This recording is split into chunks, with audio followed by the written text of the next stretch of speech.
Parliament also had to go on a break, and they are back. As you're aware, the committee is vetting deputy ministers nominated by President John Dramani Mahama to serve in various ministries across the country. Already, one has gone through vetting, which is the Minister of State in charge of Public Sector Reform, Madam Lydia Lamisi, who is also the Member of Parliament for the Timpani constituency in the Upper East region. Now we'll go back to the committee room where the Deputy Minister nominee for Finance, who is also the Member of Parliament for the Sujaman constituency, we are talking about Thomas Ampem Nyako, is currently before the committee going to be vetted by members of the appointment committee. So we go to Parliament for the live pictures. Nominating you to be the Deputy Minister responsible for Finance. Can you please tell us a few words about yourself, a couple of things about yourself, please? Thank you. Thank you, Mr. Chairman. I already mentioned my name. I come from Enum and Boso in the Asojaman district. And I attended all my pre-tertiary education in Enum, my hometown. I attended the Enum Presby Primary School, Enum Presby JSS, Enum Presby Senior Secondary School. I proceeded to the Peki Training College then to train as a teacher. I also hold a bachelor's degree in economics and geography from the Kwame Nkrumah University of Science and Technology, and a master's degree in finance from the Virginia Commonwealth University. I have worked as a teacher, a banker, and before my appointment as District Chief Executive, I was the Finance Director for the IMCC Secretariat. I'm a third-term Member of Parliament representing the good people of Esojaman. In Parliament, I have served on many committees, including Finance and Budget Committee.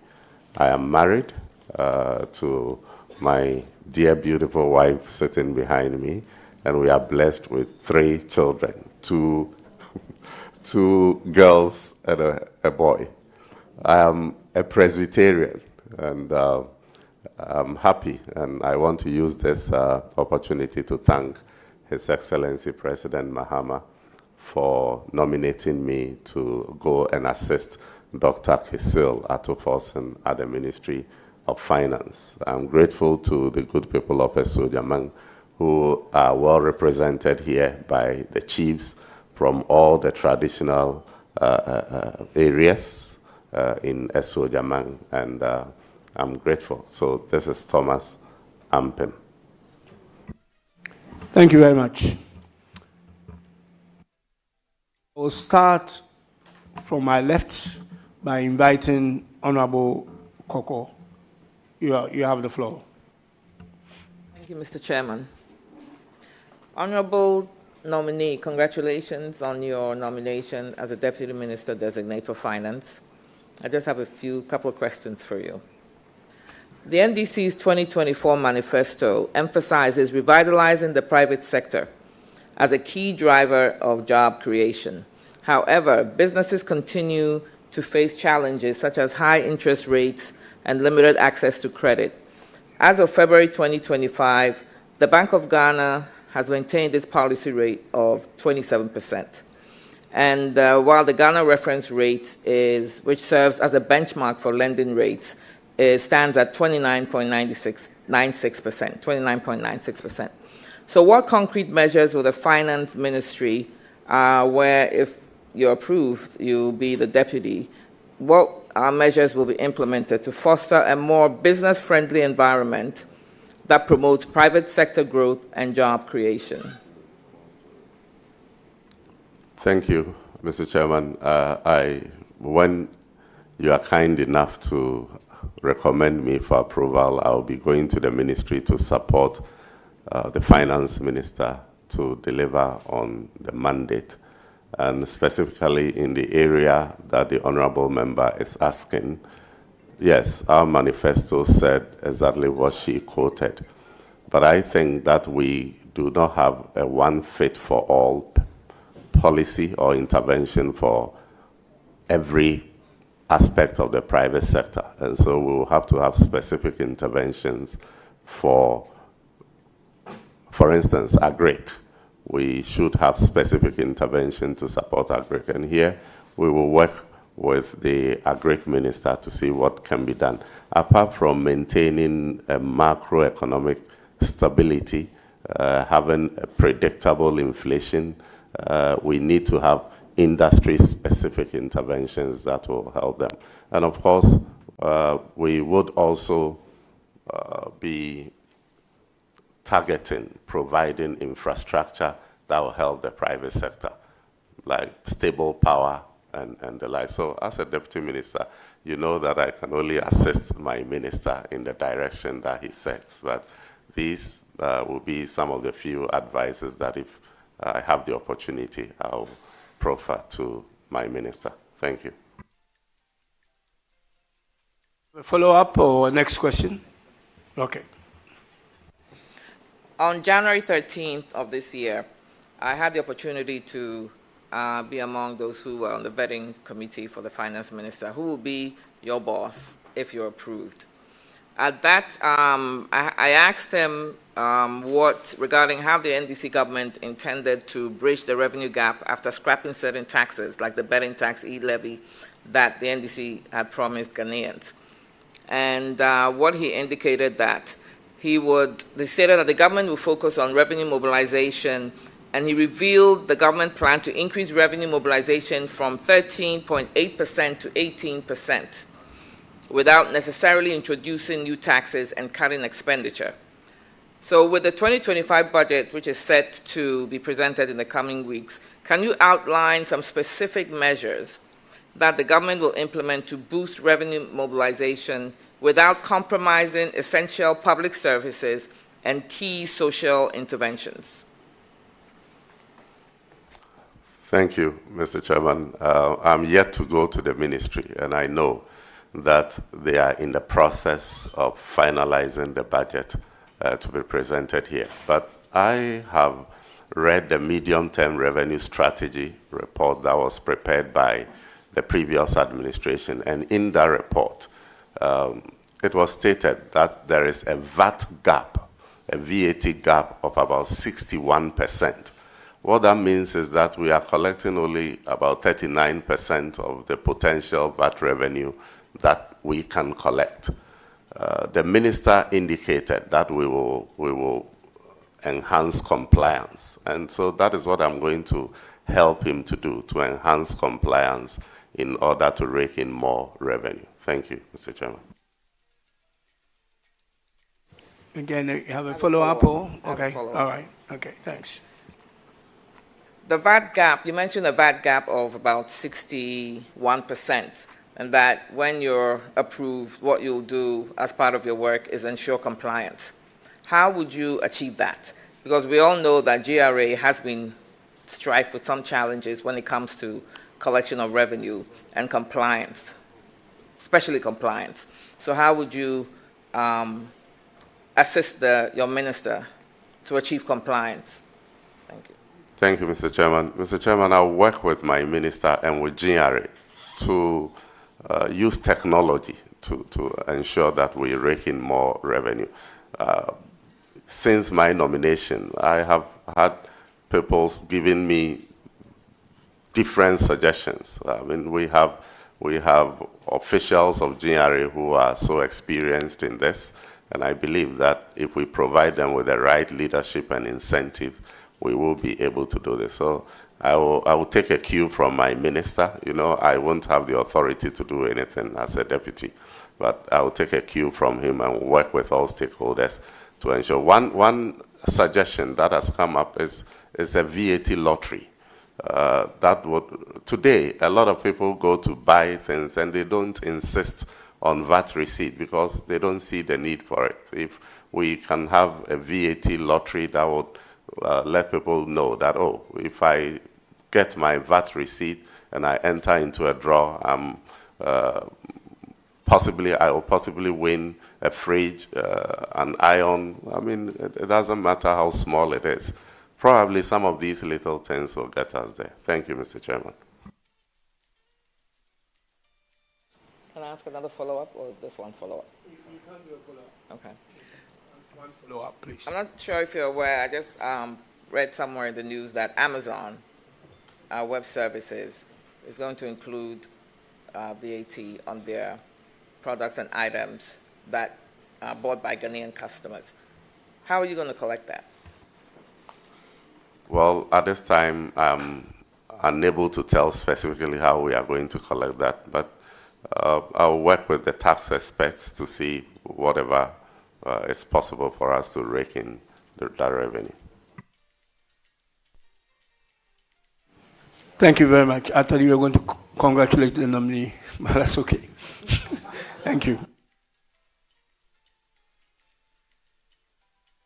Right, thank you. Oh, you do?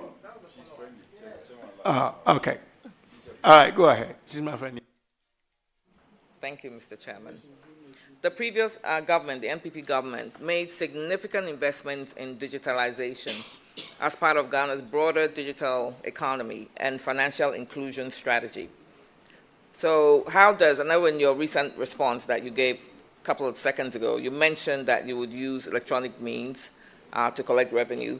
How does the Finance Ministry plan to leverage digital financial systems to enhance revenue collection and improve efficiency in public finance management? Thank you, Mr. Chairman. Mr. Chairman, without technology, we would not be able to achieve the targets that we are setting for ourselves. And we will build on whatever has been done previously. I know His Excellency President Mahama in his first term did a lot in that regard, building fiber optics and many, many things. And if the previous administration has continued with it, governance is a continuum, and we would deploy all those infrastructure that has been provided for us to be able to improve. Thank you.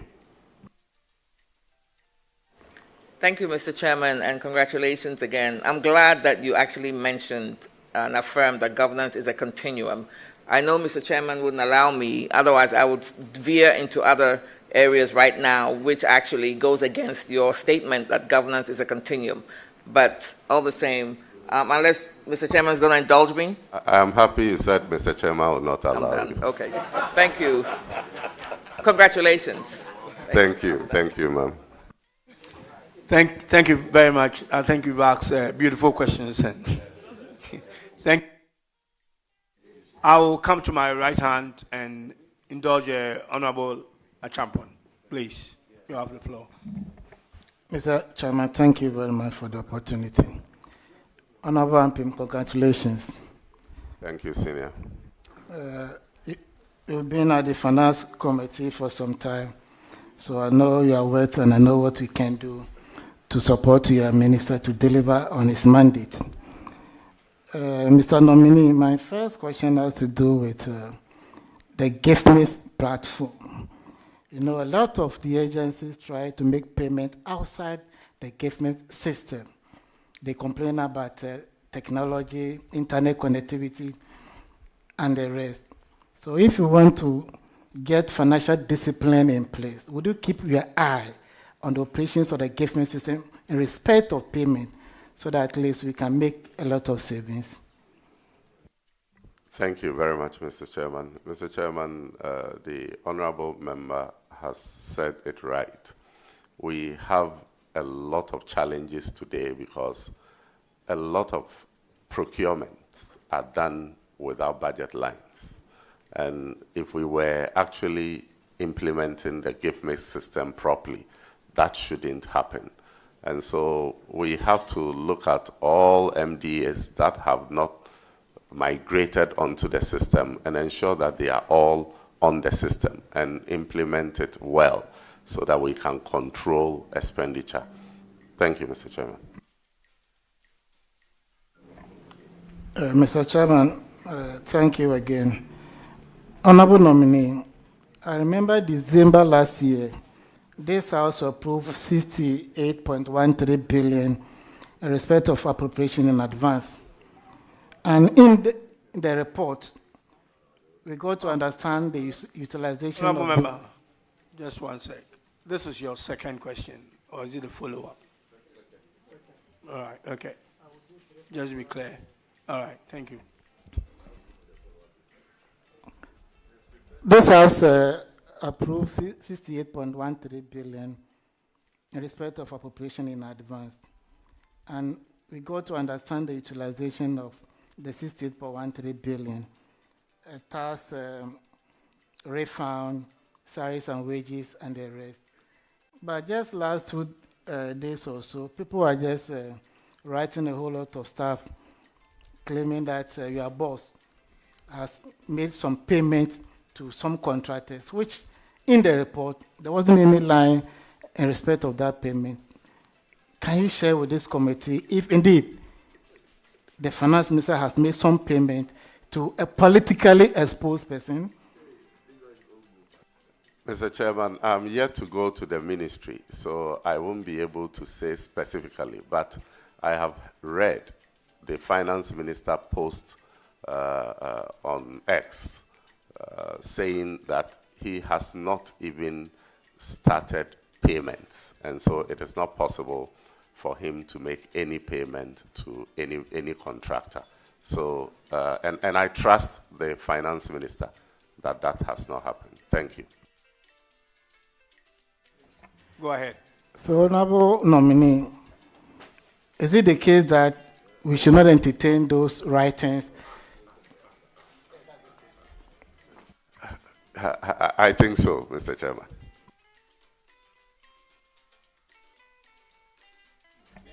Mr. Chairman, thank you very much. Honorable Nominee, 7 days ago, the Minister of Finance made a payment of 6.08 billion to DDEP bondholders. Can you share with this committee how your minister managed to do this payment? Chairman, I beg you. This question is a very important question that a nominee who is yet to go to the ministry is being asked. I didn't give you the floor, Honorable. But Chairman, this one, we expected you to intervene.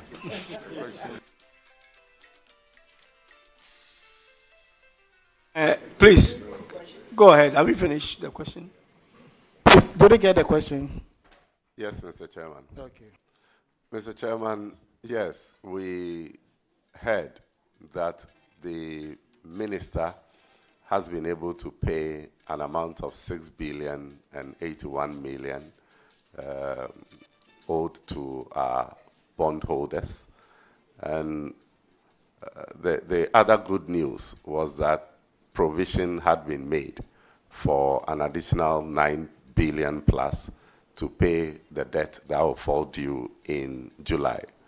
Following this, there have been some back and forth trying to politicize this, but I think that we should rather concentrate on the good news that this sends to the market, the signal that it sends to the market, rather than trying to say that, oh, I mean, we also did this, we didn't do that. I sit at a very disadvantaged position, so, Mr. Chairman, this is all I can say about it. Thank you. Mr. Chairman, my last question. Please go ahead. Honorable Nominee, even my sister did raise the issue about how to deal with the funding gap because we are going to do away with the e-levy, the betting tax. So in terms of revenue mobilization, how are you going to go about it? But in my view, to start with the lean government of 60 ministers, in itself, there has been a cut of expenditure. So if we are prudent enough and we are physically disciplined, financially disciplined, I think we can make a lot of savings to deal with all those issues. Would you agree with me? Chairman. Yes, Mr. Chairman, I agree with you. Mr. Chairman, at this stage, I wish the nominee well. and I know he will deliver. Thank you very much. Thank you, Honorable Member. At this stage, I'll go back to my left and engage Honorable Dr. Gideon Waku. On the floor, Honorable. Thank you, Mr. Chairman. Honorable nominee, you're welcome. And Thank you, sir. as Mr. Chairman has advised, I will add my voice to say congratulations. My first question is, you know, a macroeconomic policy has largely focused on inflation targeting, and doing so together with maintaining currency stability has led sometimes to higher interest rate, especially on government securities, in an attempt to control the supply of money and the transaction velocity of money. Now, if you look at our securities market, especially on government treasuries, the rate is high, and that is also affecting the short end of the yield curve, which is more or less flattening. And that poses huge threat to the development of the longer tenor bond market. Meanwhile, the finance minister that you're going to support has indicated government's intention to shift from issuing short-term securities and go into issuing long-term securities. Here is the case that from January till now, the securities that government has issued on the treasury bill market is having bid to cover ratio of about 1, which is indicating oversubscription. And that also suggests that because the rates are high, it is incentivizing people to patronize such government securities at the expense of crowding out the private sector. As you go to the finance ministry to support the finance minister, what advice would you give to the finance minister to work closely with the Bank of Ghana to ensure that the interest rates on government securities in the short term are brought down? Because mainly following the Bank of Ghana's recalibration of the base rate that focuses now on monetary policy, about 40% weight, treasury bill about 40% rate, how much price is put on government treasuries affects lending rates at the retail, and that is why the interest rate is ticking downwards. What advice are you going to give to the finance minister so that he works collaboratively with the Bank of Ghana to ensure that we have the rates coming down from the government treasury side, the interbank side, and also at the retail side to impact positively on businesses in the country? Thank you, Mr. Chairman, for the long lecture-like question. The honorable member couldn't have said it rightly. Everything he said is spot on, but what I want to draw his attention to is that the finance minister has already started working to complement the effort of the Bank of Ghana to bring down interest rates. We have seen this, that over the last 2 weeks, interest rates on government treasury bills have been going down, and it has gone down by about 400 basis points. What the finance minister said when he appeared before you here is that he's going to use the fiscals to support the Bank of Ghana's monetary policy to achieve results. And one of the things that he's doing that I'm going to support him to continue to deepen is to constrain expenditure. If we are able to increase revenue and bring down expenditure, the gap to finance will go down, and government will not need to borrow more. And as that goes on, we'll be able to bring down interest rate as it is happening. Thank you, Mr. Chairman. Mr. Chairman, a follow-up. Honorable Member, I think there is a question you asked that I wanted to just intervene for a sec. you did say that the oversubscription of the Treasury end of the market means that they are paying high rates.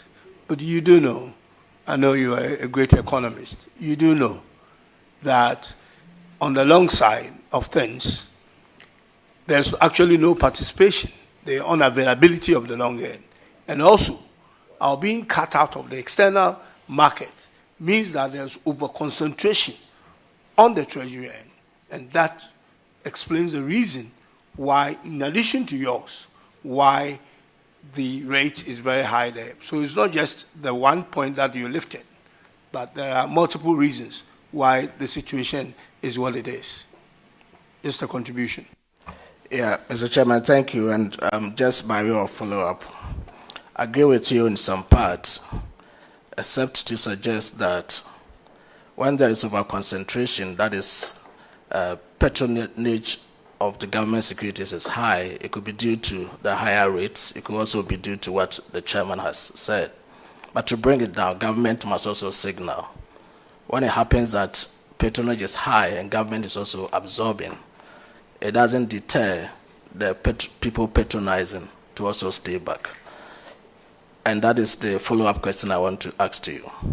If you follow the trend, within the month of January alone, contrary to what we have been told by government, that we want to cut down borrowing and bring down the rates down, this government in 4 weeks has borrowed 38.5 billion cedis in 4 weeks. That is not a good sign to signal rates to come down. But that is not even the thrust of my question. If government decides to slow down on borrowing, which is to the contrary what is happening, how are you going to finance government expenditure if you decide to go against the current borrowing trends and lower the borrowing as you have indicated? How are you going to fund government expenditure? Thank you, Mr. Chairman. Mr. Chairman, I'm not too sure if the information he's given about the quantum of government borrowings is accurate. The briefings that I had indicated that we have borrowed on net basis far lower than what you are quoting, but we will have to interrogate that in due time.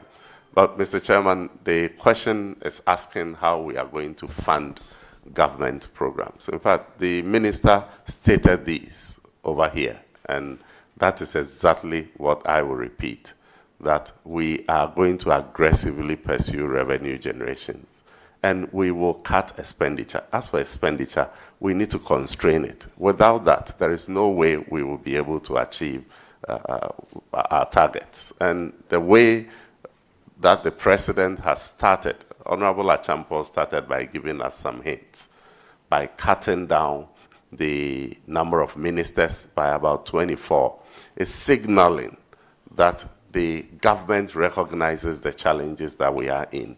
And so everybody will then be whipped in line to follow suit. Thank you. Thank you, Mr. Chairman. I've exhausted the first question, so I don't want to go back. Otherwise, I was going to provide you details of the week-on-week borrowings to match up to the number I gave. I mean, but your decision. Thank you very much, Honourable Member. You do know that the nominal figure that you have quoted might be different from it is different from the net, because we are talking about treasury share, where you roll over to pay for maturities and move on. So if you quote 38 as a nominal figure, might not exactly be right, unless you have the numbers to provide us. Yes, the nominal figure and what the net figure was, because you take treasuries to pay off the ones and take more. That's how basically it works. Thank you, Mr. Chairman. I have the figures, but I mean, I will take leave of this and then we escalate it so that my brother can have a peace of mind. Yeah.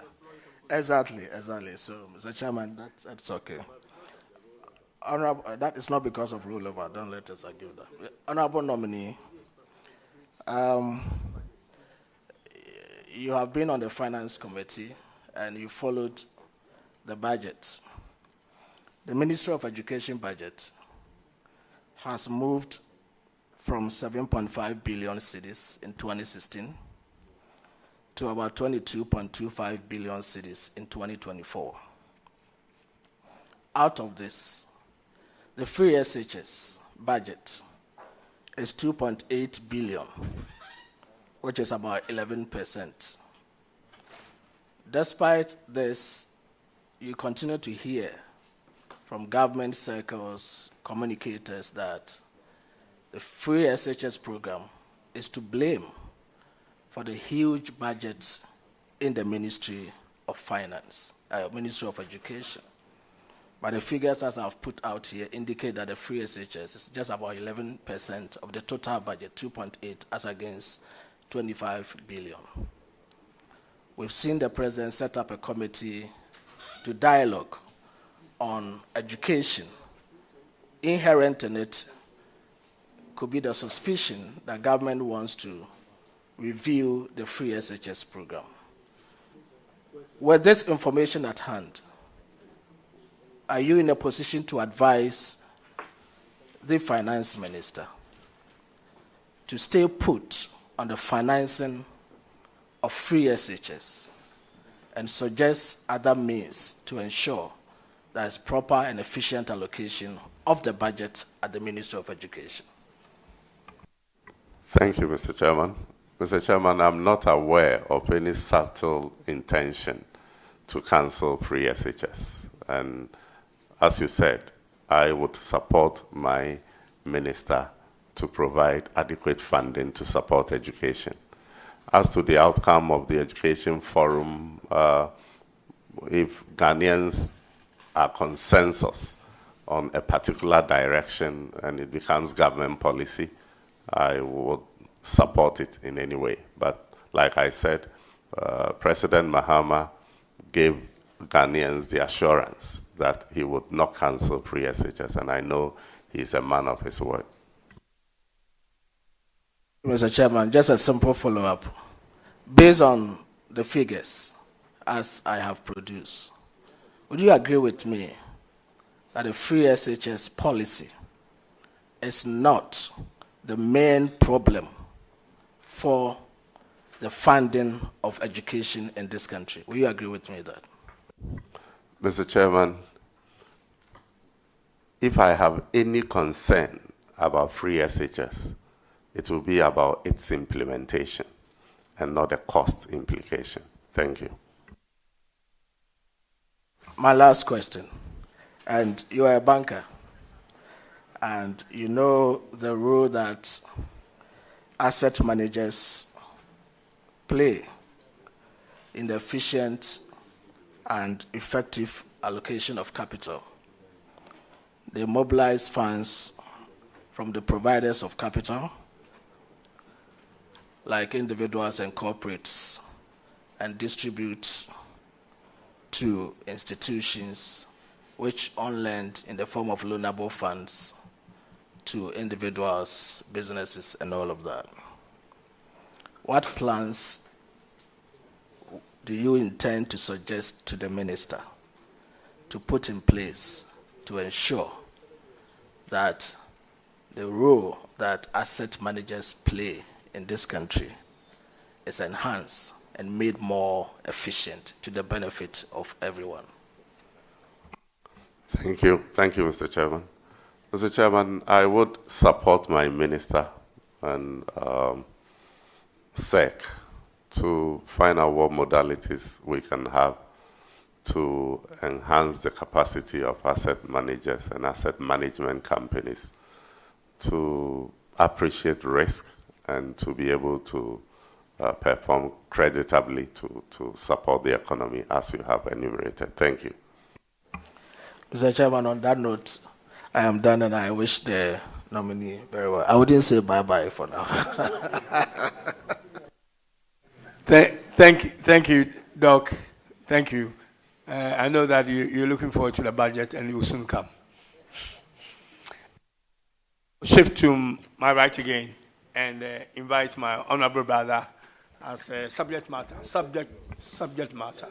No, he's here for subject matter. Subject matter. Subject matter. Finance. I'm a finance student. Let me congratulate the nominee, and I know he's doing well. He's doing well because there's my daughter behind him. He is my in-law. Mr. Nominee, your minister, the Minister of Finance, and your good self said severally that you are going to aggressively pursue revenue mobilization. Will you consider expanding the tax brackets to include so many people, so many organizations that do not pay taxes? Will you consider that? Will you want to suggest this to your minister? Thank you. Yes, Mr. Chairman, I would. Chairman, I'm satisfied with his answer. Thank you.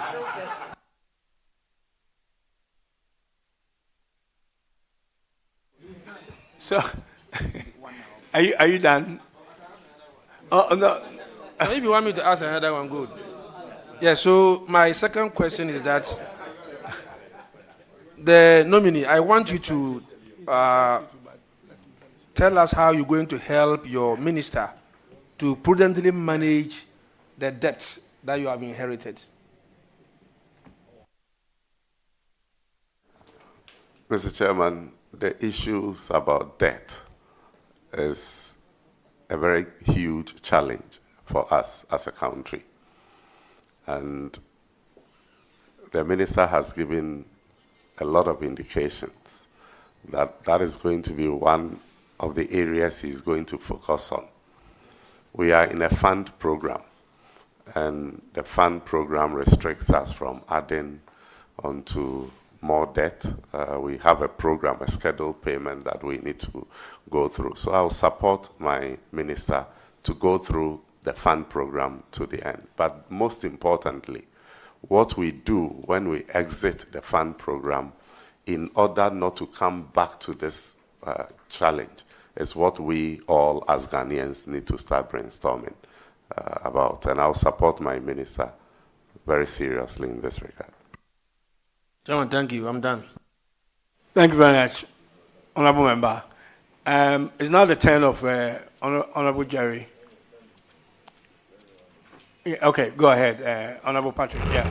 Just to congratulate Honorable Ampim and to ask that he assists the minister well to secure the needed funding for the dualization of the roads ongoing, especially on the Accra-Kumasi belt. And I know the Afinia to Akosombo stretch too. It's very important to the country. I've worked with him. I used to chair the finance committee, so I know Ampim, and I believe he will assist at well. Thank you. Congratulations. Thank you very much. Thank you very much, Mr. Chairman. Yeah. So now, Honorable Jerry, you have the floor. Thank you very much, Mr. Chair. Mr. Chair, just like Honorable Patrick Boama said, I've as a chief executive then been before the finance committee on several occasions. And I've seen the posture and demeanor of the honorable nominee. And I want to put it out that he's a fine gentleman. And I pray and hope that he's going to exhibit same fineness in the ministry. Mr. Chair, coincidentally, he happens to hail from Enum, where my wife, the mother, comes from. Yes, my mother-in-law comes from Enum. I was in Enum over the weekend, and yes, for a funeral. And I saw one of his big houses. So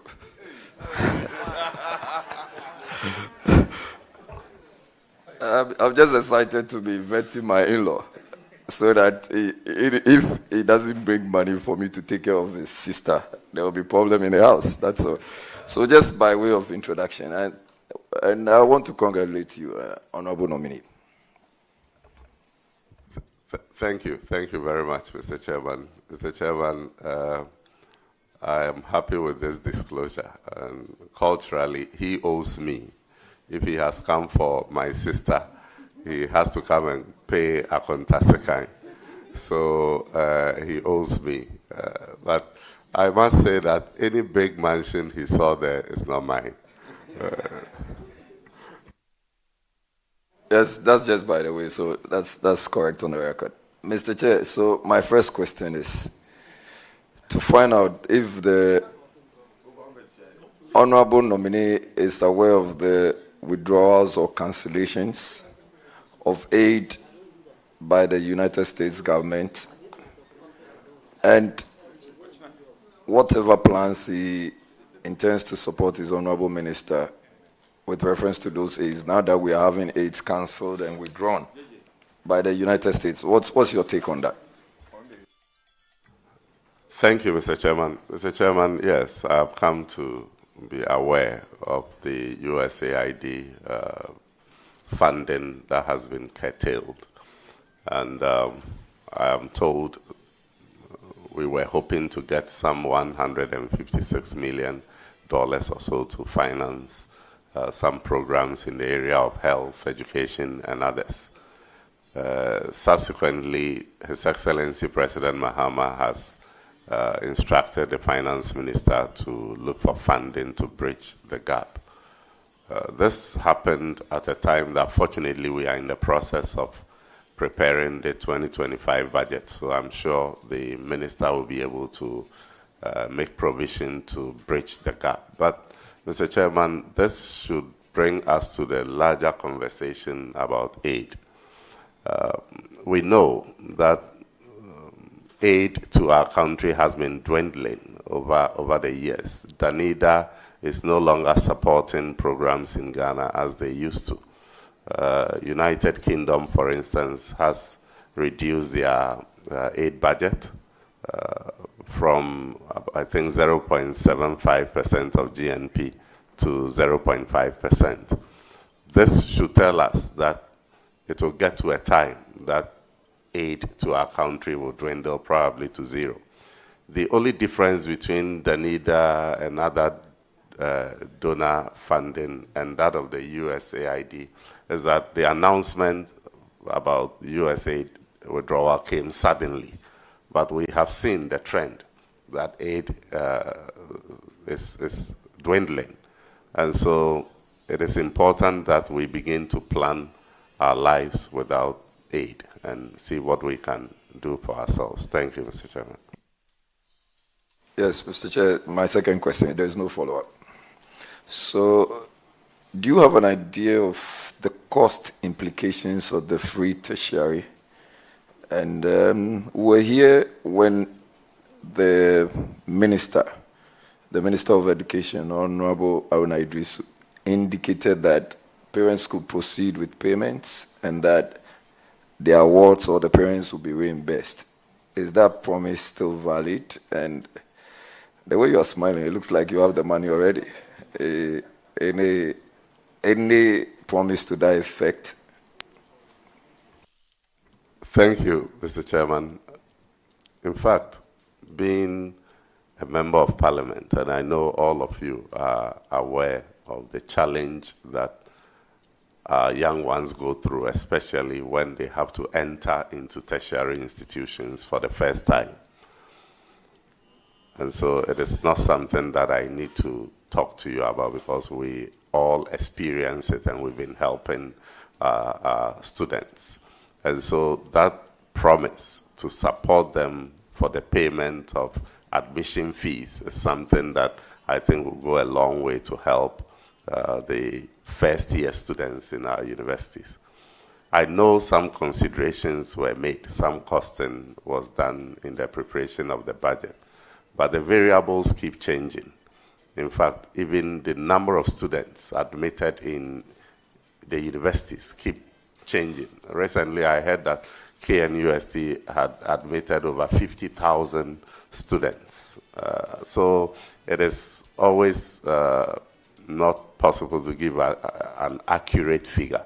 But we are in the process of preparing the budget, and I am sure that provision will be made about it. With regards to the Education Minister's statement, if you know Honorable Haruna very well, and Honorable Anodompre is here, he can testify, a former student leader who is very passionate about student welfare and student issues. So sending him to the Education Ministry, I know that he will do everything possible to support the students in any way that he can.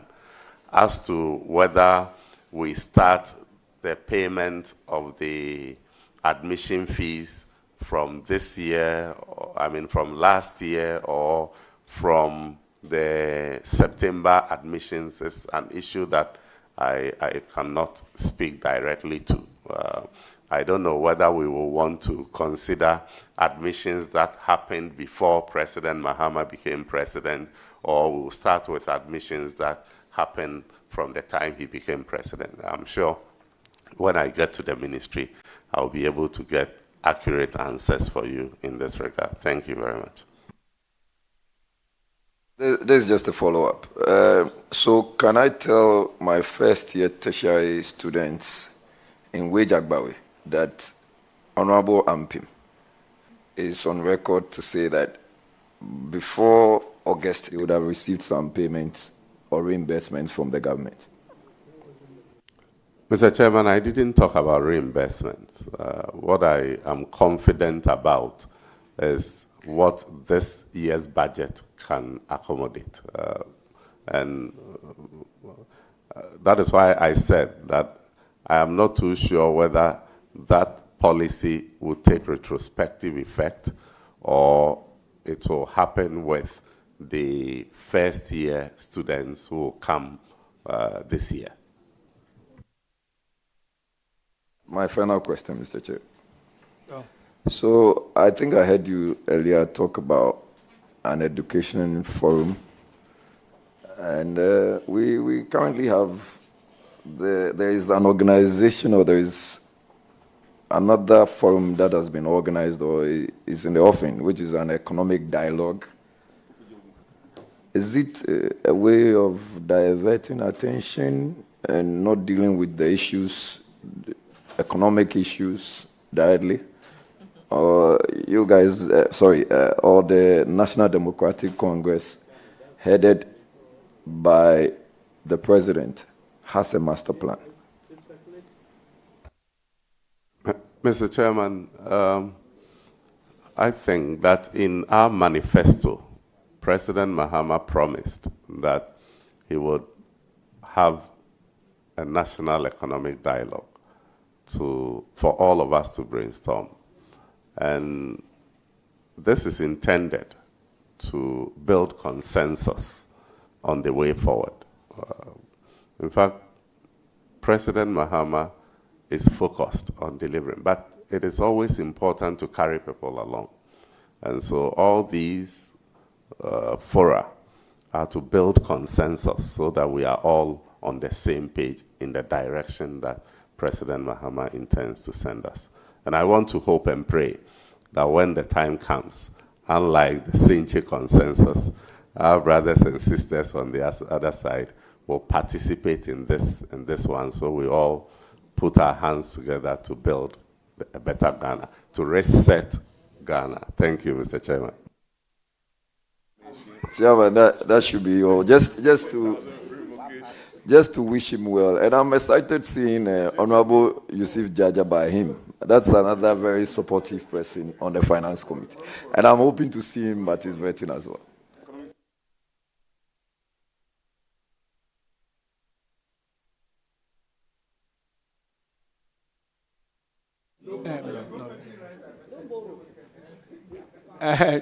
Thank you very much. Honorable Umar, you have the floor, please.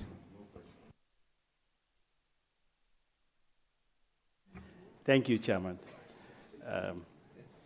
Mr. Nominee, Honorable Ampim, congratulations. Thank you, sir. I was here with you from 2017 to 2020. I know we did good job as backbenchers. I believe you've been to the ministry and received some briefings. And I would like to know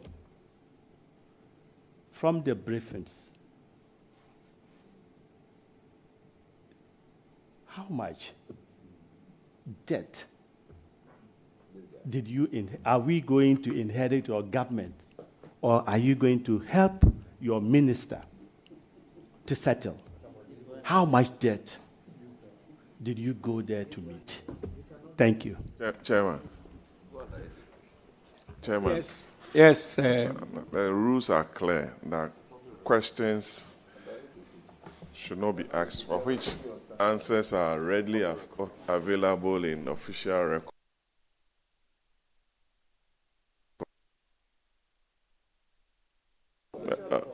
But you are a member of the transition team, Honorable John Jinapo. You know it. During the State of the Nation address, the president also, former President Akufo-Addo, mentioned it. It was in it. He is not there. He's not there. Don't lead the nominee into temptation. He's not there. Honorable members, let's make progress, please. Mr. Chair, just a second, Mr. Chair, with respect. The nominee is a good friend. You know, he's conducted himself so well. And so far, it's admirable. I don't know why my honorable member wants to lead him into temptation. Why? He should just leave him to stay where he is. No. Honorable nominee, please, stay on course and refuse his temptation. Please. Mr. Chairman, the only reason I want to refuse the temptation is for us to hurry up before Apenyomaken comes. Are you done? Then I'll change it. Thank you, Chairman, for still indulging me. Yes, honorable. Congratulations. But how about inflation? Why is the country having so much? I think our inflational history has not been good. How are you going to help the minister to reduce that kind of high rate of inflation and bring it down to the levels where Ghanaians will appreciate the resetting agenda? Thank you. Thank you, Mr. Chairman. Mr. Chairman, the minister on this platform made a commitment that he intends to bring down inflation to 8% plus or minus 2%. And I will support him to achieve this target. It is not going to be easy, but it's achievable. If you look at our inflation figures critically, you see that food inflation is one main driver of our inflation. And so any attempt to bring down inflation must focus on bringing down food inflation. And here we will work with the Agri Minister to boost food production. And also, we are import-dependent country. And so when the cedi depreciates, it has a pass-through effect on inflation, although not perfect. So if we can strengthen the cedi, we would also be succeeding in our quest to bring inflation down. Thank you, Mr. Chairman. Thank you very much, Honorable. I wish you well. I now want to turn to Honorable Anodambre. Please. Thank you, Chairman. And Chairman, let me commend you on how you are navigating and moderating the vetting. It's just admirable. Chairman, Honorable Nominee, Honorable Ampim, congratulations. Thank you, Leader. Ordinarily, I will not have questions. I mean, all of us know your worth in this House. Over the years, you've conducted yourself so well. And you are also, I am proud of you as an Easterner, a fellow Easterner. I'm very proud of you. And I know you would do Eastern region proud. Just one or two questions. which I'm sure you are capable of handling. In recent times, the Bank of Ghana, the BOG, has been in the news for one reason or the other, not too palatable oftentimes. You are going to assist the Minister of Finance. What is your understanding of the challenges the BOG has been going through in recent times, and what advice would you prefer going into the future? Thank you, Mr. Chairman. Mr. Chairman, the BOG has gone through some challenges. I think for the past 2 or so years, they've been recording losses. I think 2022, they posted losses of about 60.8 billion. And that was mainly because of their exposure to, because of the DDEP. It affected the Bank of Ghana. The following year, they posted losses again to the tune of about 10 billion or so. So currently, their negative equity is around 66 billion.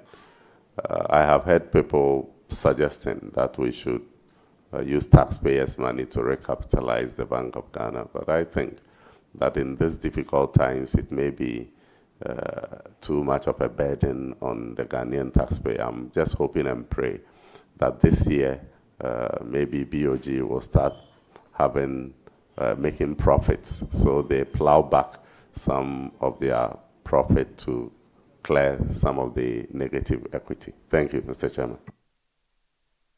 Mr. Chair, Honorable Mpim, I know, even if it's last week or so, Government and Labour had agreed on a 10% increase in the base pay against a backdrop of some 23, 24 inflation levels. Do you consider that as fair and equitable? Mr. Chairman, normally, in order to preserve the value of wages, one would have expected that it will be at par with the level of inflation. However, we know that the times in which we are and how difficult it is for the Ghanaian economy. I must say that His Excellency President Mahama himself participated in the negotiation and has had cause to thank labor unions for the smooth negotiation that went on.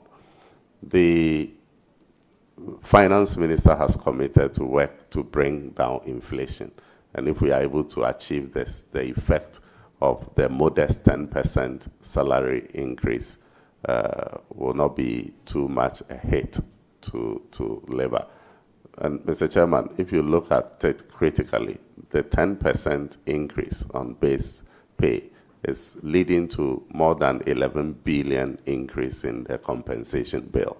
And so it is also our capacity to be able to do this. And so we are happy and we are grateful to labor unions for this smooth understanding. I believe that when the economy picks up, we will be in the position to do more for labor. Thank you. Mr. Chair, my friend is very patriotic and honest man. Are you? Yes, I am. So the erstwhile MPP administration, as you do know, offered some 30+% between government and labor. And yet, it was described as inadequate. We've come from COVID and all the difficulties associated. Your government, our government, is now offering 10%. And you find it acceptable compared to ours? Mr. Chairman, I said earlier on that it is important that leaders demonstrate what they want Ghanaians to do. I believe that it was quite easy for President Mahama to achieve this because of the signal that he has given to Ghanaians. Look, it is significant, the decision by government to reduce the number of ministries from 30 to 23 and to reduce the number of ministers from 84 to 60. So the president is showing that things are hard. I'm tightening my belt, so help us to achieve this. And I believe that that is what is giving us the kind of smooth understanding that we had. Thank you. Mr. Chair, this is quite debatable, but I will spare my friend. I don't want to go into the nuance of it because the answer is professed and is debatable. I could have or emphasize the other side of the coin, but it's okay. We'll leave it for another day. Or maybe we'll meet him in the chamber when it's budget time or so now. We'll go much into that. So I'll spare you on that. But Leader, yes. Can I just, a quick one? It is also, when you are negotiating, these wages with the unions, it's also what you negotiate. It's an anticipation of what you expect inflation to be going forward. So if you do you're able to achieve a lower negotiation in terms of the rates and it's accepted, it means that the parties all believe that inflation will continue to go down. If the figure goes up, then it means that anticipation is that inflation will be much higher. So this is good news. So, Chairman, you are actually participating in the vetting. That's fine. Let's give ourselves time. It's only time. Honorable Ampim, let me test your mind on this. Statutory, I'm just finishing. I'm finishing. No, I'll just... Statutory payment obligations. And let me limit you to DACF, NHIA, and Get Fund. Your side had been quite critical over the years about payment of especially DACF obligations. Timeously, yes. Thank you, Leader. Are you coming up with something different in terms of prompt payment and the releases? You have been on the finance committee, so this is something you are very comfortable with. Are you bringing any insights to board which will help the minister to ensure timeous payment of these critical statutory payments, especially the DACF, which is very, very critical to our local government and our people down there? What are you going to do differently? Mr. Chairman, I'm grateful. I'm a former district chief executive, and I am a firm believer in fiscal decentralization. And so in my debates on the floor, I have stated a number of times that we don't deepen decentralization when we transfer functions and fail to follow the functions with funds. And so when I go to the ministry with your help, I would work closely with my minister to make sure that statutory payments, particularly DACF, is done on time to allow the local authorities to function efficiently. Thank you. Yeah. Okay, you spoke to your other position when you were district chief executive, and it's captured on page 2 of your CV. Page 2 of your CV. Are there notable achievements that you can apprise this house of? The former DC for Esojaman, things you are very proud of. Yes, Mr. Chairman. As a DC, I led in the development of Esojaman. I provided a number of clinics, school buildings. I did a lot, supported education, and that is why the good people of Esojaman continue to support me in my current capacity. Thank you. The chair, still on his CV, page 2. Let's stay at the same page. your role as Interministerial Coordinating Committee on Decentralization Secretariat, Office of the President. Any key lessons that you are carrying into the ministry? Yes, Mr. Speaker. Mr. Chairman, sorry. Mr. Chairman, yes, the IMCC Secretariat was a secretariat that was established to support in the coordination of decentralization issues. And when I was there, we were being supported by the European Union with a program estimate that was funded to deepen decentralization exercise. And we did a lot at that time. I learned a lot of lessons there, and I'm going to bring that to bear in my new role. Thank you. Mr. Chair, he can take this on a lighter note. But now that the President has, found you and has nominated you to become, soon to become or confirmed Deputy Minister, your seat is one seat the MPP has been looking for a very long time. In my days as a youth organizer in the Eastern region, would you consider giving up a Sojaman seat now that you have been nominated as a Deputy Minister of Finance? Mr. Chairman, is that what will make him recommend me for approval? But on a more serious note, Mr. Chairman, I rather would want to entrench the seat. It has been swinging. I took the seat from the MPP, and that is why you haven't forgiven me up to now. But I think I'm gradually making a statement that you should keep your hands off Esojaman. Thank you. Mr. Chair, on that note, let me commend my friend highly for his nomination. I wish him well, and I wish him God's blessings. I thank you. Thank you very much. Honorable Hajiya Ladi, please, it's your turn. Thank you, Chairman. Take the floor.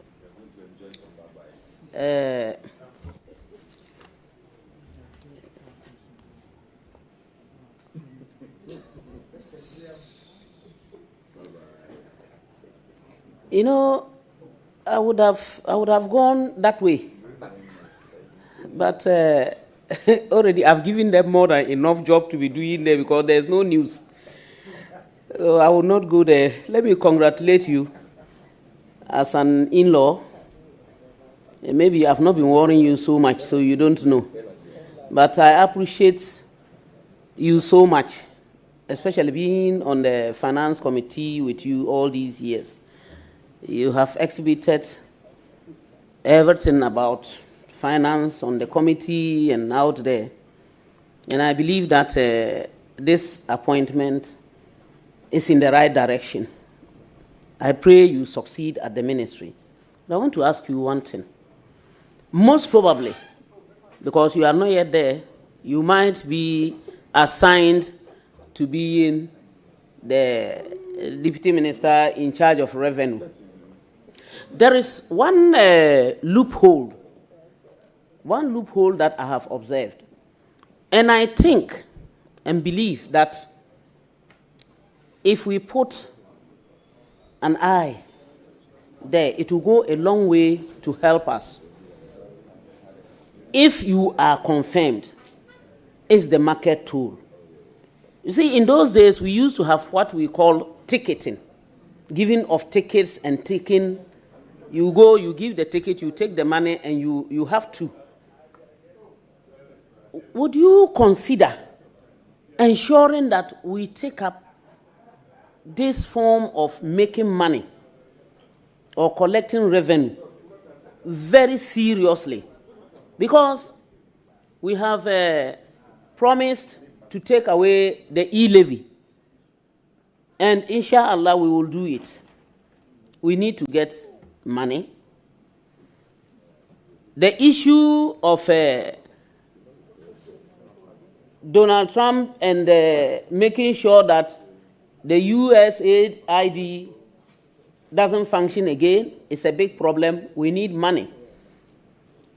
will you consider going out there, working, advocating, and ensuring, don't become an armchair deputy minister, so that these revenues can be collected properly to support us, and for that matter, the market women, and also to make sure that, you see, the Women's Bank, that bank, the bank that we said we would make sure would come up to help, it comes to fruition. Because I would not want to be asked. If I'm asked, I'll come and ask you, will you recommend and work hard if you are, because you cannot take the decision by yourself. You are a deputy minister, you are not the minister. Will you consider working hard to make sure that these market tolls are collected properly? When you are done, then I will come back with the last. Thank you, Mr. Chairman. Mr. Chairman, market tolls are one of the sources of revenues to our local authorities, and so we will encourage them. I know that our assemblies are not able to generate enough revenue, and so we'll see what support we can give them to encourage them to do the same. Thank you. Mr. Chairman, I know what some people will be expecting from me, but all I want to tell you is I wish you all the best. Thank you, Hajia. Thank you very much, Honorable. I'll still stay on the right and give Honorable Shaibu a chance, and then I will come to leadership, and we will bring proceedings to a close. Thank you. Speaker, Mr. Chairman, let me thank you for the opportunity. Honorable Nominee, congratulations. Thank you. As for me, I won't talk about in-lawship. Well-deserved. A young man with a very big post. It tells the confidence His Excellency has in young men. I've said it here several times. And so, please don't disappoint, so that young people will not have the opportunity tomorrow to lead. I know you will make young people very proud in this country. Let's do board. I know of cocoa board. I know of several other boards. But what is this animal called gold board? Can you walk us through what it's about and why you think that it's something to set up? What are the advantages that we seek to draw from that? Thank you. Thank you very much, Mr. Chairman. Mr. Chairman, the gold board is... Chairman, just by way of bringing clarity to my learned colleague's question, you are not yet at the ministry. And if you've not been briefed, you've not been briefed. If you learn about it later, you learn about it. You know, just to be sure. Okay, thank you, Leader. I was going to give the little information that I have about it, but I'll respect his views, and then because I was hoping I'll finish before he comes. And now that he's here and he's giving me a cue, I better take it. Thank you, Mr. Chairman. Please go ahead. Is that a follow-up?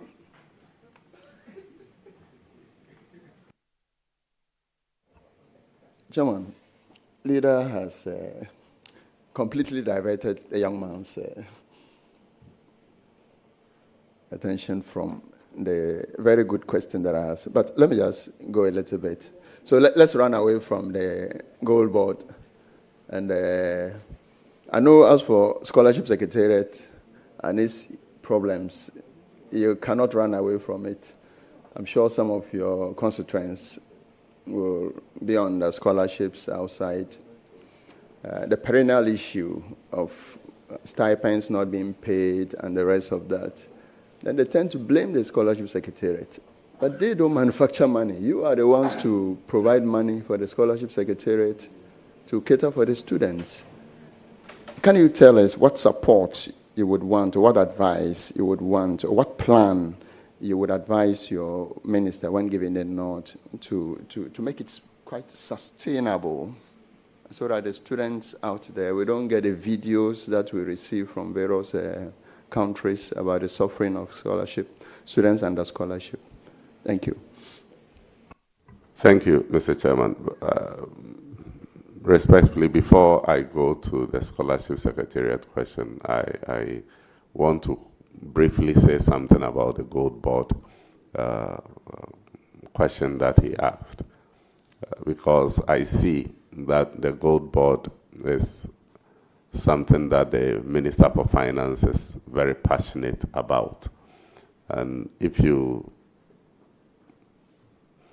will realize that even though we have been recording BOP surplus for the last couple of years, basic economics tells us that once we have a balance of payments surplus, it should strengthen, the local currency should be strengthened. But we are not seeing that, and that brings into question what is really happening. And the suspicion is that the forex that we earn all do not come back to support the local currency.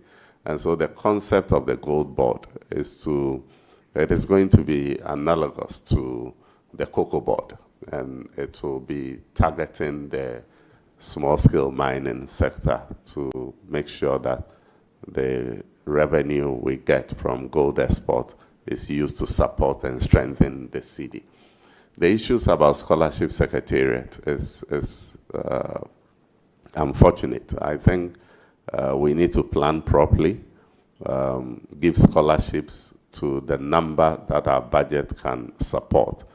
And also the Ministry of Finance will have to support in the prompt releases of funds to support so that students don't get stranded in areas that are in other countries, as we have been seeing previously. So I'll support my minister in the direction that he determines for us to be able to do these. Thank you. On this note, let me wish you the very best in your new role. Thank you very much. Thank you very much.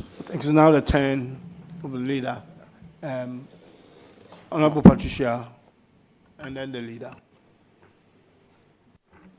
Thank you very much, Honorable Chair, Honorable Ampim. The nominee is one of a number of sons I have in this Parliament.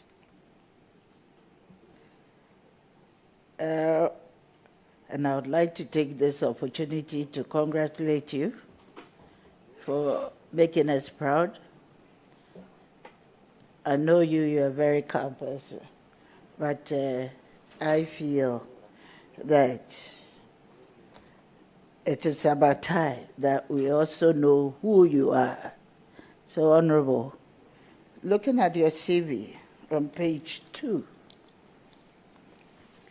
would you like us to put it on record that Fairfax County Public School, because I observed that in one school you were a substitute teacher, and then you have another school, VRA JSS number.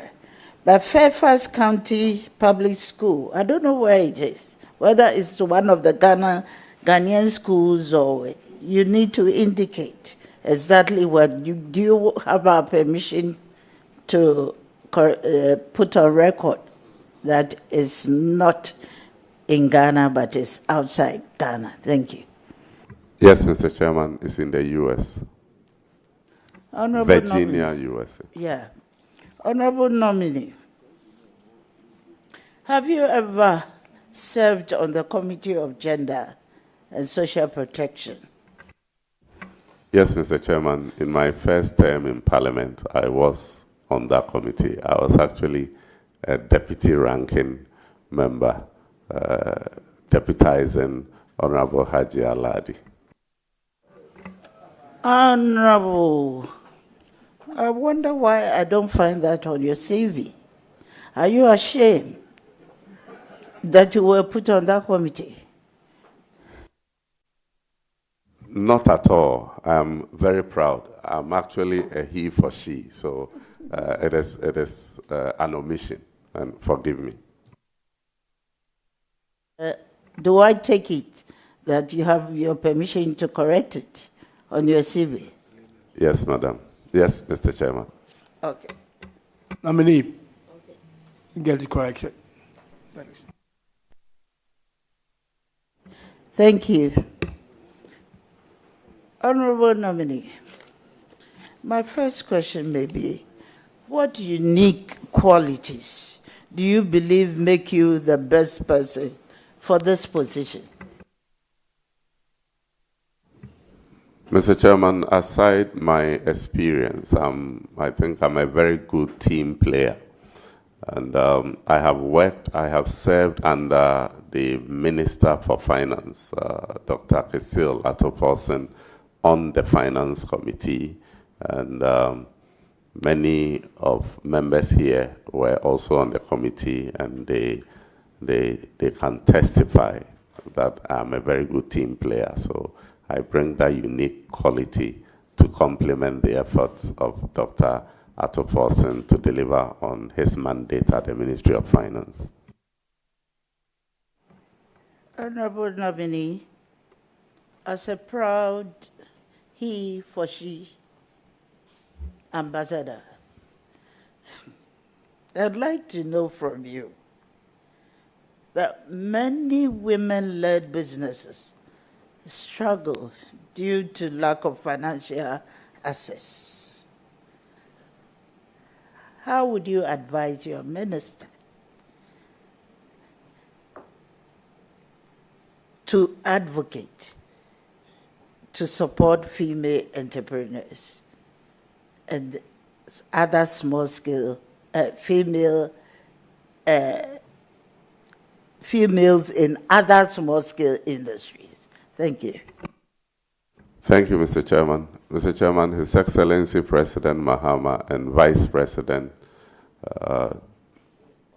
Professor Nana Opoku Agyemang are passionate about this, and that is why they advocated for the establishment of a Women's Development Bank. If you are kind enough to recommend me for approval quickly, I would go and support the Finance Minister in the direction that he would determine for us to put in motion the process to actualize this important campaign promise. And that will help provide financing for female entrepreneurs. Honorable nominee, my follow-up question is that, are you suggesting that we don't have other existing institutions that deals with such problems? Not at all, but what I'm suggesting is that President Mahama intends to place focus on this through the establishment of the Women's Development Bank. I did not intend to suggest that there hasn't been any mechanisms to support female entrepreneurs. Yes, sir. Then are you confirming that there are other existing institutions like the Ghana Enterprise Agency and then the LEAP and then some NINIP, that's what I mean, and MASLOC, and there are so many. Yes, Mr. Chairman, there are so many that are available for everybody, both men and women alike. This is a special focus on women, and that is the only difference.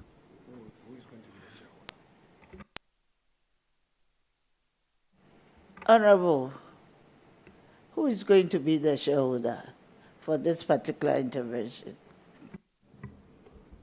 Mr. Chairman, these are fine details that I do not know. I would work with the minister to fine-tune these things, and they will definitely come before this August House. And so, taking a cue from the admonition by the minority leader the revered minority leader. I want to defer some of these till I get to the ministry. Thank you. Well, have you read your manifesto? I have, but it's a source doc. I pray that the minority leader does not request that I go and bring it here.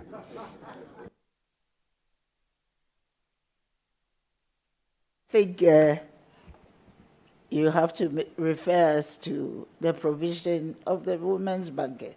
There's a clear provision. Please read it. Do you have it? Unfortunately, no, I don't have it.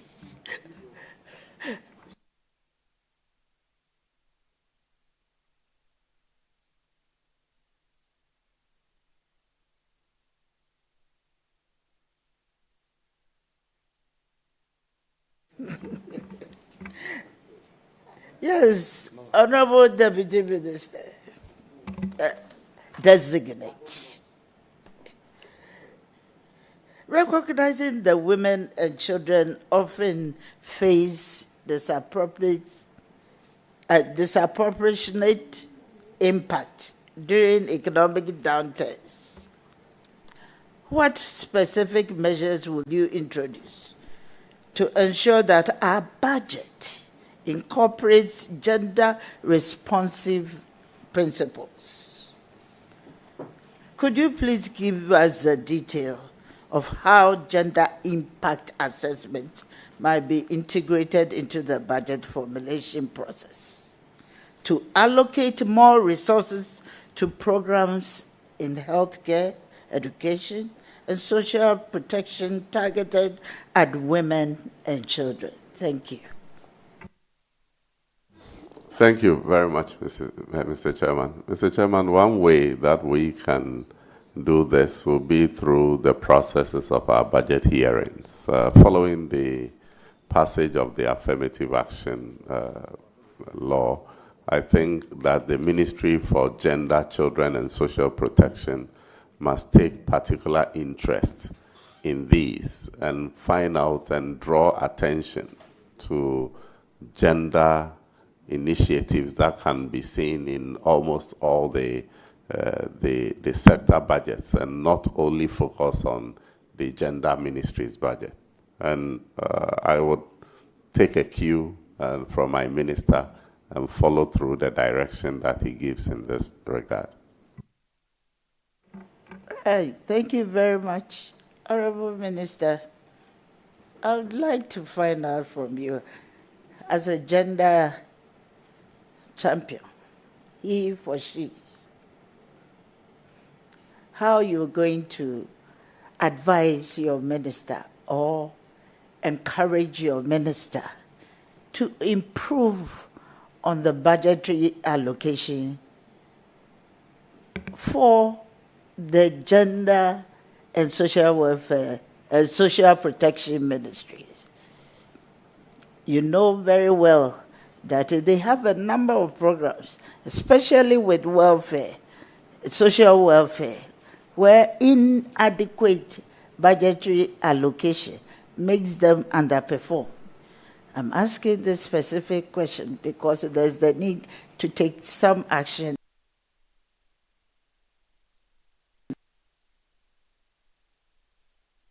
Thank you, Mr. Chairman. I would hope and pray that by the time you approve me and President Mahama,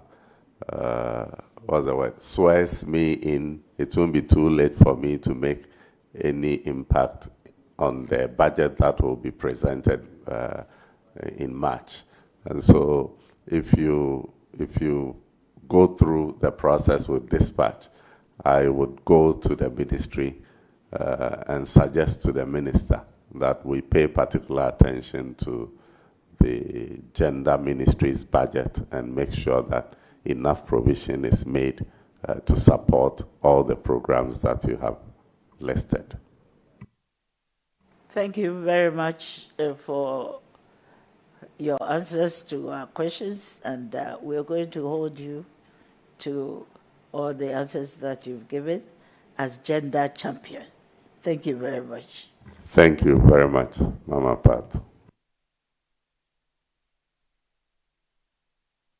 And congratulations. Thank you very much. It's now the turn of the minority leader. May I invite you?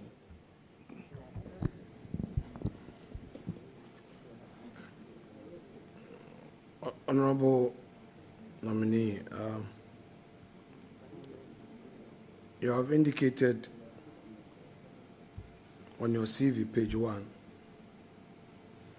you speak English, Twi, and Guan. Which of the Guan languages do you speak?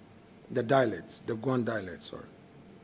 The Enum-Boso Guan dialect. Okay. So, what's the meaning of Wochime? I didn't hear the word well. Wochime, how do you say what to say in the Enum? The way you are saying. Okay. So, say, introduce yourself in Enum.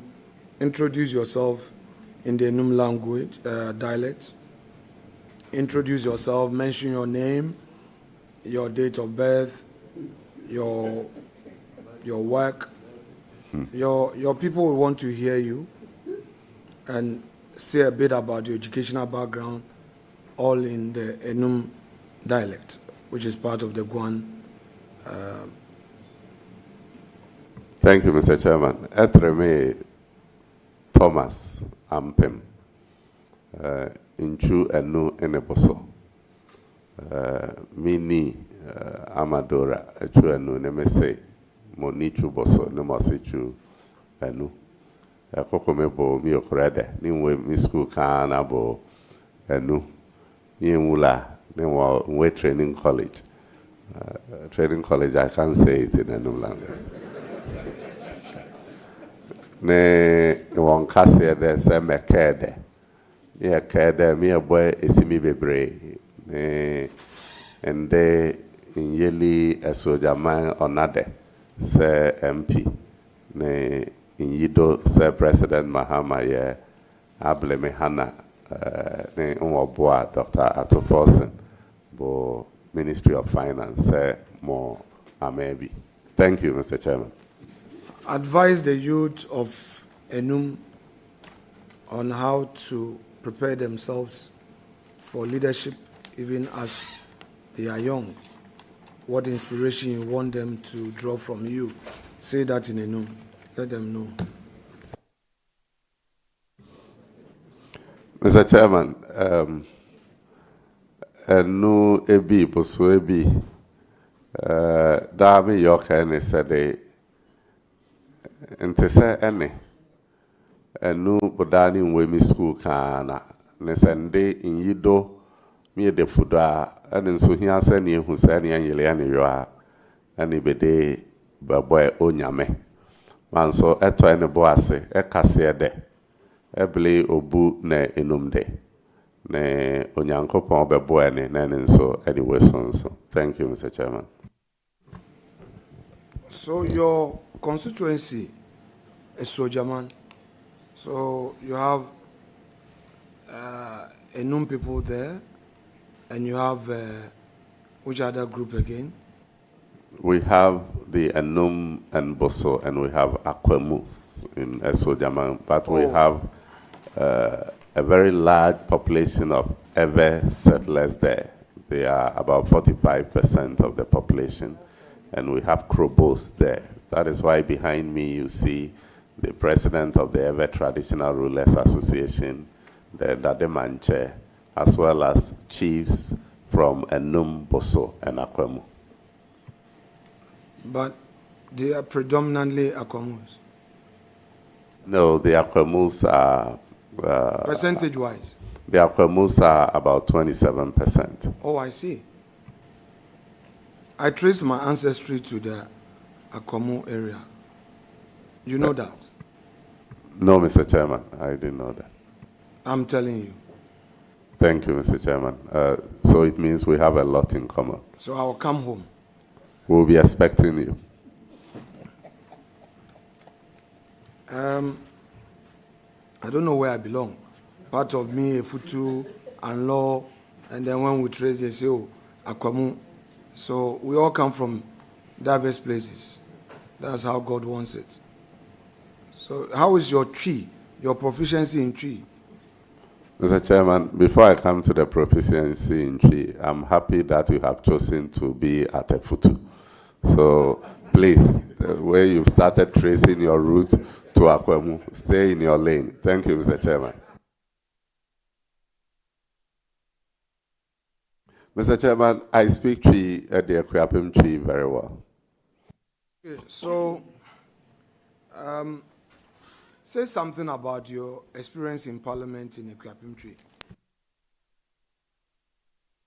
Been in Parliament for 12 years. This is your third term, right?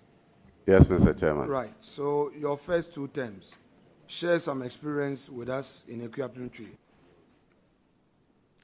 Yeah, me pesa me kan fa majuma ewo Parliament ho ofikasi and it's a house of Bafofra. If you ask na no ani e toto.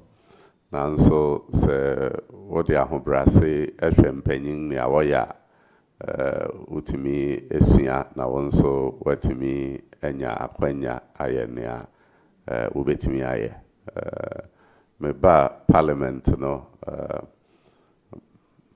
my ejuma ewo committees bebre so ebine gender, children and social protection committee on gender. So my ejuma ewo local government committee. So my ejuma or finance committee. Me and I'm a chairman of the budget committee ewo 8th Parliament no mansana yere eba sese ejuma no ade asa wode wani eto ho a obetimi aye ni ye na so nipa ani meda nyame ase se amame kwanya na meda esojama mfonso ase se wanyame mugidi na mrebia wosoma me se me mesi won anan.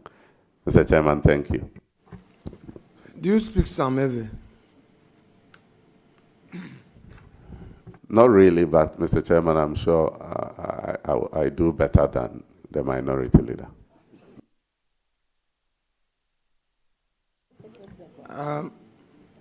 Do you speak Ghana? Not at all. Ebe esehogwa. Mesevide. Blonama be madekuku e. Madeku e. Yes. Madeku mesevide. That is the unlock custom. Unkode. Madeku enko nyenye Thomas ampim nyako. So this is what you've been using to win the vote, right? So you go here, you pick something small, you pick, then you do this, then you've been beating our candidate. That's what you do. Mr. Chairman, I was forced to learn it in the last elections because you speak some Ghana because well. Of what? No. You speak some Ghana well. No, not at What all. about some Krobo? Unfortunately, no. Just the greetings. Now, so why would you discriminate against the Krobo language? That is the next language I'm going to. Why have you decided to keep it late? Why are you not treating it as priority? Mr. Chairman, I'm treating my language acquisition is not that sharp, but small I'll get there. Okay, so on your CV, education, professional qualification, have you done your national service? Did you do national service? Mr. Chairman, I didn't do national service. Did you do national service? Yes, no. No. Have you paid your taxes? Yes, up Mr. to Chairman. 31st December 2024? Yes, I have. You have a copy with you? I presented a copy to the Secretariat. Is Parliament work, your parliamentary employment, is that the only employment you have? Yes, Mr. Chairman. Would you be surprised to hear that you do some other business apart from Parliament? Because you are telling us that you don't do any other work apart from Parliament. Mr. Chairman, I'm a full-time parliamentarian. Do you have any registered company in your name?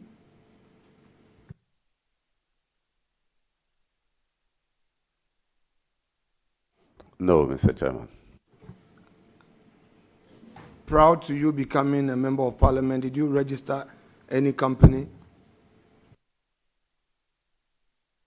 Mr. Chairman, I think I registered a company with a friend some many years ago, but we never did any business. But it's a company you've registered.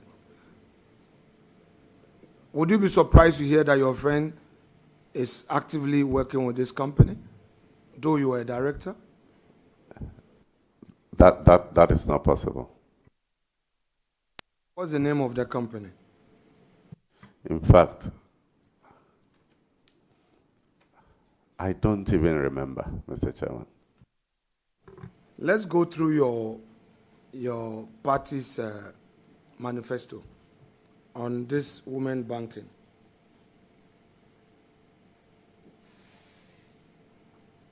Unfortunately, I don't have a copy. No, I would take the leave of chair and to allow you to come with your manifesto. It's very critical. You are speaking to women's banking, and you said Professor Nana and the President are passionate about it. Let's speak to it. Just a sec. Just a sec. I said earlier, I believe we were here. I think now that I know that not only you personally, but your team's infatuation with the NDC manifesto and our 24-hour economy, we will begin to arm ourselves with our manifesto. But as I said earlier, the manifesto is not a driving license that we carry around. So I would not expect the nominee, if he hasn't got his manifesto here, because it is not a requirement anywhere, that he should arm himself with it. So if he hasn't got it here, then unless you want to engage him with what you have read in our manifesto, which I know is a lot. Chairman, when you rule on the matter, our duty is to yield in obedience. I will accordingly yield. I thought that since this is a major policy of the government and is contained in the enacted manifesto, it could help. It will help if we go specific into it. But that said, I'll proceed.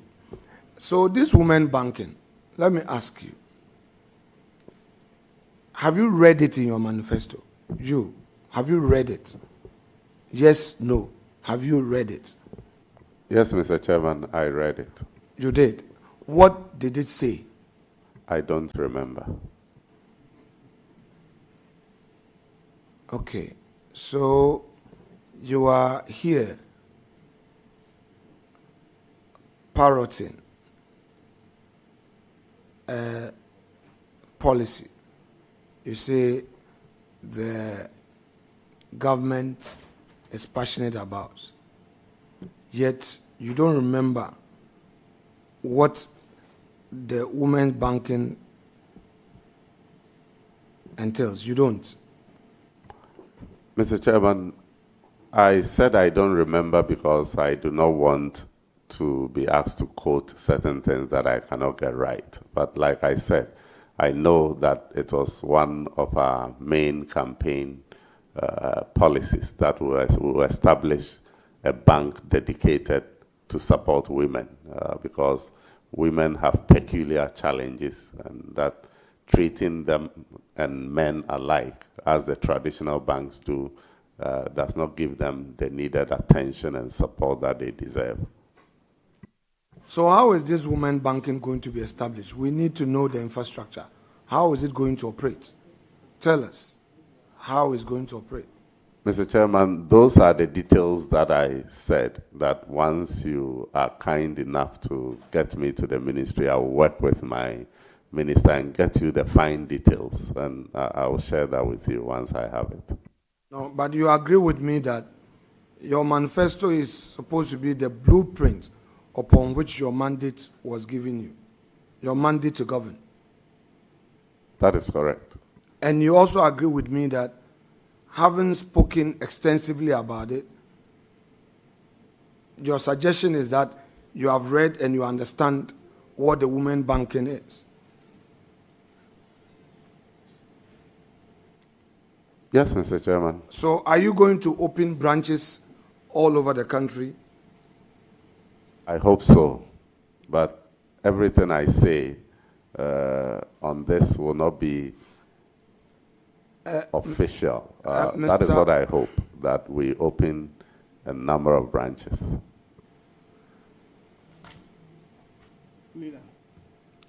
Leader, can I come in again? Oh, The nominee here is a nominee designated to be a deputy minister of a substantive minister. He's not a policy maker. He follows the policy directed by his minister. So if he doesn't know such a policy detailed question you are asking him, I personally wouldn't expect him to know if he says he doesn't know. Chairman, we leave it to the jury out there. Now, unemployment continues to be a national canker, which you are aware. What's your own view about employees Ghanaians receiving employment insurance benefits, especially those who are unemployed?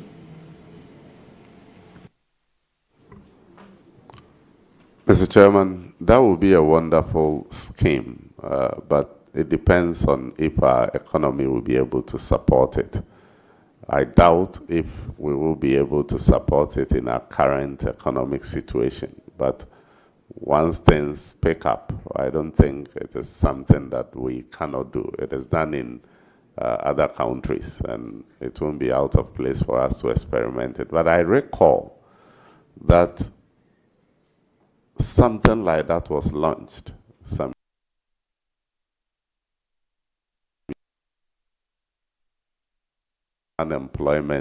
national unemployment insurance program or something of the sort by the previous administration. I'm not too sure where, the extent to which it was implemented, but it is something that when I go to the ministry, I would work with my minister to look at. And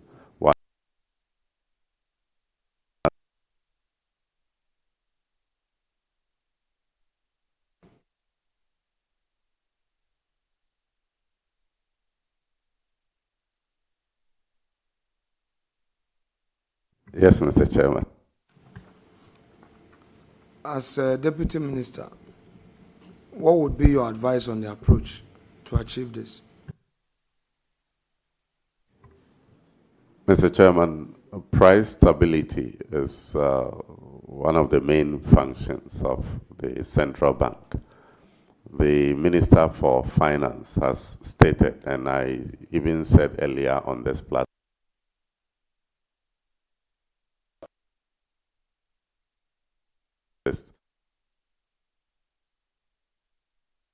these things, and I would support him in that direction in the areas that he would determine. We hear of broadening tax base, and all that. Same as found expression in your manifesto. First of all, are you aware of that? Yes, Mr. Chairman. If so, how does your government intend to implement this, broadening the tax base? What's your own understanding of the approach to be used in broadening the tax base? Mr. Chairman, we believe that in a difficult time like this, the approach to rake in more revenue will include broadening the tax base, because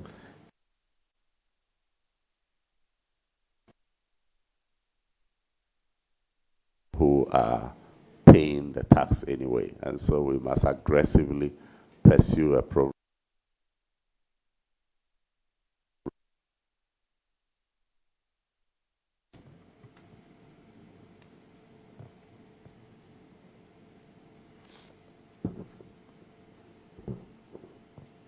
So let me ask you about tax incentives. The 1D, 1F policy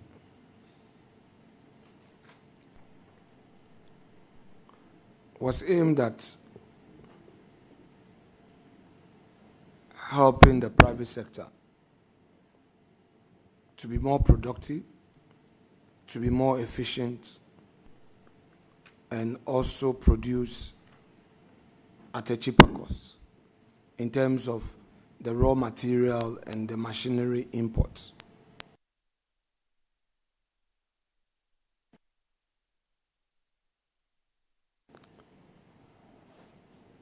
Mr. Chairman. Yes, no. Your party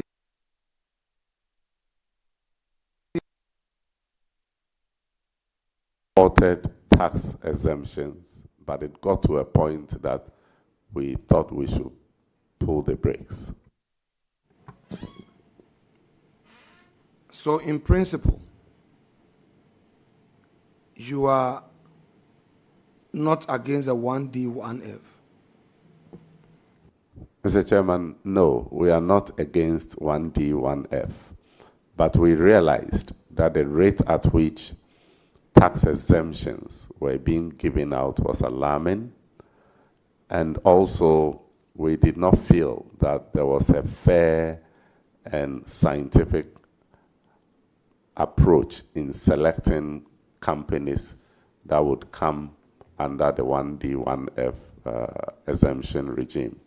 And so we did a lot of things together. I recall on the Finance Committee that leader himself and I were on, we had back and forth on these. On one occasion, the exemption request that was brought to us, when we rejected it, it went and came back with a drastic reduction in it. That in itself was a red flag to a lot of us. And I must say that the opposition to the 1D, 1F towards the end of the last parliament was not something that only our side stood against. There were some people on your side who agreed with us. So I thought that it was something in the interest of Mother Ghana that we felt that.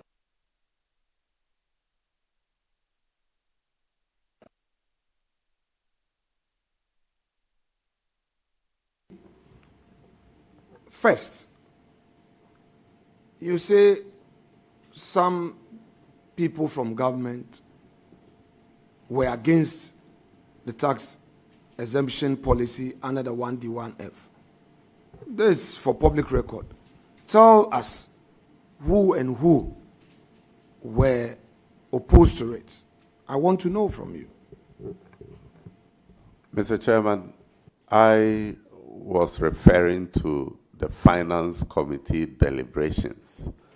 And that is what I'm saying, that on the committee, discussions that went on, we know that it wasn't like on party lines. We thought that we built consensus, and a lot of members on both sides agreed that some of the 1D, 1F exemption requests could not be granted.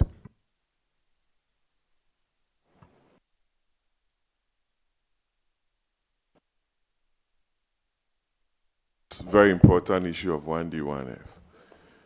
The decision of the committee, the then Finance Committee, was to take out the raw material components in the application, and we did so. That led to the reduction in the value. And the Honorable Ampim participated, out of which we generated a signed report. It was its laying that was objected to by the minority at the time. All of us, we generated a report. We sat at Aliza Hotel for over a week and did what the House, as directed by the Speaker, requested us to do. So it's not as if some members on the majority side, there were some discordant voices before.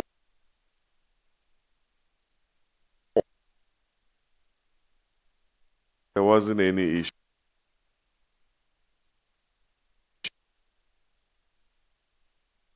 So hard in reducing the figure from about $300 and something million to about $100 million, representing over 48 companies to create over 200,000 direct jobs.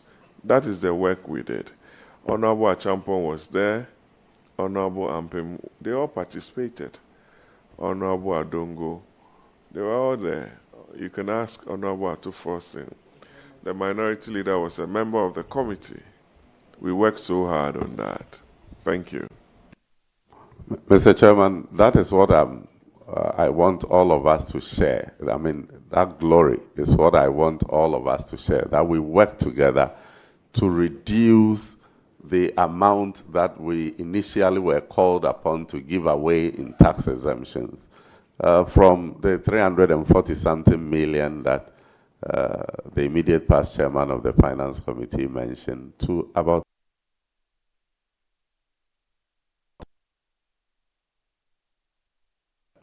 minority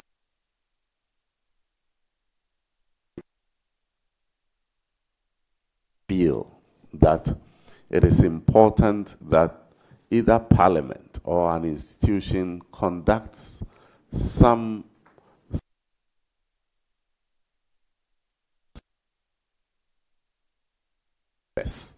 that we have been giving out to advise us as to whether the benefits is worth doing it and what modalities we should. I mean, it is something that I feel passionate about, that we need to have something to guide us as a House in granting some of these waivers. Thank you, Mr. Chairman. Chairman, you see, certain submissions must be properly placed in context. If you say that upon scrutiny, the figures reduced, that cannot be correct. A decision was taken that the raw materials component should be taken off so that the exemption would be limited to machinery. It isn't the case that there was an abuse in the system or that the figures that were brought, somebody had inflated. You see, but the point I want to make here is this. We are a country that wants to support the private sector. And you and I agree there is a private sector that creates the employment, not the government. Therefore, any initiative aimed at helping the private sector to thrive must be supported. Now, your party, in principle, opposed the 1D, 1F policy. It is the reason why certain decisions were made by your side. I want to know from you whether, as part of your policies for the private sector, your government is going to introduce any tax exemption regime for the private sector. Mr. Chairman, if my government would introduce any tax exemption regime, it should be done sparingly. I feel that the way the tax exemptions under 1D, 1F was given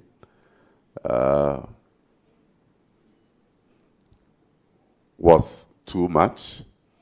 And like I said earlier on, I felt that it was important for some work to be done to ascertain whether we were getting value for it. Thank you.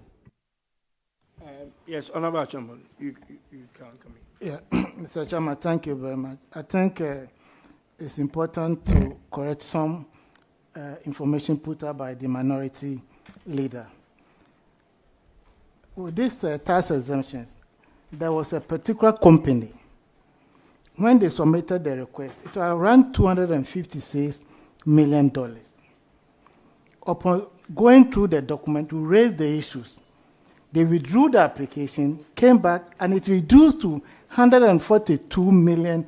This is the issue the nominee is talking about, not the later, when Honorable One became the chairperson, then we put all together, we'll tease out all the raw materials and the rest.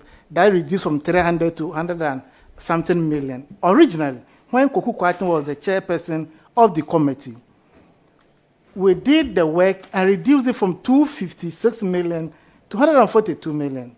That was the issue the nominee is talking about. So the issue put up by the minority leader that we did not support tax exemption is entirely not the position of the minority. We supported the granting of tax exemptions, but we got to a point, the numbers that were coming, we couldn't contain it any longer. That was why we took that position. So the Constitution is very clear on this matter. We cannot say we don't support granting of tax exemptions, but we needed to put the brakes so that we can make some savings for Mother Ghana. So we still support 1D, 1F, and we support granting of tax exemptions. But we need to do things at the right time.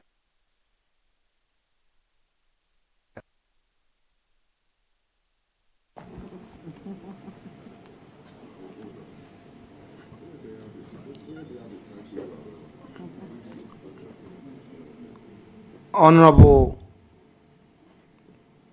nominee, before I ask my next question, Chairman, the respected colleague to my right has sought your leave to make a statement, not to even ask a question. I'm compelled to respond to him. The records of Parliament will reflect the views they express on the House floor through their minority leader. They said that they were not in support of the 1D, 1F and that they were opposed to it. It is the reason why they physically prevented even the laying of the report. The practice of Parliament is for the minority to express its view and for the report to be laid, a vote taken.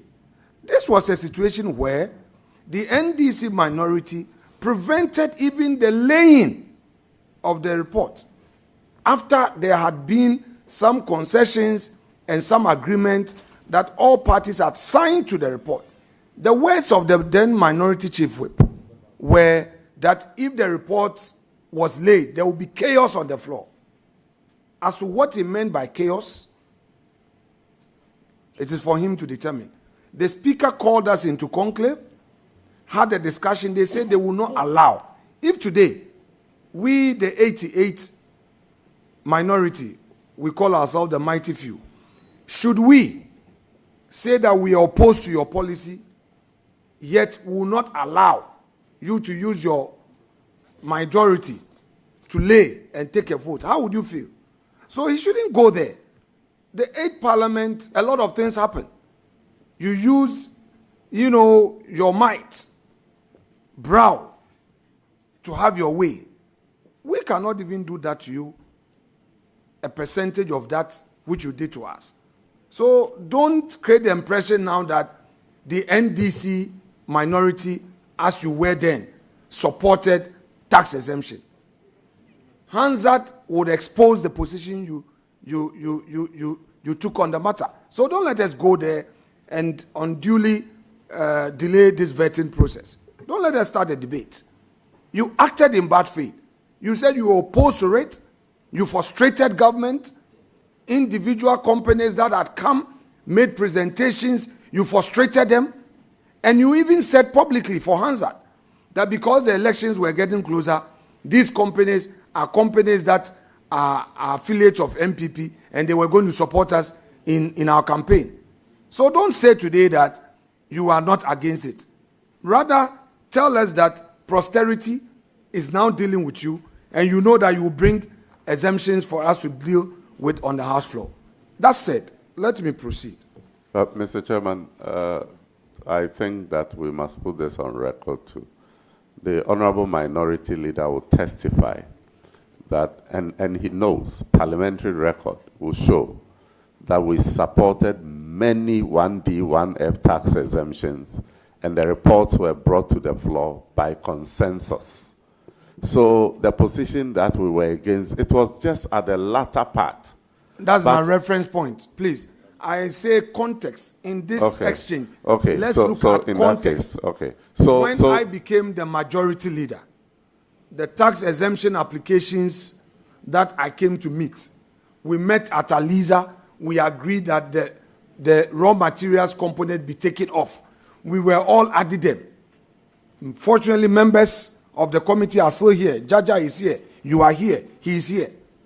Question is, after we had all agreed and done the report, you came to the House floor to tell us that you are opposed to it in spite of the agreement. Those companies are suffering. Now we are not in power. It's Ghanaians who have suffered, and these companies are still knocking at your doors. We know. And we know that you would want to bring them after your budget, bring these same applications for us to consider. Tell us that you've been caught by your own mischief and bad faith.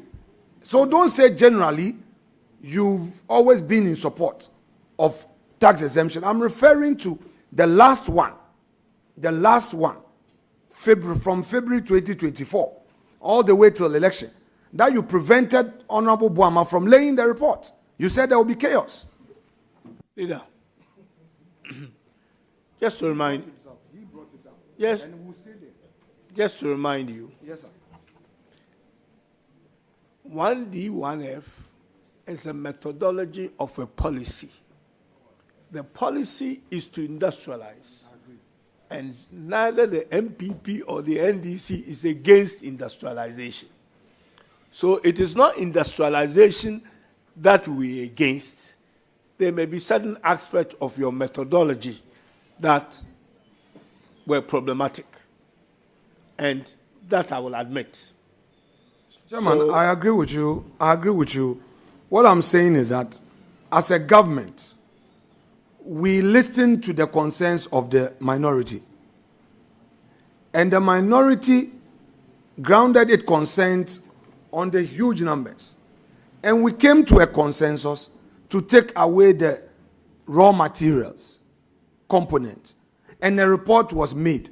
Then you did a U-turn on the floor to threaten chaos and prevented the chair from laying the report. That is a fact. So on record, you had said you were opposed to it. So let's end there. Now, Honorable Ampim, what is your view on this, your 24-hour economy? Explain to us your understanding of the 24-hour economy. Again, before you come in, 24-hour economy is the methodology for industrialization. I agree. Chair, I agree, respectfully. So explain to us the methodology for industrialization, which has been cliched by your party as 24-hour economy. Explain to us. Thank you, Mr. Chairman. Mr. Chairman, my party is advocating that we run a 24-hour economy where certain category of jobs can be done round the clock. This will provide extended hours of work and will provide job opportunities for many people. And if you look at our manifesto, I recall, I know that we listed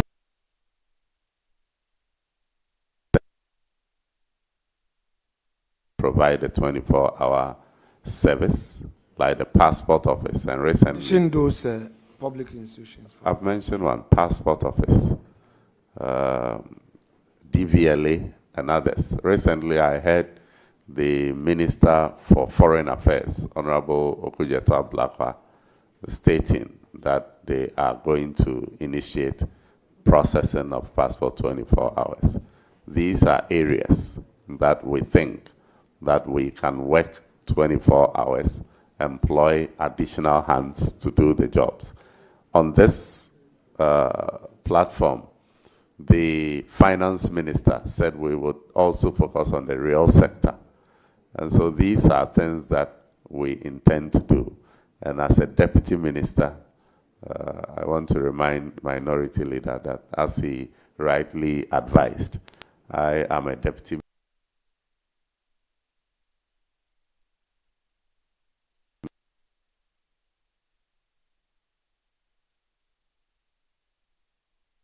my minister in the direction that you said. Thank you.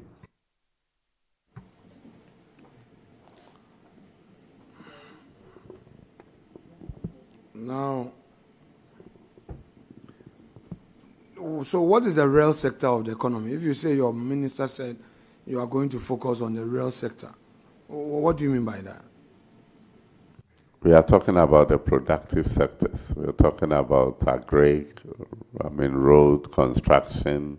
I don't see why we cannot do road construction in the night, as we see in other countries. If we are surfacing the 37 to Medina Road,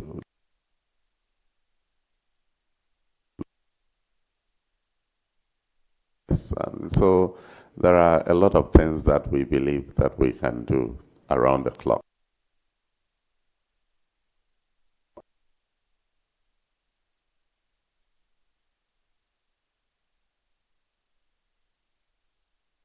Sector engineered.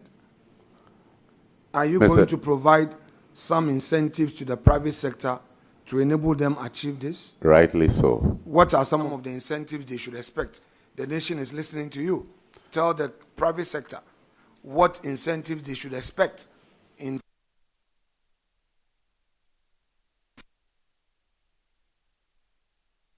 talked about was reduction in the use of power for certain times of the day. If you enroll in the 24-hour economy, off-peak period around midnight when everybody say you can actually get incentive for enrolling in the 24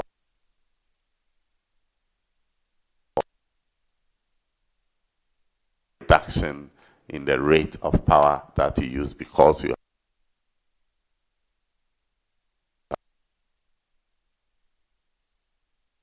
the 24-hour economy will require that people work in the night. It will be important that we boost security so that those that will be minded to do it will feel safe and to do it. Okay, so let me understand you. So what you are saying is that there will be a desk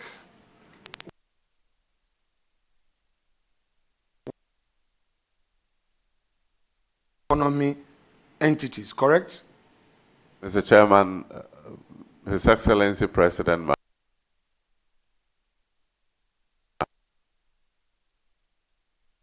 for our economy, and I know that he's working on the policy.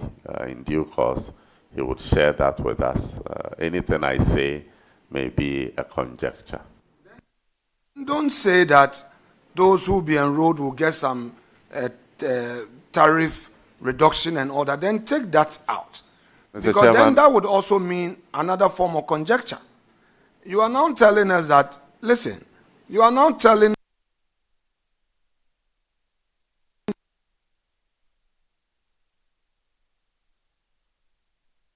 policy. That's what you are telling us, and that you don't want to commit yourself. Meanwhile, you are telling us that the 24-hour economy, those companies who would enroll on it, will get benefit in terms of electricity tariffs, and if they do at night. Honorable Ampim, Mr. Chairman, that is... Can I finish with respect? There's a difference between a campaign talk when you're on the rally, say 24-hour economy, you know, saying that people will be weeding at night, going to their farm in the night. This is Parliament.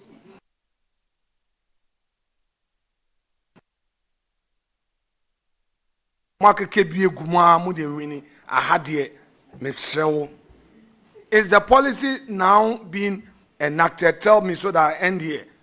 Tell me. Mr. Chairman, I said that the policy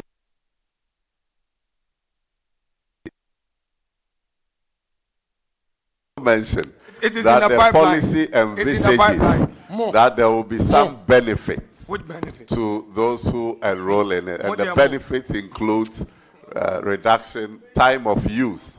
Ghana for being humusu by papa. What the interest? Leader, I think you are actually jumping the gun. Sure. Chairman. There is a man. Have a peaceful day. Chairman. Please, it will still continue to be peaceful. We have a manifesto and a policy. The manifesto eventually will feed into the policy. Somebody is out there that he had mentioned who is fashioning out these policies for us to get the details. In the manifesto, we did not say anything about we will give a tax exemption of this amount, or that will come in the policy and in the details.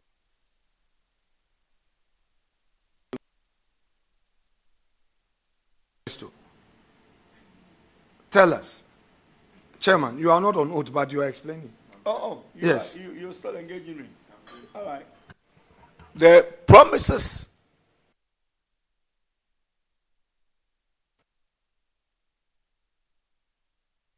will come in the policy, and they have to put it together. Yes, you will have a first visit with a budget, and you can then ask questions out of that. To ask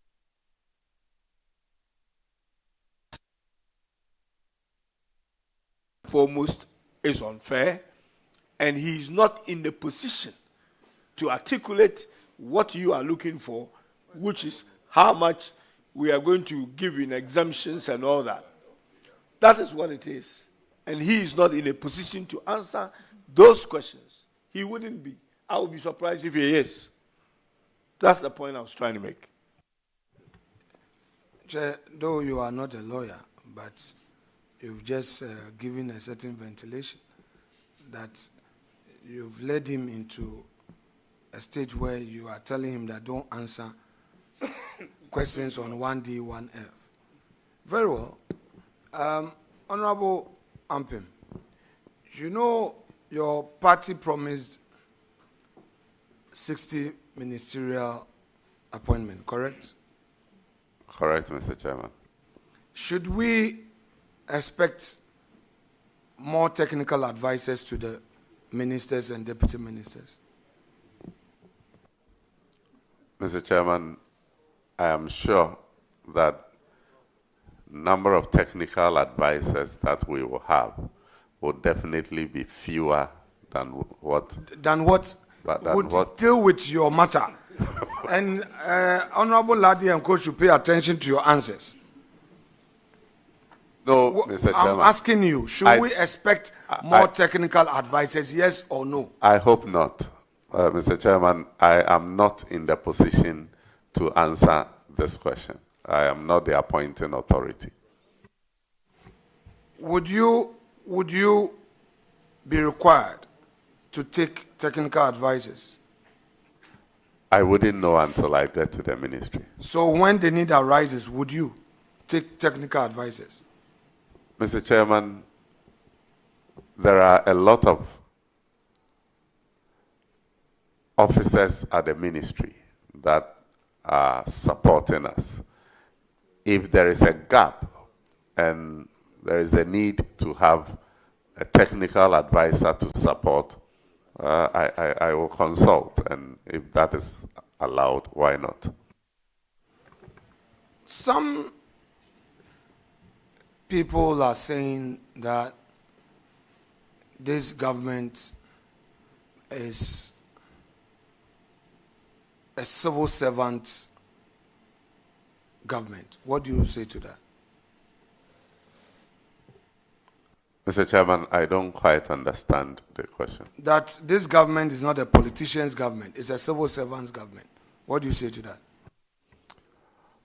If it is because we are reducing the number of ministers and that will rely on civil servants to bridge in the gap,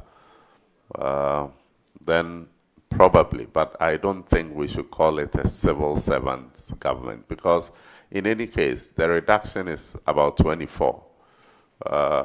So are you saying because we have reduced ministers from 84 to 60, the government has become a civil servant government? I don't quite understand the analogy. Now, let me try and close up with this. You are aware that the president has only one term and not beyond, correct? You know that? Yes, Mr. Chairman. And you know that very soon there will be internal competition as to who becomes his successor in your party, even as you're running a government. That will be in all political parties. That's we are talking about you. For now, I'm talking about NDC. Let's stay with you. You would agree with me that very soon there would be internal contest as to who succeeds President Mahama within your party for 2028 election, correct? Mr. Chairman, as long as President Mahama will not contest in the next election, definitely there will be internal processes to select another flag bearer. Now, in the process, how do you and Ato are going to be at the finance ministry to ensure fiscal discipline and all? Do you agree with me that in the process of internal politicking, it would likely put the government in disarray? And if you agree, how do you assure the nation that you would do what you can to ensure fiscal stability? Mr. Chairman, I'm not too sure how the internal politics would affect our resolve to manage the finances of this country. But if there are any of those external issues, I'm sure we'll be able to navigate through. You are a young man from Eastern Region and above 40. If they approach you to contest, would you? Mr. Chairman, to contest for what? Flag bearer of your party.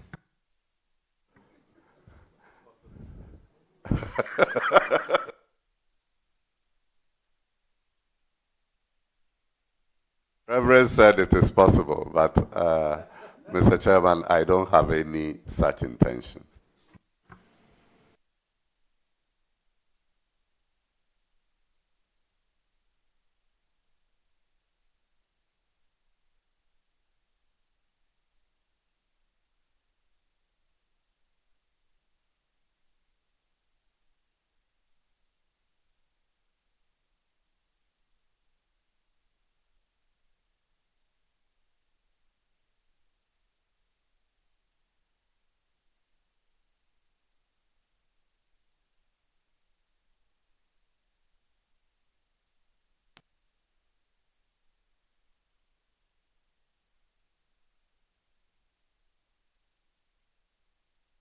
You're still watching Channel 1 TV, coming to you live from our studio here in Accra.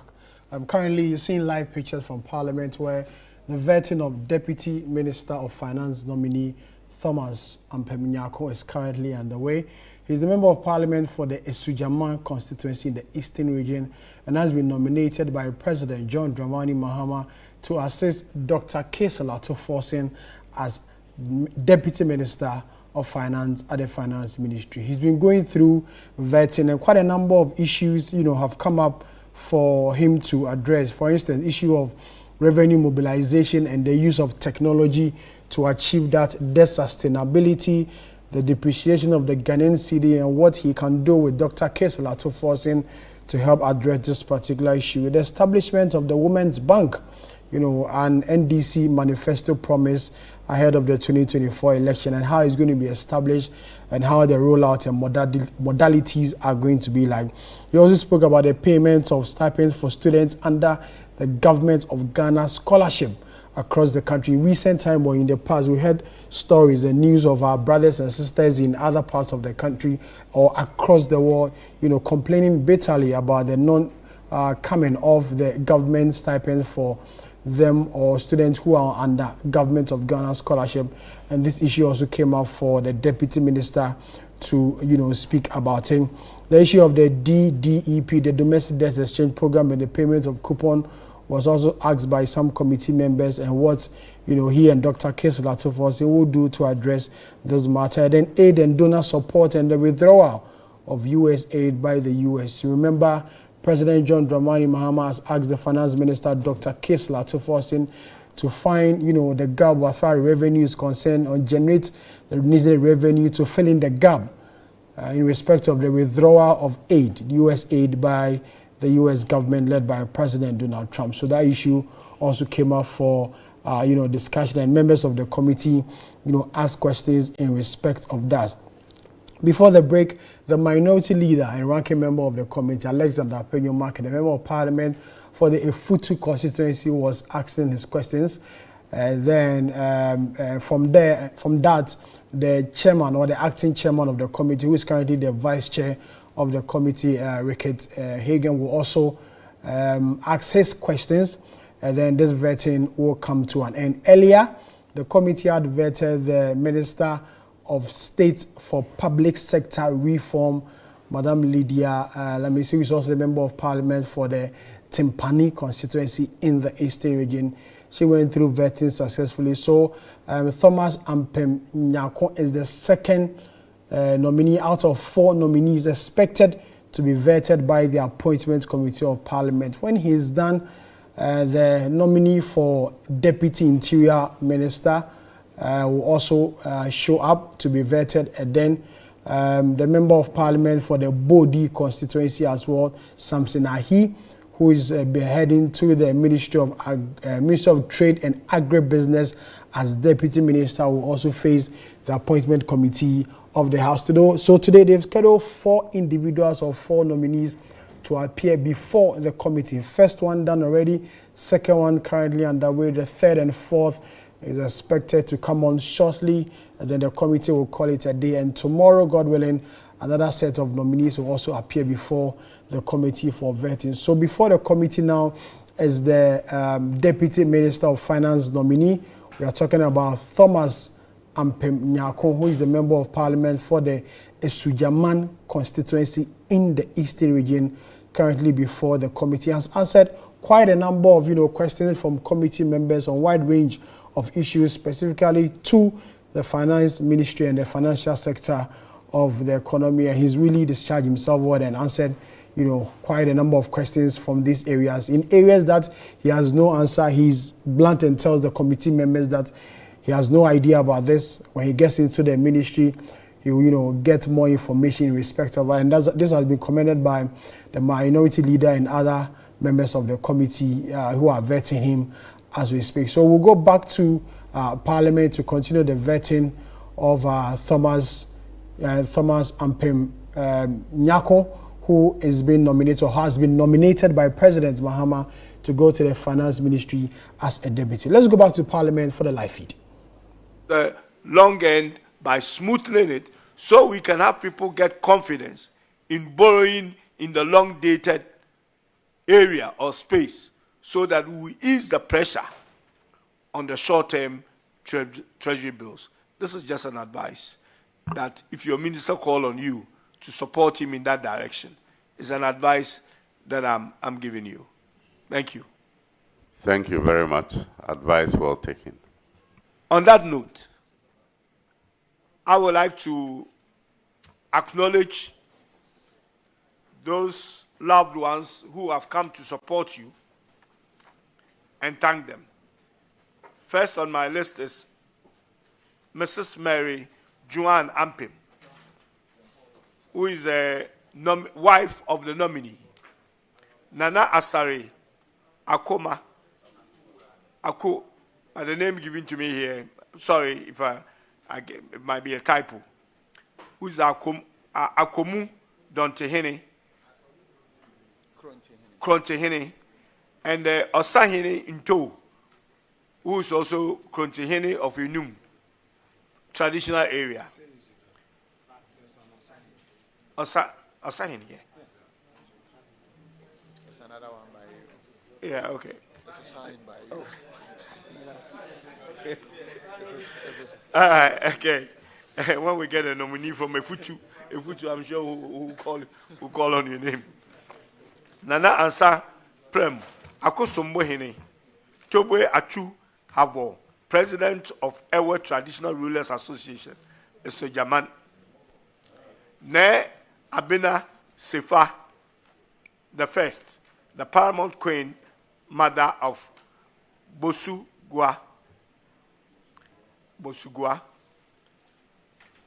and then Ako Chaso, Nyako Yaboa, Bosomahini, Ne Tete, Nana Odia the first, Krobo chief of Isojaman, Akujiaman Nana Kwesi, and Nane the fourth, Adontehini, of a new traditional area. Lucy Awuku, who is a sibling, your sibling, and Wright Sikanku, constituency chairman. I thank you all very much for coming to support your loved one, and I would like to say that we'll bring proceedings to a close. Honorable nominee.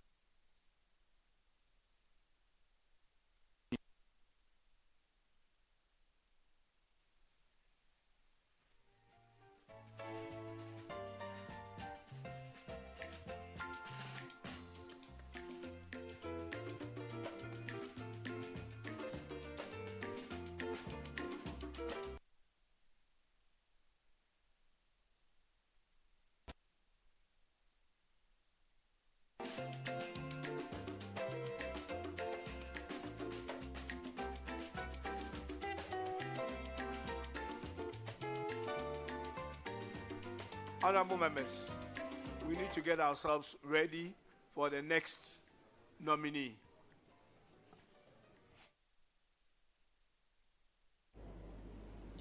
Thomas Nyako Ampem, Member of Parliament for the Esujaman constituency in the Eastern Region, Deputy Minister of Finance nominee, just gone through vetting by the Appointment Committee of Parliament. Quite a number of issues raised at this particular meeting of the Appointment Committee and the vetting of the Deputy Minister nominee. Quite a number of issues. Revenue mobilization in the use of technology to raise revenue, debt sustainability, cedi depreciation, establishment of the Women's Bank, which featured prominently in the NDC manifesto in the lead-up to the 2024 election, payment of stipend for Ghanaian students sometimes stranded in the other parts of the world who are on the Government of Ghana scholarship, DDPE, that is the Domestic Debt Exchange Program, and payment of coupons, and aid and donor support and the withdrawal of U.S. aid by the U.S. government. All these issues were asked for the nominee to respond to these ones by committee members, including a minority leader and ranking member on the Appointment Committee of Parliament. So, Deputy Minister for Finance nominee has done. What the committee or what we are expecting next is the Deputy Minister nominee for the Interior in the person of Ebenezer Oklite Telabi, who is expected to, face the Appointment Committee or appear next before the appointment committee for him to be vetted as he occupies the position of Deputy Minister for the Interior.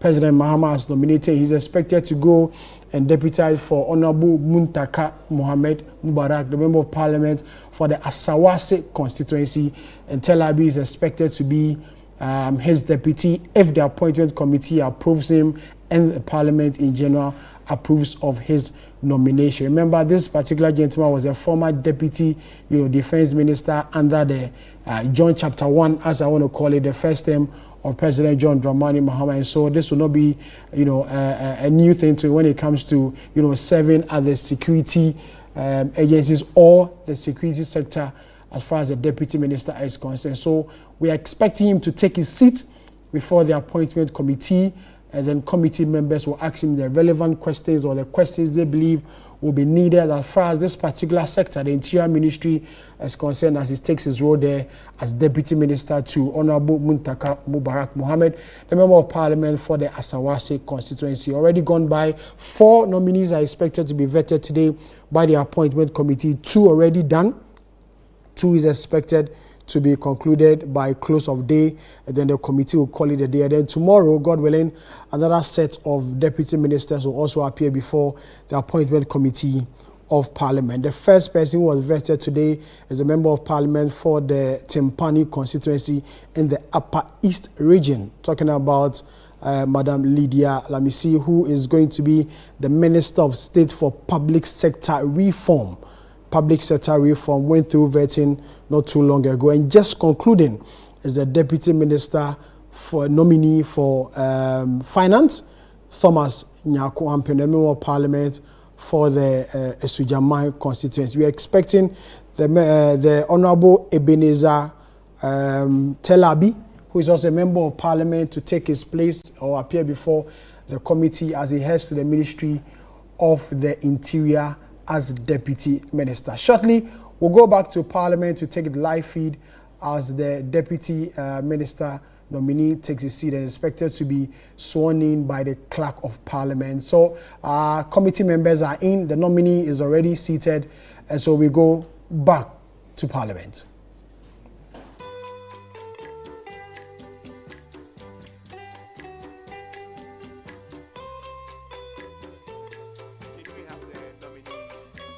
The oath, please.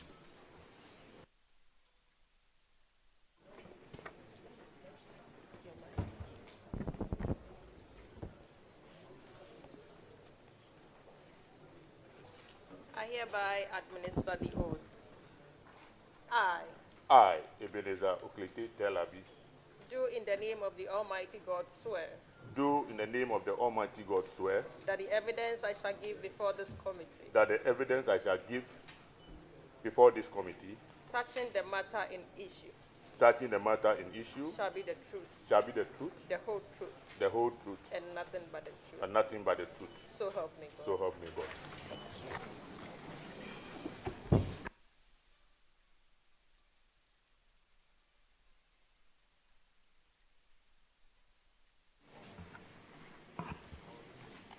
Honorable nominee, good afternoon. Good afternoon.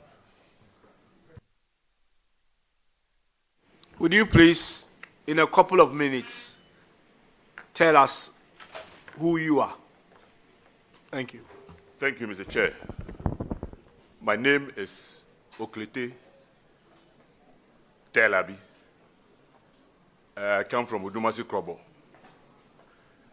I was born in the year 1963. Went to Akro Primary, Udumasi Presby Middle School, sat for the common entrance and went to Manya Krobo Secondary School, from where I went to Pope John Secondary for the 6th form.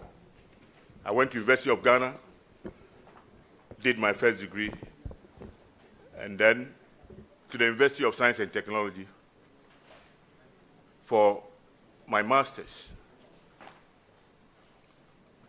And then I followed up with work as a research officer with the Center for Scientific Research to Plant Medicine. Then later on joined the University of Science and Technology as a lecturer till 2011, when I decided to veer into full politics. And that is what has brought me here today. Thank you.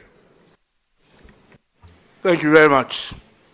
Honorable members, if I have a subject matter rep on my left, would you please start?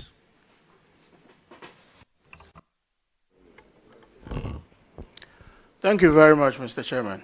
Mr. Chairman, let me take this opportunity to congratulate the nominee, who happens to be my in-law. I think today is a day of in-laws. Thank you very much. It was my prayer that Mr. Nominee, having been a deputy minister before, would have been made a substantive minister this time. But it's rather unfortunate, but I still have him in my prayers, and I believe that he will soon be made a substantive minister. Exactly. Mr. Nominee, my first question has to do with the threat facing this country in terms of terrorism. We know that as a country we have one big issue with our borders. Our borders are porous, and we know how these terrorists operate. As a deputy minister nominee, what do you bring to the table to assist your minister in dealing with this issue that has to do with the porous nature of our borders? Thank you, Mr. Chairman. Mr. Chairman, I thank you for this opportunity.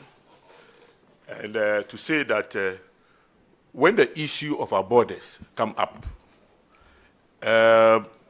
it is one issue that requires serious, it requires some seriousness. Because when you come to West Africa, our borders are very peculiar. The fact is that when you go to the Volta region, there are people who sleep in Ghana but work in Togo. Some of them have their farms across. And I remember I had the opportunity to be part of a program where some of our development partners were recommending some form of restrictions along our borders. And those of us from West Africa said, given our situation, it will be difficult. But as I said, it is very important that for us to really take care of our borders, there must be some serious, collaboration with our brothers and sisters across the borders. And I think that is the only way for now, because it is very expensive. When you look at the recommendations that were given by those development partners, it is very important. It is very, expensive to raise the kind of barriers that they want us to put in place. And in the end, it will not even help us. So I think that we must collaborate with our colleagues across the borders so that we can get intelligence from, their end, so that we prepare against any, attacks, if you put it that way. Thank you. Mr. Chairman, a follow-up question. I agree with you that it is very expensive to deal with the issues pertaining to our borders, which of course are porous. But here we have a nation to protect. We have a nation to secure. Would you, as a deputy minister, advise your minister, in spite of the expensive nature of securing our borders, to go into securing that which is very important in terms of gadget and all that to secure our borders? Very much, Mr. Chairman. I think that as a deputy minister, I would have to really listen and work, if I wouldn't say to the dictates of my boss, but then appropriately, when it becomes necessary, I'll prefer whatever advice that I have, depending on the choices that I'm going to make. If my boss believes that deploying those equipments will be a priority, I will support it with what experience I have. If he also believes in the kind of what I recommended earlier on, collaborating and getting intelligence from our colleagues, our brothers and sisters across the borders, that I would also put in what I think would help in bringing that, on board. Thank you. Thank you, Mr. Chairman. My second question. My second question has to do with the inadequate funding of feeding our prisoners.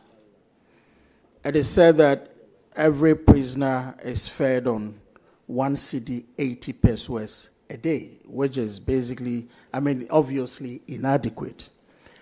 As a deputy minister, what do you bring to the table to assist your minister to deal with this problem? Thank you, Chair.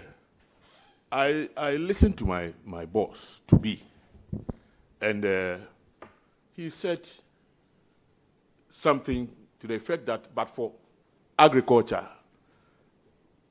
in the prisons, would have had serious insurrection because there was no way they were going to get enough food to feed the prisoners. I think that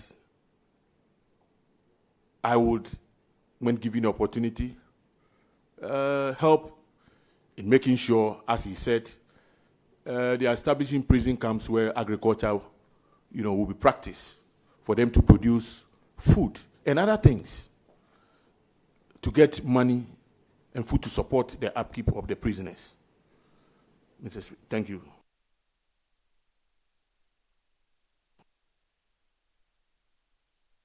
Would you advise your minister to go into commercial farming by prisoners to, as it were, to look at other areas, not just restricting yourself to just farming to feed our prisoners? Thank you very much. Certainly, I believe that whatever they produce, if you really want to take care of prisoners, and depending on where they find themselves, example, Akusi, if you have a place like Akusi where prisoners go into farming, they can go into rice farming, but I don't think that they can feed on only rice. So to cater for other things, they might have to sell, some of their produce to take care of other things that they will need, for the upkeep of the prisoners. Yes, I will support my minister to do that. Thank you. Mr. Chairman, my final question, my third and final question. My final question has to do with Ghana Police. A visit to many of our barracks, especially in the bigger towns such as Accra, Kumasi.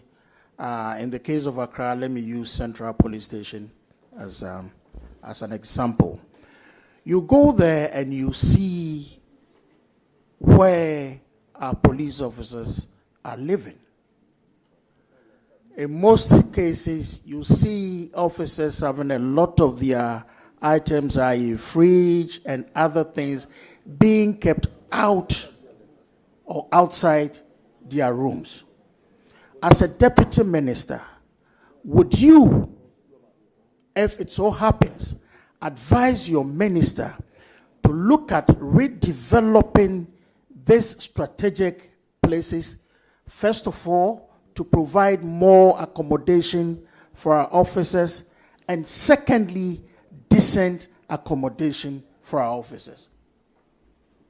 Thank you, Mr. Chair. I am certainly going to support my boss to look for decent accommodation for our officers. And going through their books, there's evidence that they are taking advantage of the fact that they are now sitting on some prime lands. And in collaboration with the private sector, they are getting some infrastructure built outside. And then in exchange for some prime lands, in the city center. And I think that is about time that happens on a larger scale. Thank you very much. Thank you very much, Mr. Chairman. I think this is I am done, so let me take the opportunity to wish my Akonta well. I wish you well.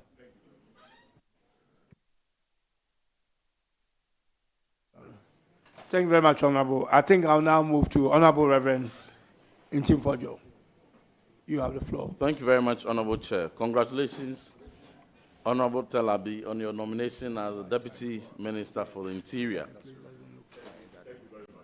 You are a fourth-term Member of Parliament, and with a previous experience as Deputy Minister for 6 years, 2 of which is in record as Deputy Minister for Defense. With this background, coming into the office as Deputy Minister for the Interior, what specific reforms would you forcefully suggest to your minister in the quest to improving the sector? Thank you very much. To be honest with you, looking at Ministry of Defense as against Ministry of Interior, you realize that though they are all supposed to provide security, their area of jurisdiction is different, and therefore whatever tactics or whatever program they deploy may vary a little. But I believe that there are a few things that I think that when we introduce into these other services will help. And I remember 8 years or 12 years ago, I was here for a similar vetting. And I told the panel that I went round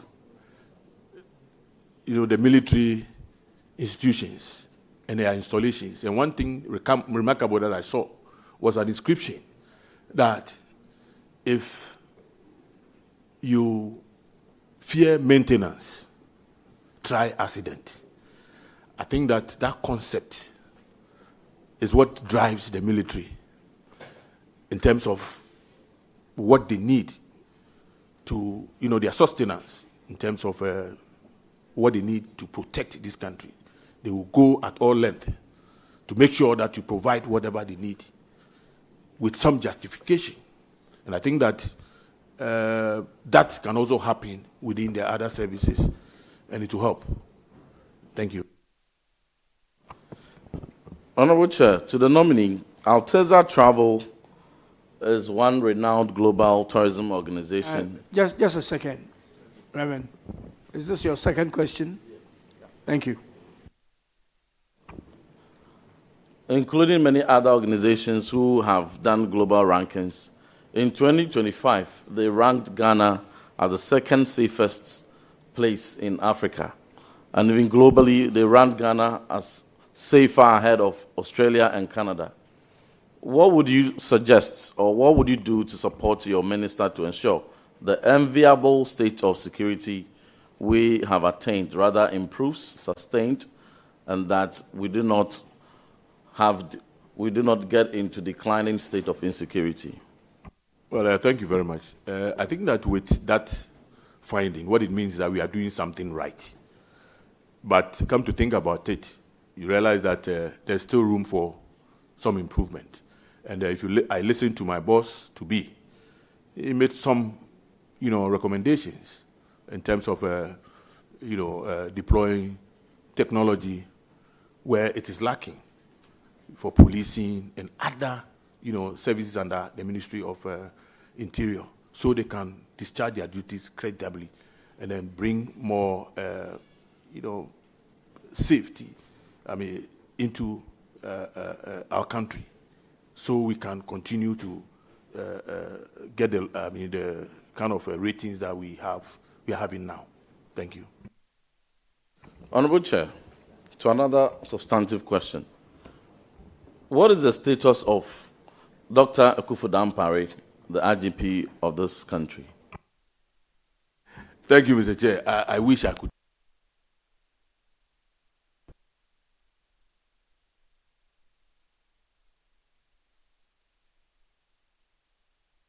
There to sit in any meeting, to even eavesdrop, sort of. But I cannot answer this for now. It is for the president to decide. Thank you. A follow-up to this. Given the sterling leadership record of the IGP within the period of his tenure and the reforms he has brought to improving the police service, would you advise that in line with maintaining the security sector governance integrity and to promote professionalism, that he is maintained to full term to continue the good work he's doing for Mother Ghana? Thank you, Mr. Chair. Mr. Chair, as I said, I wish I had that authority, but I don't have. And the appointing authority may be looking at other things other than what you think is the case. I don't know whether this is a very good platform for me to give you a particular example. Sometimes you think you are doing your best as a football player, but your coach will substitute you. What he sees outside, sitting on the bench, is different from what is happening on the field. What you see on the field. So let us leave it to the president, the appointing authority, to decide. Thank you very much. Congratulations, Honorable Deputy Minister Nominee. I wish you Godspeed. Thank you very much. Thank you very much, Honorable. I will come to my right and take two on if there is a subject matter or any other. But I'll start with a subject matter if there is one. Otherwise, I think so. Yes. Yeah, okay, so let's start with Honorable. Yeah. Thank you, Mr. Chair. Congratulations. Thank you. Yes, 2 weeks ago, I had a fire outbreak in my constituency, and to get the NADMO to come to our aid was very difficult. In fact, I was directed to the National NADMO headquarters, and they kept tossing me. At the end, I had to, make ways and means to get relief items to the people. How are you going to support the National Disaster Management Organization, NADMO, for improving disaster response? Quick response, yeah. Thank you. Thank you very much. As I said, you require funding for such operations. And I believe that my boss, as he said here, has some very good working relationship with the finance minister, and therefore would always be at his door to get him to support the services under his ministry. And I will do the same if he gives me the opportunity to do follow-ups for him. I'm going to do that to get finance to support us. We know we are in difficult times, but will help. A constant reminder would help in prioritizing some of our institutions that are very important when it comes to maintenance of our, peace, security, and safety in this country's concern. Thank you.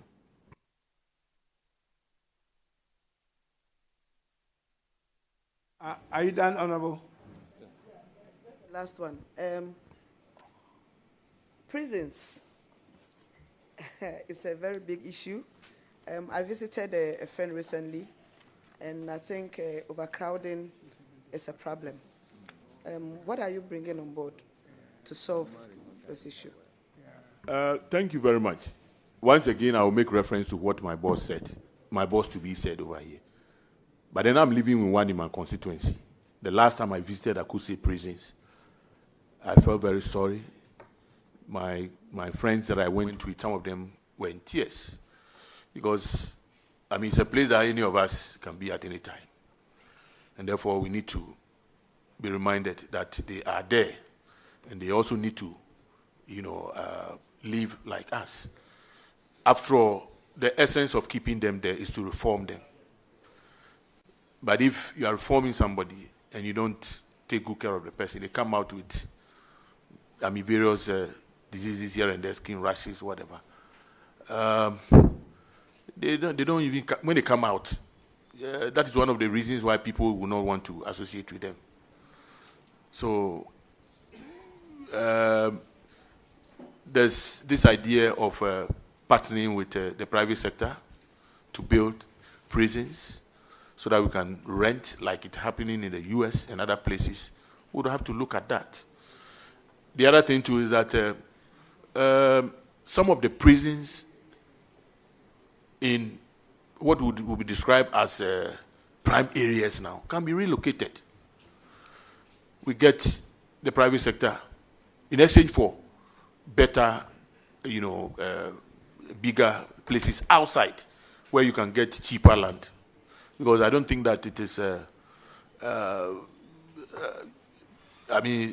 all costs, the prisons must be where they are now. No, they can be relocated so that we can make use of that.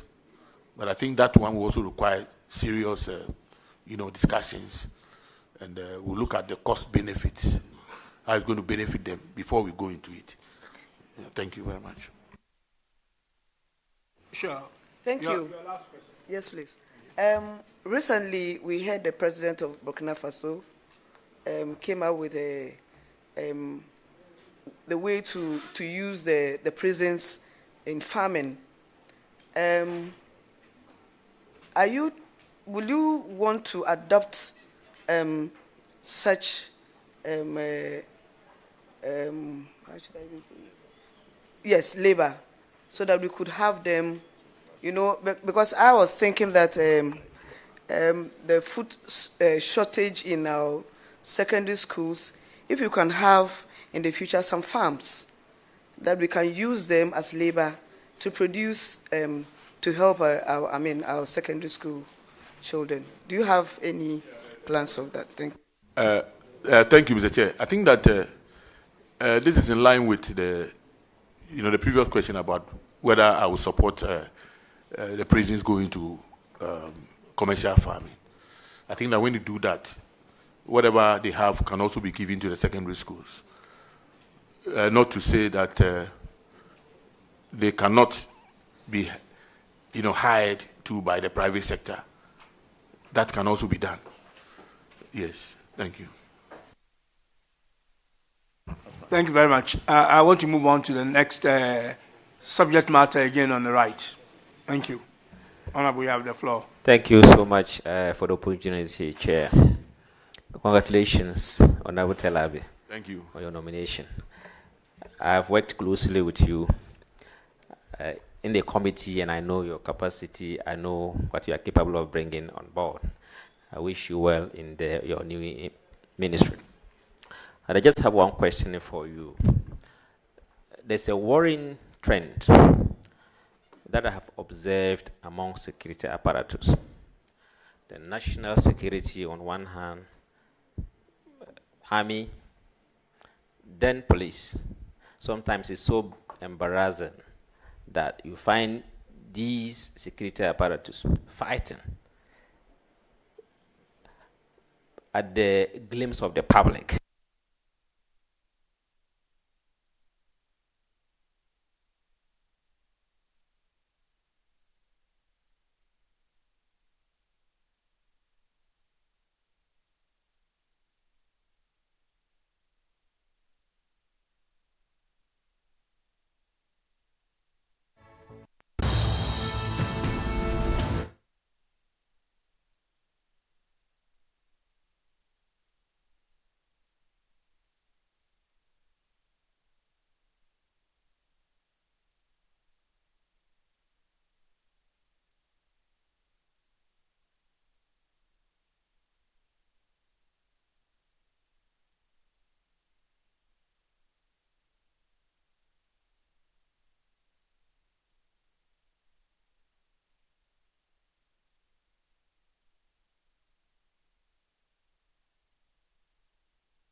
engage themselves in various sports activities.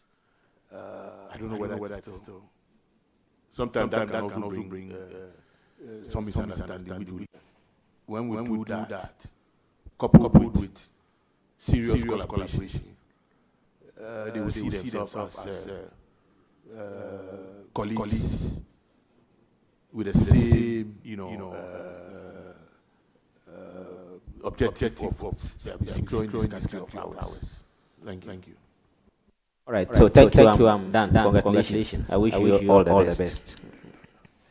Thank you very much. I think I will again return back to the left, and I will call on Honorable Damwa. Take the floor.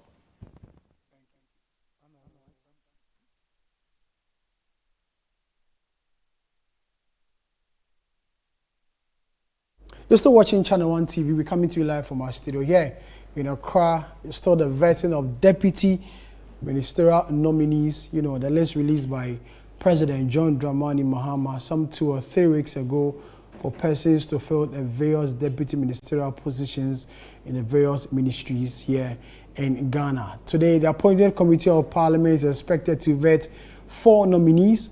Already 2 gone. The third one currently underway, Deputy Minister nominee for the Interior Ministry. You're talking about the Member of Parliament for the Lower Manya Krobo constituency in the Eastern region. He has served as a Deputy Minister before. You're talking about Ebenezer Oklite Telabi.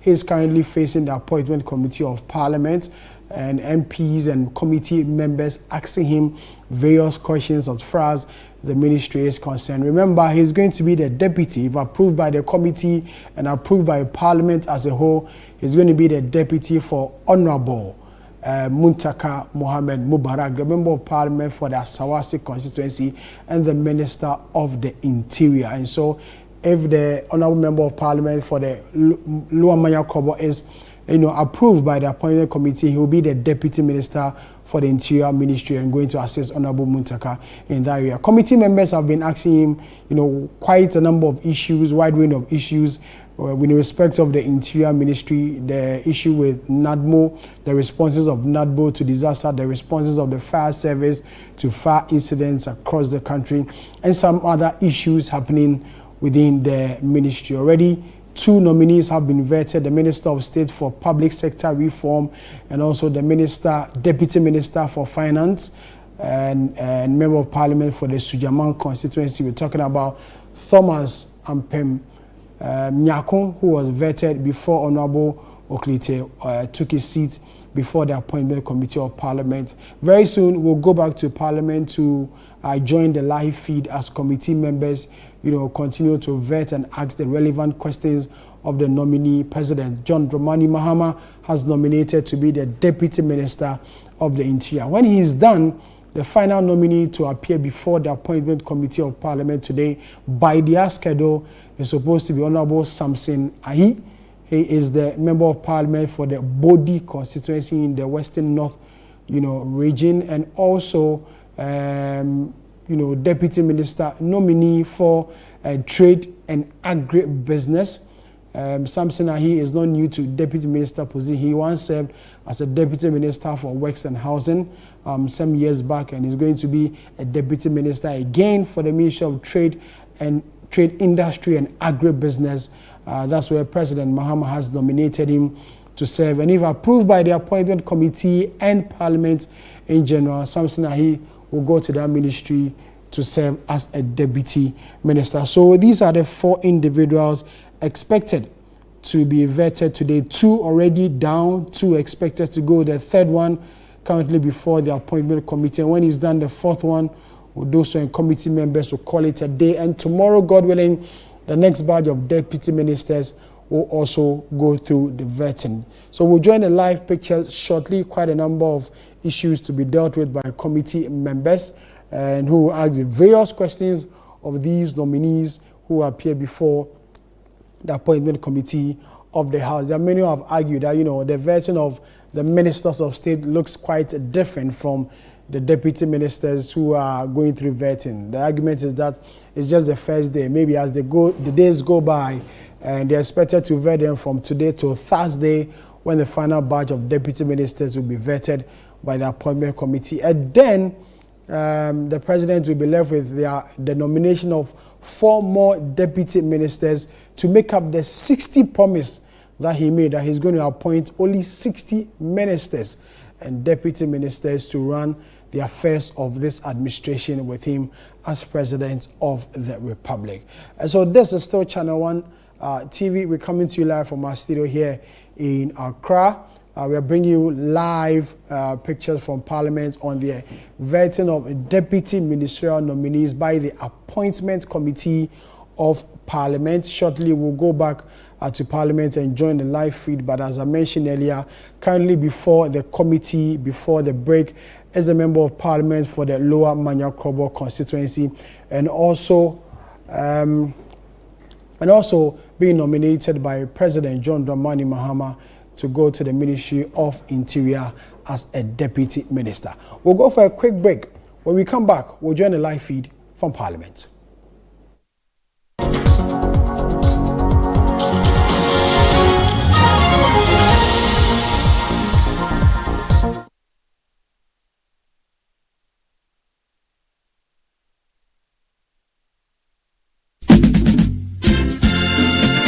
This year, something magical is happening. A celebration of tradition, flavor, and community. Welcome to the Back to Your Village Food Festival 2025. Taste the heart of your heritage with mouth-watering dishes from across the country, like Ademe with Akple, Tozafi with Ayoyo soup, Kokonte, Apopransa, Rare Quine, and many more. From rich spices to sweet treats, it's a journey for your senses. We're taking you back to your village. Oh yes, let's recreate our age-old recipes. But it's not just about food, you know. We're celebrating culture, connecting with family, and making memories that last a lifetime.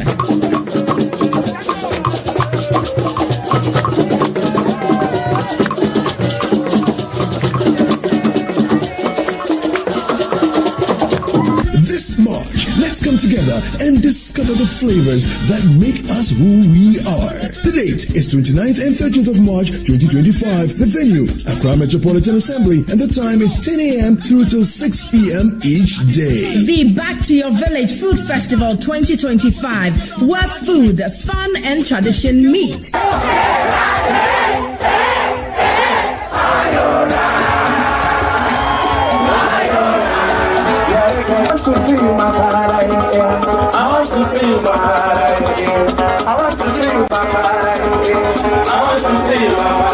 See you there. Interested vendors should call 0558-973-973 or 0205-973-973 to register. The Back to Your Village Food Festival 2025 is powered by Channel 1 TV with support from 97.3 City FM.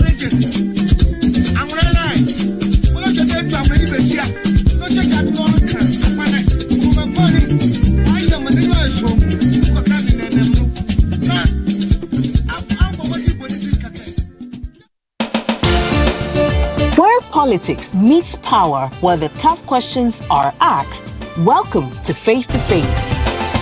Every Tuesday at 9 p.m., join Umaru Sanda Amadou as he takes you face to face with the key players shaping the future of our nation. I lost over $10 million at the trade fair. You had a fight with the management of trade fair? I don't have a fight with them. I just deplore the way they went about what they did. Let's talk about the chief prosecutor of the state at the time that you were being prosecuted, Godfrey Yeboah Dame, the Attorney General. Yes. I think he was directed to jail us. By who? By the system. Boku has been a failure for your government, though. Can't be a failure. You have not solved it. No, you are not praising them, the previous government for solving it, which was even a more difficult case. It's quite obvious that from these votes, the people felt that let's just let you go. So they were disappointed in us. You are essentially the worst government in the Fourth Republic. I don't know how you are doing that. If you based on the indicators. Yes, based on the number of people who refuse to come and vote for you. If that is your analysis, then why not? No filter, no boundaries, just the truth behind the headlines. Deep, bold and unflinching. Face to Face with Umaru Sanda Amadou airs on Tuesdays at 9 p.m. only on Channel 1 TV, where politics gets real. Are you ready for the road trip of a lifetime? All is set to explore 14 amazing regions of Ghana on the Heritage Caravan 2025. If you want to come to Basu, see the dancing and write your name. Dive deep into the rich Ghanaian culture through the food, the music, the history, and the captivating traditions. From the 2nd to the 9th of March 2025, you will experience the road trip of a lifetime. Build connections, network, and share unforgettable memories with fellow adventurers. You have done half of the way. You have half more to go. How are you feeling? How are you feeling? Okay, I'll never do this again. So this is a grand entry into the water for a hot afternoon bath. The Heritage Caravan will smoothly drive through the Greater Accra region, Eastern, Volta, Oti, Northeast, Upper East, Northern, Savannah, Bono, Bono East, Ahafo, Ashanti, Western North, Western and Central regions. Throughout the 8 days on the road, groove to authentic live band music on the wheels with the melodic In Chim Chim Band. The Heritage Caravan 2025 will be fun, educative, refreshing, and most of all, remarkable. Stay updated. Follow all Channel 1 TV and 97.3 City FM social media handles for updates and join the conversation with the hashtag Heritage Caravan 2025. The Heritage Caravan 2025 is powered by Channel 1 TV in partnership with the Ghana Tourism Authority with support from 97.3 City FM and proudly sponsored by the National Lottery Authority, Hollard Insurance, Omni Basic Bank, Goyle PLC, GB Foods, Standard Water, Apollonia City, and Beaver Beverages. Terms and conditions apply. Curious about what's happening beyond your borders? Beyond Borders takes you there. Every Wednesday at 7 p.m., join Caleb Kuda as he explores the stories that shape our world, connecting you with Ghanaians in other cultures and seeing the world through their eyes. So we've learned one thing: you leave your shoes outside. Wow. Tuesdays, yeah. you know, I won't go to Ghana dressed in a Lacoste. As director of operations. From international politics to the human stories that define nations, Beyond Borders brings you a fresh perspective of Ghanaians around the world, one conversation at a time. Beyond Borders with Caleb Kuda airs Wednesdays at 7 p.m. only on Channel 1 TV. This March, we invite you to splash in the pool of cultural expressivity and soak yourself in the celebration of indigenous authenticity in our Heritage Month.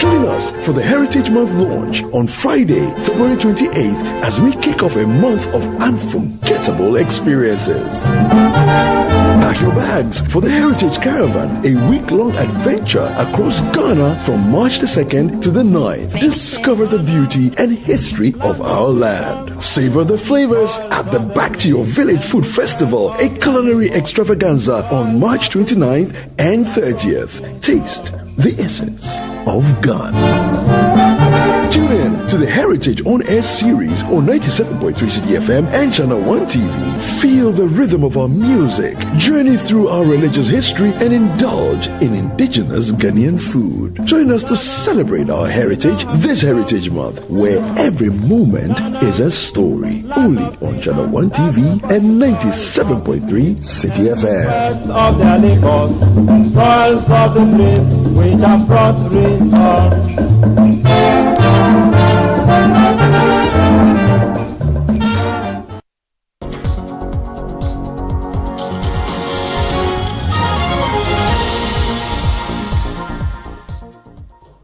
You're still watching Channel 1 TV. We're coming to you live from our studio here in Accra. Currently underway is the vetting of deputy ministers nominated by President John Dramani Mahama to the various ministries, in the country. Before I went on the break, the Deputy Minister-Designate for the Interior Ministry and Member of Parliament for Lower Manya Kobo, Ebenezer Oklite Telabi, was before the appointment committee. He's still before the committee. So we'll go back to Parliament for live pictures.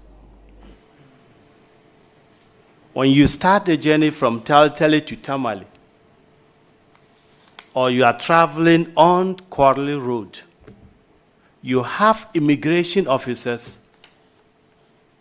stopping every vehicle or motorbikes,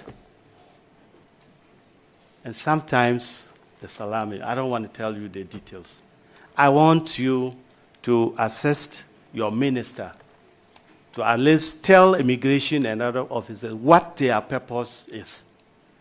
They are not supposed to be doing vehicle or motorbike searching, but they do. And they also several things. It's amazing. Thank you. Chair, thank you very much. I believe that our security services do their operations based on intelligence. But that is not to say that some of them do not, sometimes they don't go wayward. But we would examine the situation and advise appropriately. But as you said, it is true. Sometimes when you come to Parliament and you sit throughout the night till about, let's say, 11, 12, I live in Odumasi Krobo, and I drive along the mountains through Somanya to my place. You go through tough traffic from 37 through airport to Medina. When you get out of Adenta, just when you think you have some relief, there's another traffic. This time around, it is not as a result of the number of vehicles, but police have mounted barriers, one at Oyarifa, another one at Oibi. When you climb them, you get to Obusman, there's another one. When you get to Latte Junction, there's another one. Sometimes it can be frustrating. But then, they come out based on the kind of intelligence that they have. So we would look at all that and advise appropriately. Thank you very much. I wish you well. Thank you. Honorable Patrick Bwama, you have the floor. Thank you very much, Chairman, and congratulations, former ranking Environment Committee member. My first question is on naturalization. Naturalization. And if you look at the website of your ministry, it has the photograph of your minister, the president and vice president, your acting chief director. But let me read this to you, Chairman, with your kind permission.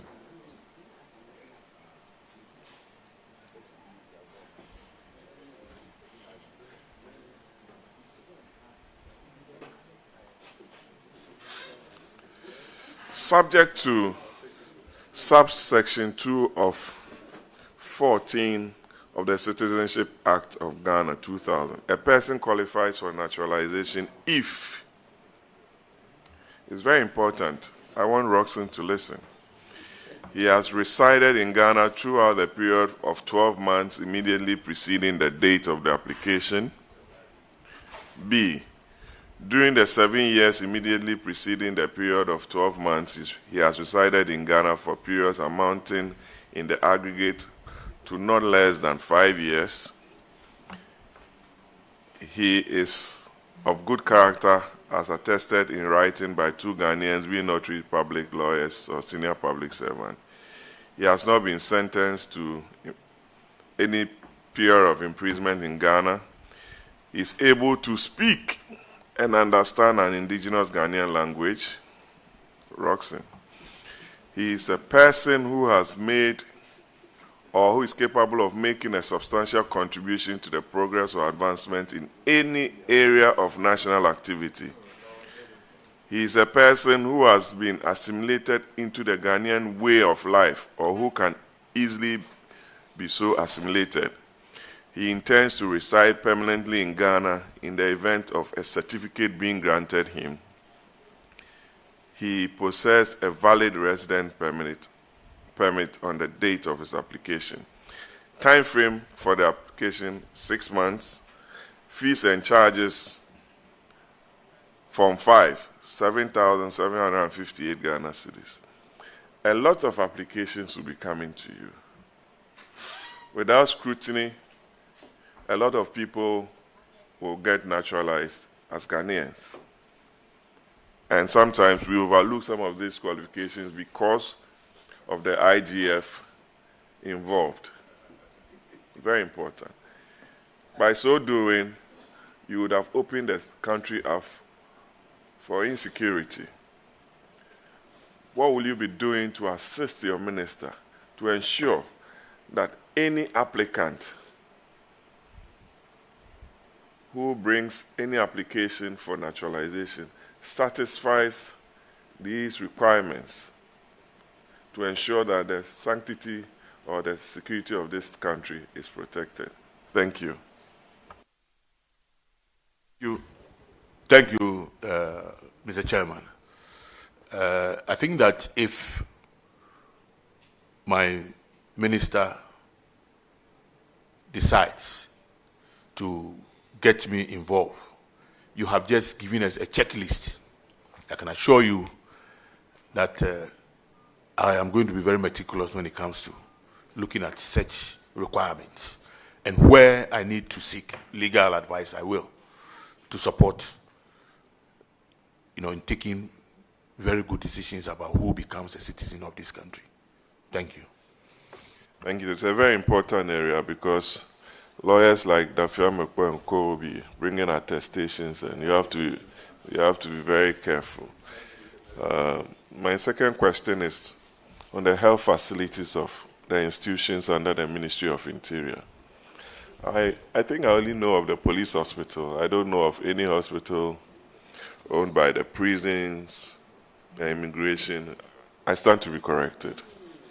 I think with their numbers, we need serious health facilities to support their activities because of the operations they undertake. What are some of the strategies you'll be proffering to your boss so that if in the event that this house approves of you, thank you very much. I think that it came up, this issue, Mr. Chairman, thank you, Mr. Chairman. This issue came up, during my boss's interview, and he made it clear that apart from police hospital, prisons and fire do not have health facilities. And I believe that I will keep, him on his toes, remind him as and when the opportunity comes. We'll make sure that whoever is supposed to provide us with the funds to get those things, health facilities established, will do so. Because of the lack of, health facilities in these prisons, they have to resort to taking prisoners to some hospitals, and sometimes they are unable to even pay the bills. Aside that, here they don't even have vehicles to carry the prisoners to these hospitals. So the prison officers themselves would have to hire taxis and things like that. In fact, there's a lot that we have to do for the prison service, and I think that putting our shoulders to the wheel and with the support in terms of our employer, who's the president, we'll be able to improve the lot of the prison service and the other services. Thank you. Chairman, my last question is on private security companies, their licensing, their registration, licensing.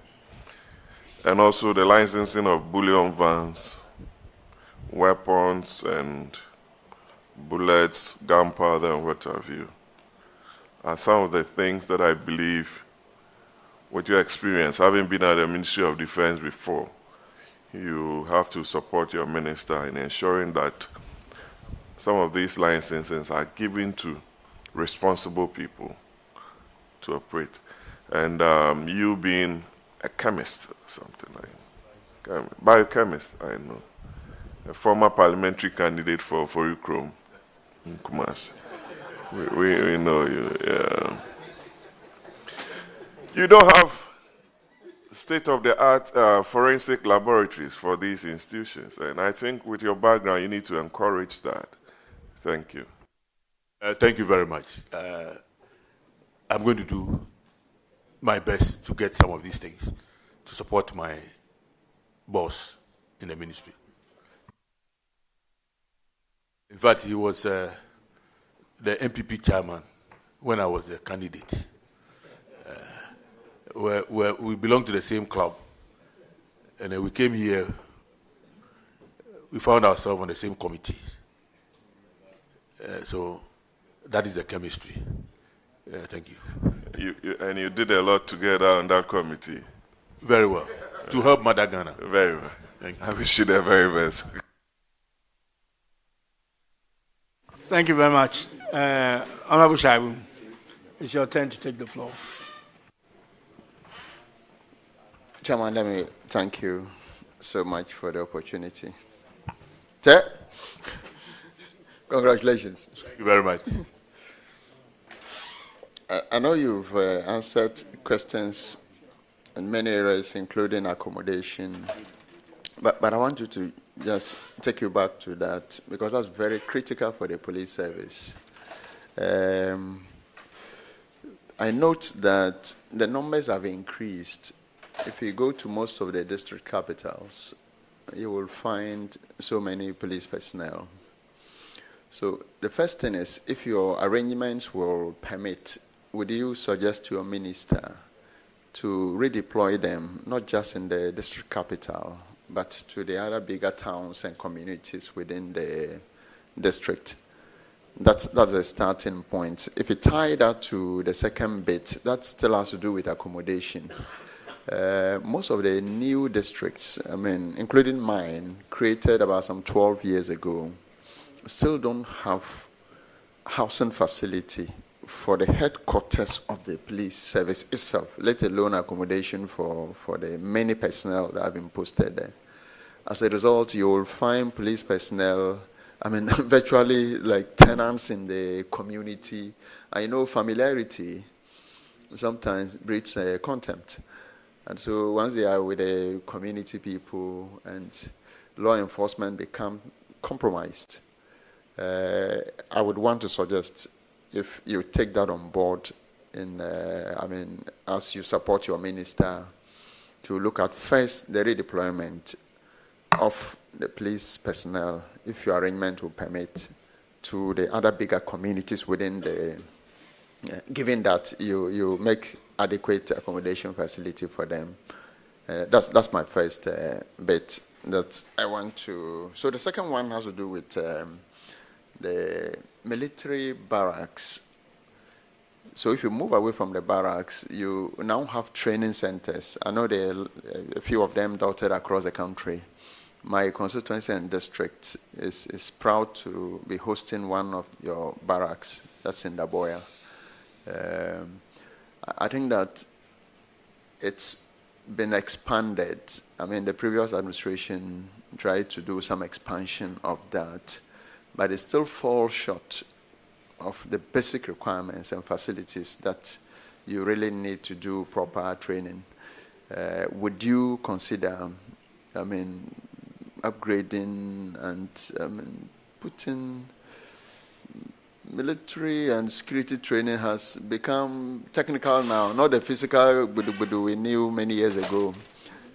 That's a suggestion I want to put across to you, if you would consider suggesting to your minister and how you carry that across. Thank you, Mr. Chair. Mr. Chair, Did you say military? I think the defense minister was here to answer a lot of questions on that. If I veer into that, where you are the police, yes, thank you very much. I think that yes, indeed, there are modern ways of policing, and it requires the deployment of technology. I was reading a text just a few hours before I came in, and there's this suggestion that brick and mortar police training, grounds or schools, can be changed. Because, the world is evolving, security is evolving, everything is evolving, and we need to move with time. Where, technology, AI, a lot of things are being deployed now. So I think that the bottom line, as I said, is your ability to pay for some of these things because they are expensive. So in the meantime, we'll get them on our books, as and when we have what it takes, we can go for, such facilities to enhance training of our personnel. Thank you.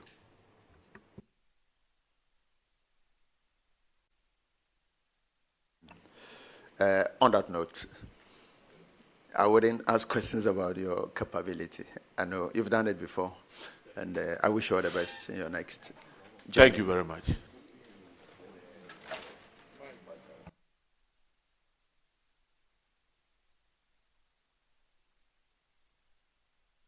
I will now invite the Chief Whip to come in.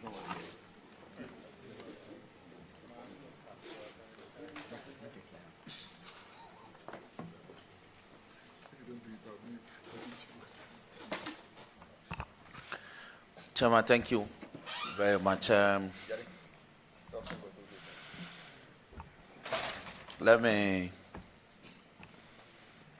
brother, you're welcome. Thank you. And congratulations. Thank you. When I entered this house in January 2017, you were one of the seniors who tutored me in the ways of the house. And so I'm happy seeing you where you sit. Thank you very much. And I have no doubt that you will succeed. Now, I have two concerns, and I believe you share one. Between Ashaman Runabout and Skuma in the Sojamine district, a distance of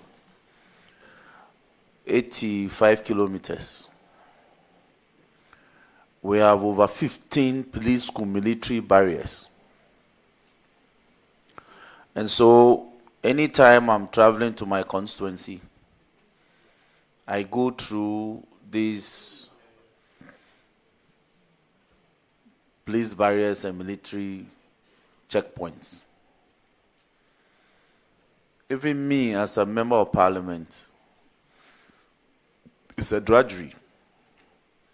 So you can see the difficulties this poses for our average Ghanaian. Sometimes we have to fight practically with the security men, because before you go onto that Domi bridge, there's a police school, military, and now immigration barrier. You go off the bridge, there's a police school, military barrier. You negotiate around the hill towards Mamiwa Takope. Before the Boss Farm tanks, you have two barriers actually. Now there's even a notice of a national security barrier.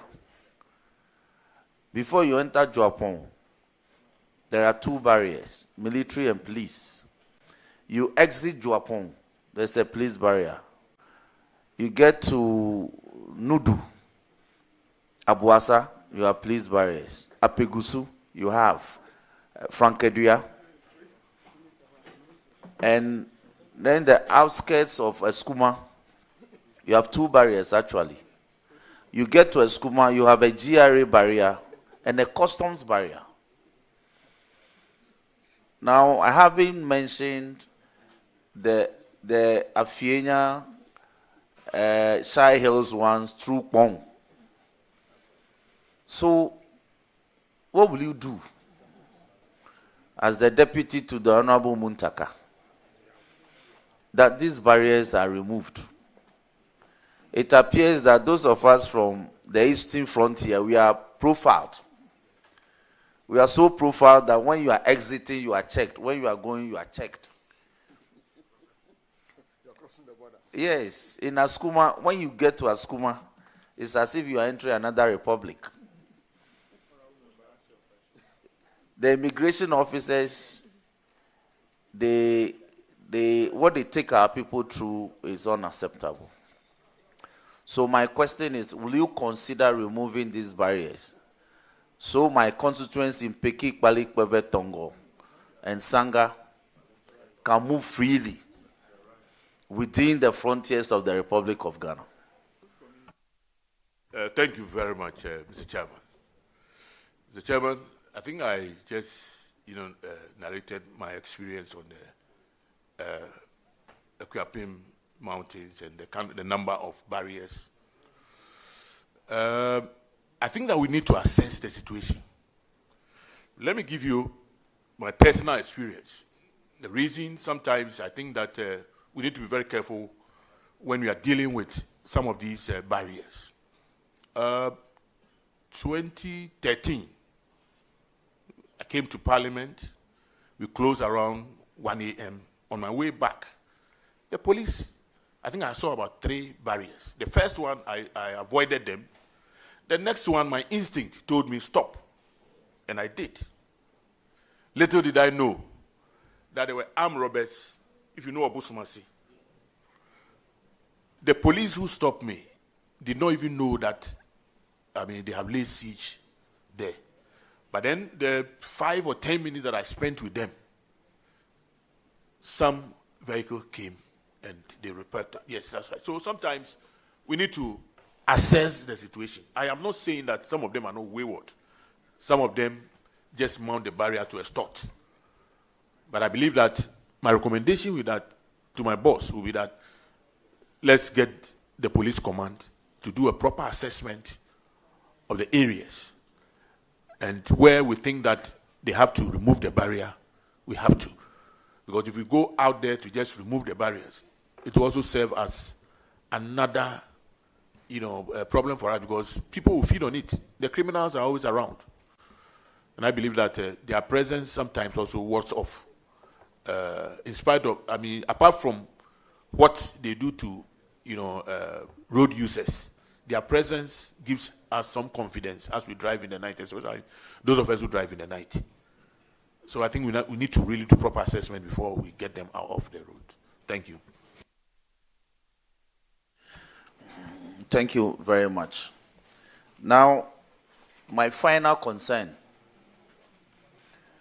My constituency, South Dine, we've produced a lot of national figures in the security services. I can give a tall list of them. But training institutions for these security services are being built in a lot of places. Will you consider building one in my constituency in South Dine? Thank you, Chair. We had the first Ghanaian police, yes, from my constituency. So if we have to start from Odumasi Krobo. If that's the consideration, that is on a lighter side. But I think that we need to look at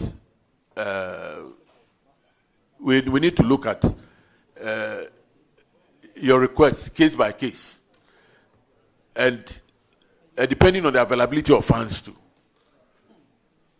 build. And I just said something to the effect that because of technology, you may not need to establish brick and tile,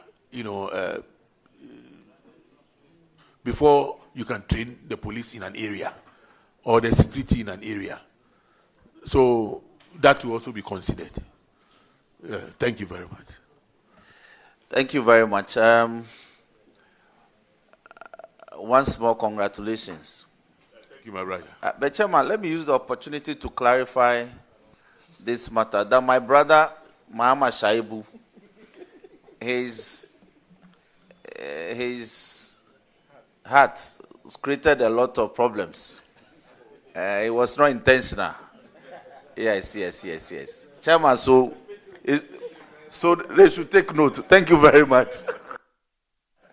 Yeah.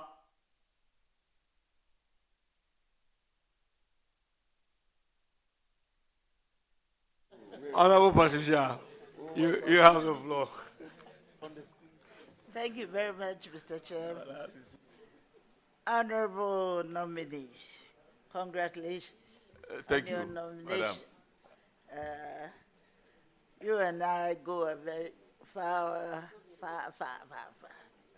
And I was wondering whether I didn't serve on the Lands and Forestry Committee with you. But it's one committee that I never served. Yes, I wasn't too sure about that.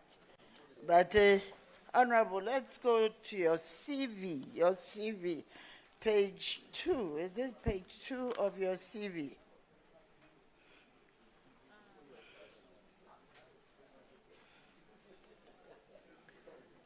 Honorable, I observed that within a period of about 5 years, you held about 4 different portfolios. What was the cause for that? Between the year 2011 to 2015, we had about 4 different portfolios. And in all, you were serving in the capacity of a deputy minister. Yes. You are still the deputy minister. What was the reason for those changes? Thank you. Thank you, Mr. Chair. Mr. Chair, I'm a sportsman and a footballer. And I remember there was a time I told my coach that I should change my position. Then he told me, "There, you know why I always keep you as the number 3? When you are there, I am confident that the 9 will always score. The number 9 will always score. I am sure when I'm there, the minister will perform." Thank you very much. Thank you, Honorable. Another observation on your CV, that's page number 3. Your service to your community. I don't know whether it's a continuous service or you served at a period. In fact, I need to update that CV. Should I seek the leave of the chair to include the period? Yes. So for record purposes. But I can't get it. Thank you. Yeah. Just do that. And I think on this page 4.2, the same thing on item, I don't know, Vice Chairman, NDC, or Foreign Group. Are you still the Vice Chairman? You were. Yes. I was. So it's important that you serve us with it. Okay. So, Mr. Chair, you are seeking your leave? Yeah, leave them. Okay, thank you. Honorable Telami, I don't have any doubt at all that you can perform. Thank you very much. Thank you. At the assigned position that you've been given. But everybody, I make everybody aware that there is an affirmative action act that is in place now. And it's not just going to be placed on the table, and we need action on that. And no recruitment into the police service, fire service, and all that. You've done very well in recruiting so many women, but you have still not achieved the required percentage of 30%. So how are you going to assist your minister to ensure that, because this one is a compelling one, it's not something that you can postpone to another day? So may I know? Yeah, thank you very much.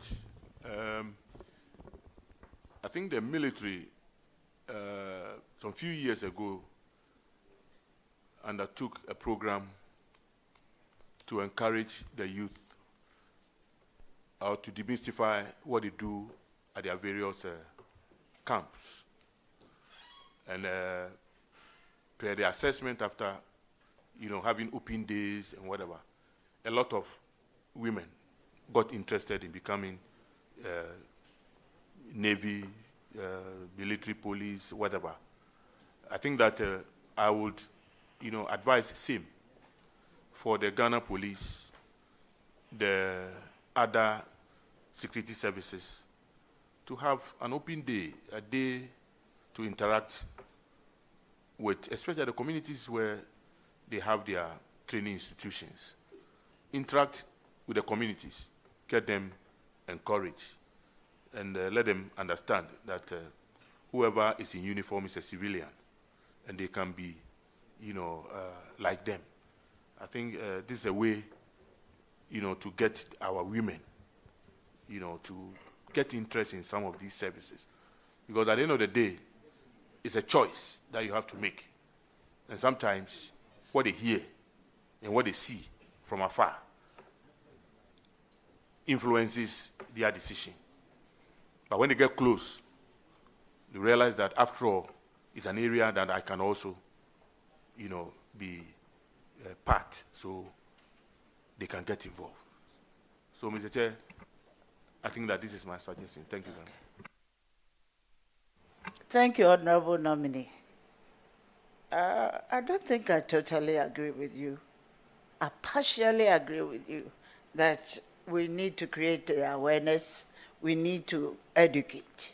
But there's a bit of the sector also making the effort to ensure that you attain the figure 30% as an initial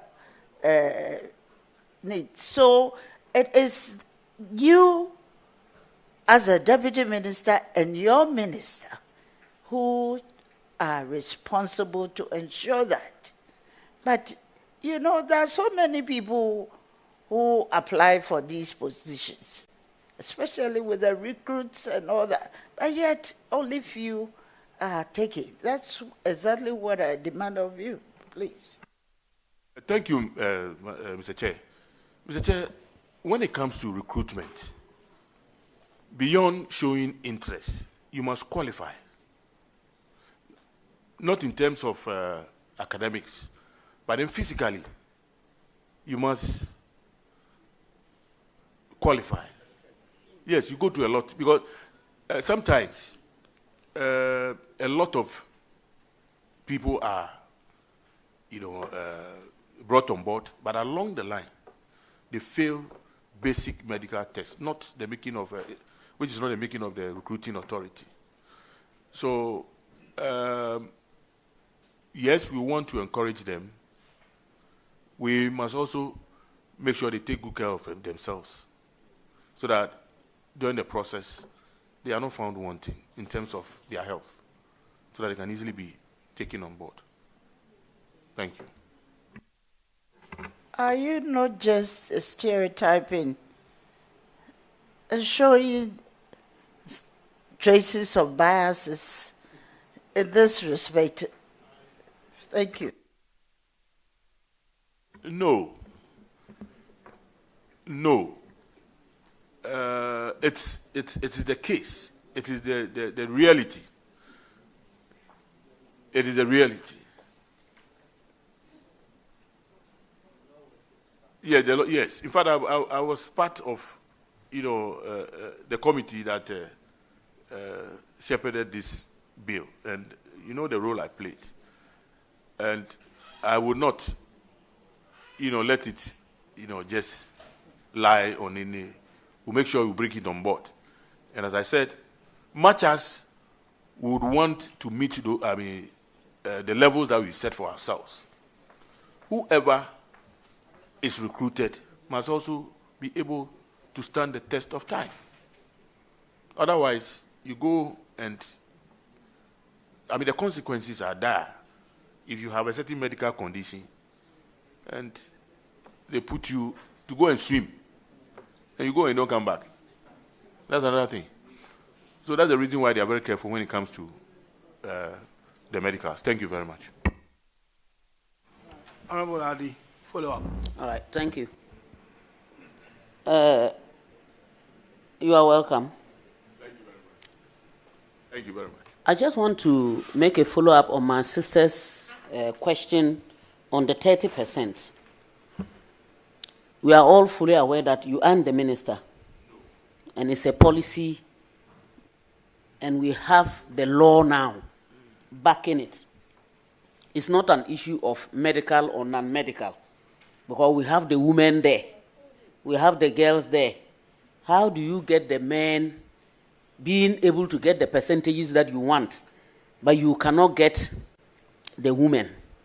So I want to ask, will you continue hammering and reminding the minister that you have a responsibility at hand, and that the law says that you must get 30%, and that we need that 30%? Thank you. Mr. Chair, yes, I will. You may continue. Thank you very much.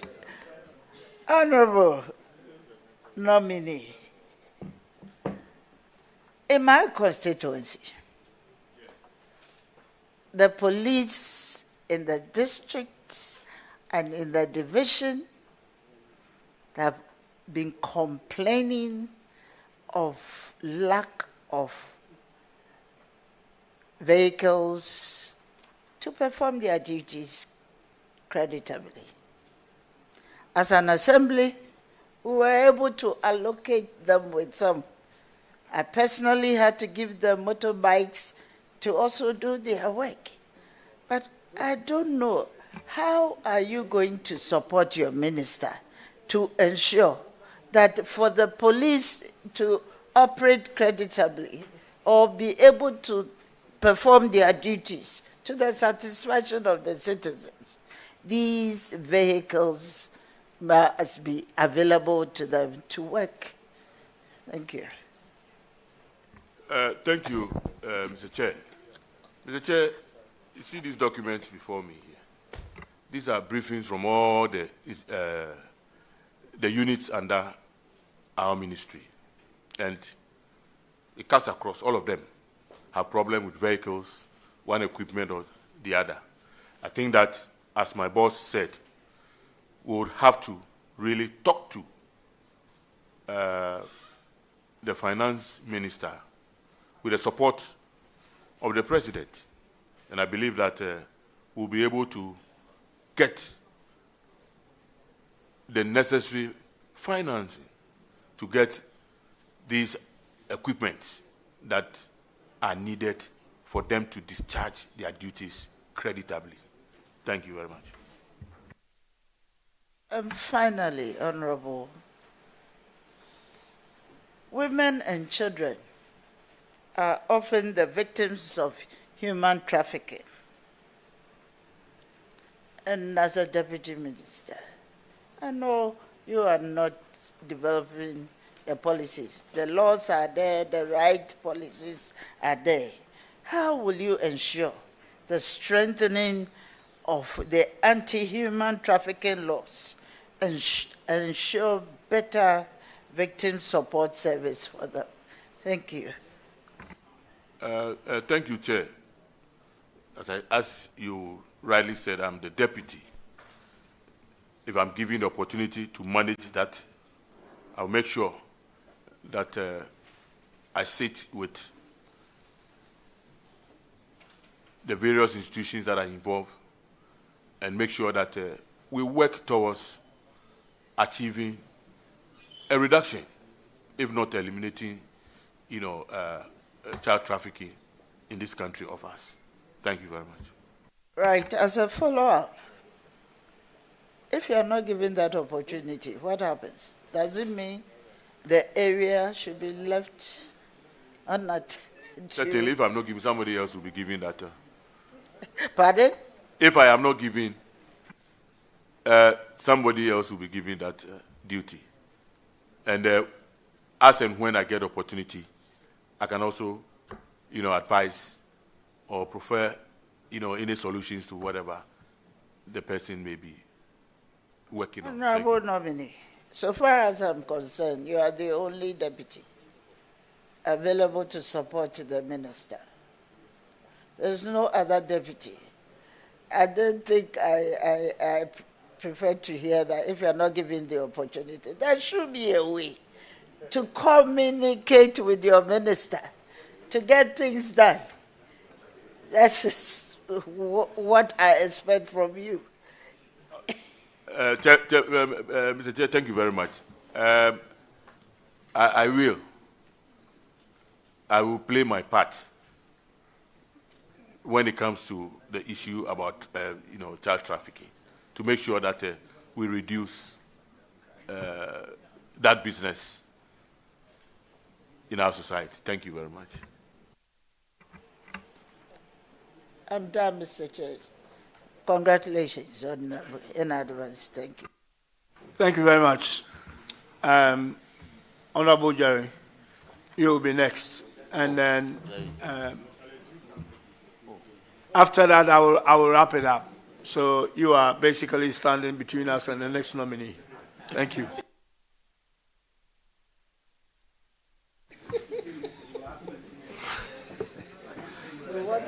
You,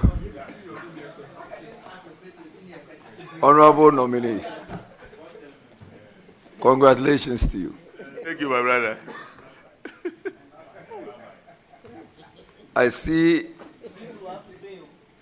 that you are a married man, but I am not sure your wife is here to support you. No.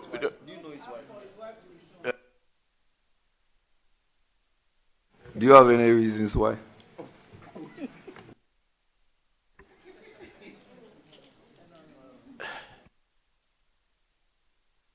Honorable nominee, are you stingy?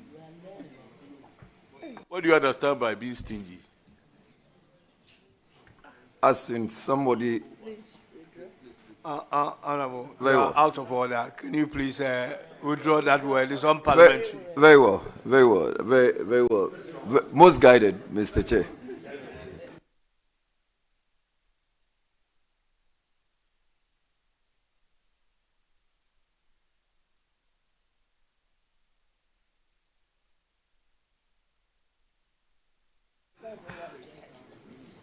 Honorable nominee, in 2019, there was an issue in your constituency that had to do with prepaid meters. I think you should be calm. Let me finish with my question. That had to do with prepaid meters. And you promised your constituents that you were going to ensure that the prepaid meters would not be used when you are voted for. Is that correct? That is not correct. Are prepaid meters used in your constituency? Yes. Was there a shooting incident when the ECG officers decided to come and install prepaid meters in your constituency? Yes, there was. And what role did you play? You were the member of parliament So I'm asking, what role did you play? Did you in any way or form say to your people you would find a way of resolving the matter for them not to use prepaid meters subsequently? Thank you very much. I don't know if we would have enough time to explain this, but whatever happened in my constituency must be very well understood. Hold on, Yeah. Honorable Nominee. Yeah.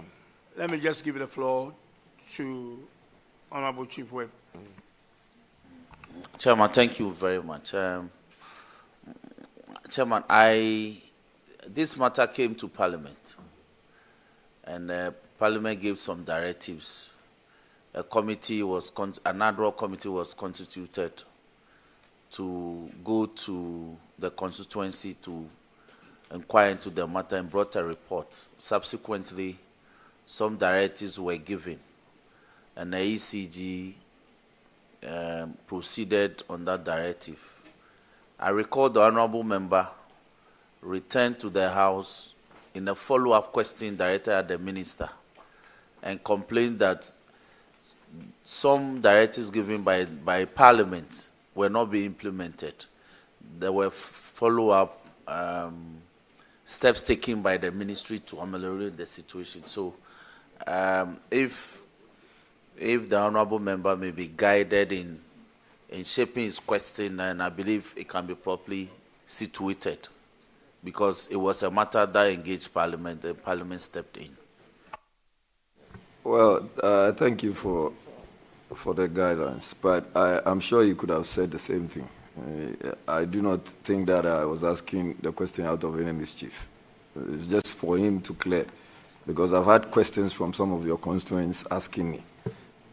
So that's the basis for the question. What's the scientific name for precedent?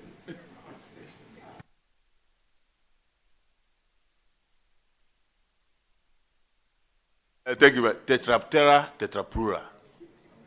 Pardon me? Tetraptera tetrapura. So, what as a biochemist, what are the benefits of precursor?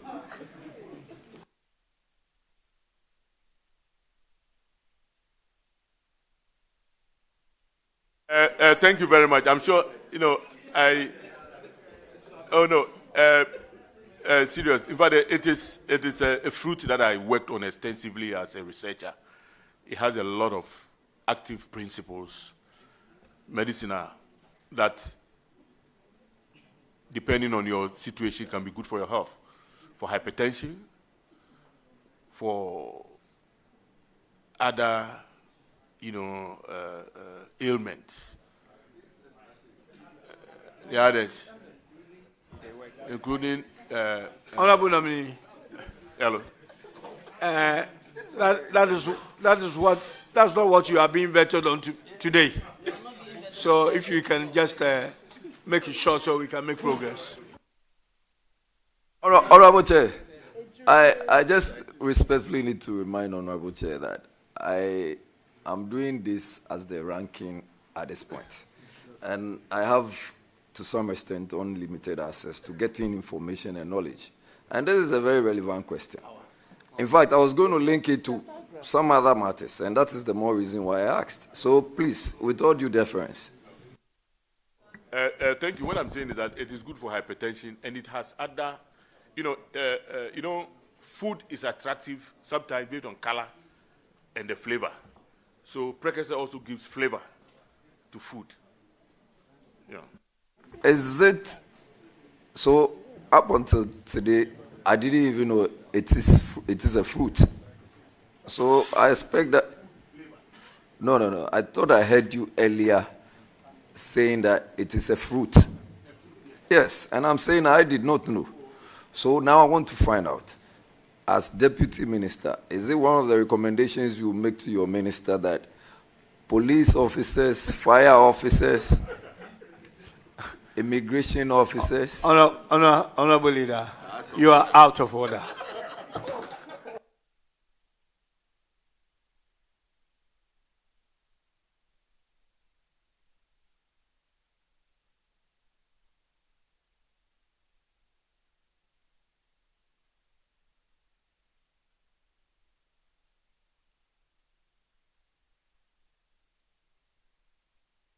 I do not respectfully know why you are doing this, because this is coming from a very good side. That if it is something that it's a food that has medicinal value, is it something you would want to propose to the security services to adopt? Because he's a deputy minister of Interior. And so, first of all, my interest would be to your office. Would you want to propose that to your minister, that it is okay for security officers or security agencies to... It's yes or no, really? Thank you very much. Certainly, the military, the security services have physicians, medical officers, and whatever that advise them. So depending on the advice, you may, take some of these things as food supplements. Yeah. Thank you very much. I'm happy you emphasized on that. At least Chairman heard that it can be used as food supplements. And have you heard of Abofraboni? Do you know of the juvenile? Yes. So you know where it is situated? The one at Ridge. Do you, in your contemplation, still think that it's a better place to still have a prison? Talking about location or the fact that we have juvenile homes? I'm talking about the location. The location. In fact, that the security services, some of them, are seated on prime lands. And they don't necessarily have to be in the heart of the city. And the fact that they lack certain facilities and we don't have enough money to build for them now, we can, in exchange for better facilities outside Accra, we can give that land to the private sector so they develop, facilities on cheaper lands for them. So. You are older than your minister. Are you going to provide him with the necessary support and not think that because you are older, he cannot respectfully give you instructions when he has to? Age is a number. And Honorable Mutaka and my good self have worked together for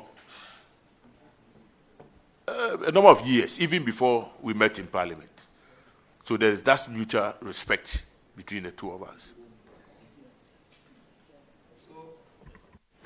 I want to find out, do you also have plans of supporting the minister with reference to insurance for police officers, insurance for immigration officers, insurance for fire officers, prison officers, all the security agencies?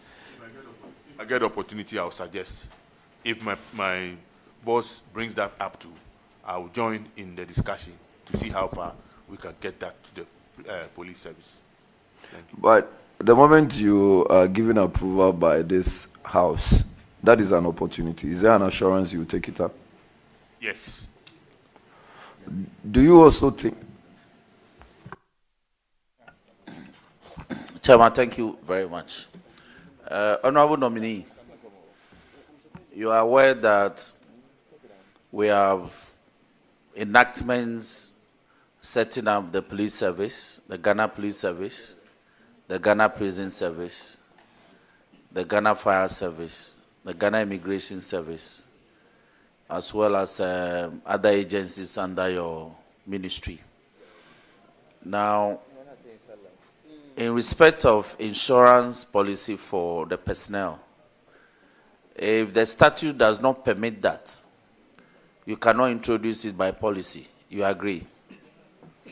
Rightly so, Mr. Chairman.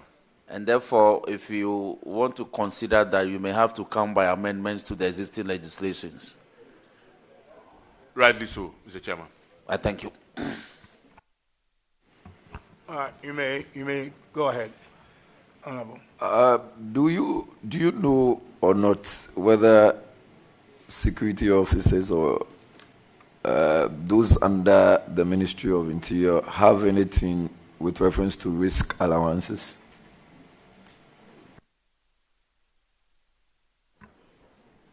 I don't know. Would you want to find out, and if it is not there, that would be one of the suggestions you make to the Honorable Minister?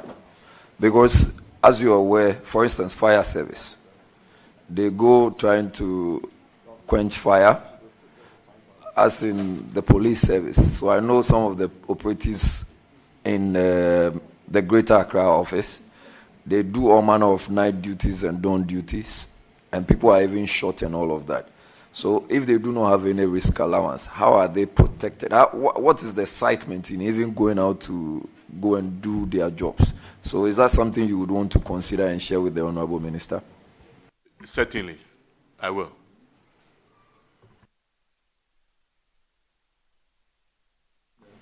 There is also another aspect of conflict resolution, where people have gone to, in fact, what I mean by people is the security agencies, maybe the police. They've been sent to say Boku to help resolve a conflict, but some of the reports we had are indicative of some allegations, including women being harassed, including shops being closed and asking the women to bring food.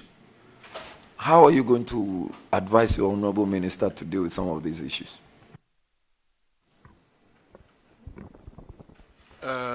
What I know is that when the security is deployed to such areas, they are supposed to go and provide security for the people. As to asking for food and other things, I don't know, because my experience is that before they are deployed, they are giving ration. They are giving what it takes to keep them, there. So going for food, in fact, I've not.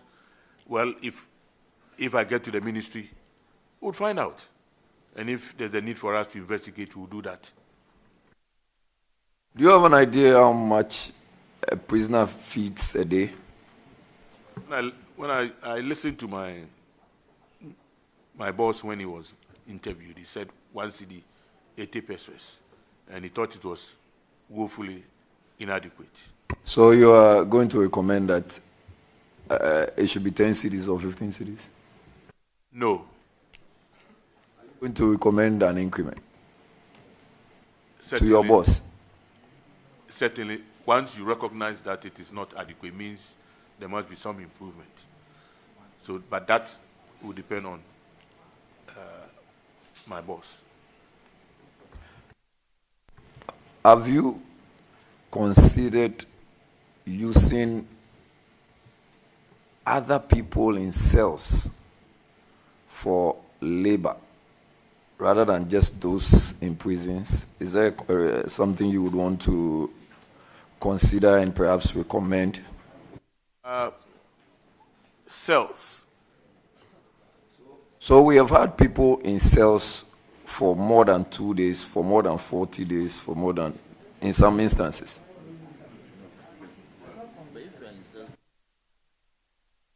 I think that, I don't know whether you are referring to remand prisons or, because the remand prisoners have not been convicted.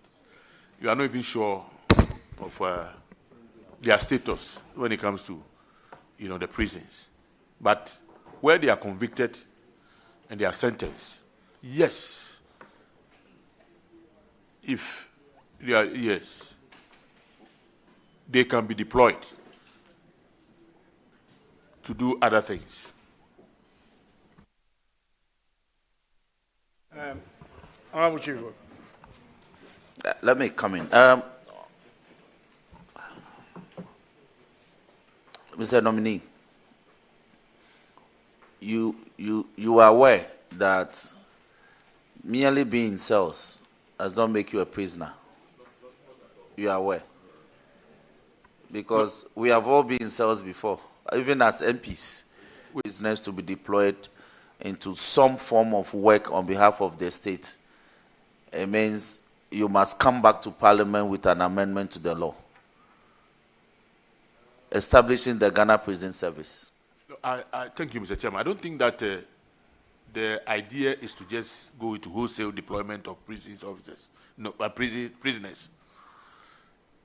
As we speak, the prison service is building work camps, and these are the camps are going to be inhabited by the prisoners, and the activities they're purely agriculture. They give them land as prisoners. They work on the land, they produce. And as I indicated earlier, when they produce in excess, they will sell, to people outside the prison confines. They feed themselves with some. So I don't think that we are going to just go out there and get all prisoners, irrespective of whatever crime you are, be convicted of. No. They have a way of assessing them and deploy them. Okay, relatedly, there's a new program reported in Burkina Faso where prisoners are deployed on state farms, and when they perform creditably, their prison terms are reviewed downwards. Would you consider introducing such a policy? That wouldn't be a bad, policy. I thank you. I thank you. Yeah, please continue. Honorable Nominee, are you aware of the terminology ghettos?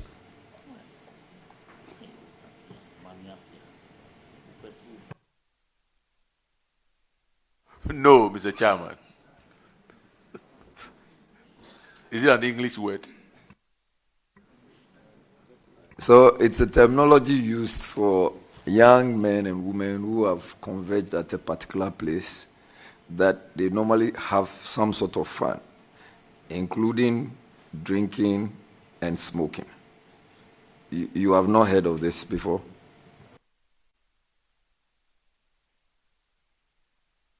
Oh, okay. Yes, I'm aware of young men living in cells and having fun, as you said. So are you aware this is becoming pronounced? I'm yet to look at the extent, but I know they exist. But I believe that there's some data can be built on that. Thank you. So these are young men who sometimes have no work to do, and the perception or the allegation is that they normally get involved in all manner of crimes. And this is when they are done engaging in a particular crime, that is more of a hideout. And I just want to find out from you, as the Deputy Minister of Interior, if at all you may have plans of getting most of these people transitioned into real employment and something better than where they find themselves. Thank you, Mr. Chair. I think you've answered the question. You said they are jobless. Once we get them the opportunity to grab some jobs, I'm sure some of them will abandon, those places and get themselves, thank you. Honorable Nominee, in the context of national security, how do you hope to address concerns about political influence over key security positions? Can you clarify which of the positions? Because when you take the Constitution, if it is appointment, in the police, we have those that are appointed by the president, those that are appointed by the the police council, and then the management itself. So whichever. So in recent times, I saw a correspondence or a publication appointing one Mr. Jakpa as a national director of operations, national security. So it's at the back of this, I'm asking this particular question. So what is your question? So let me ask the question again.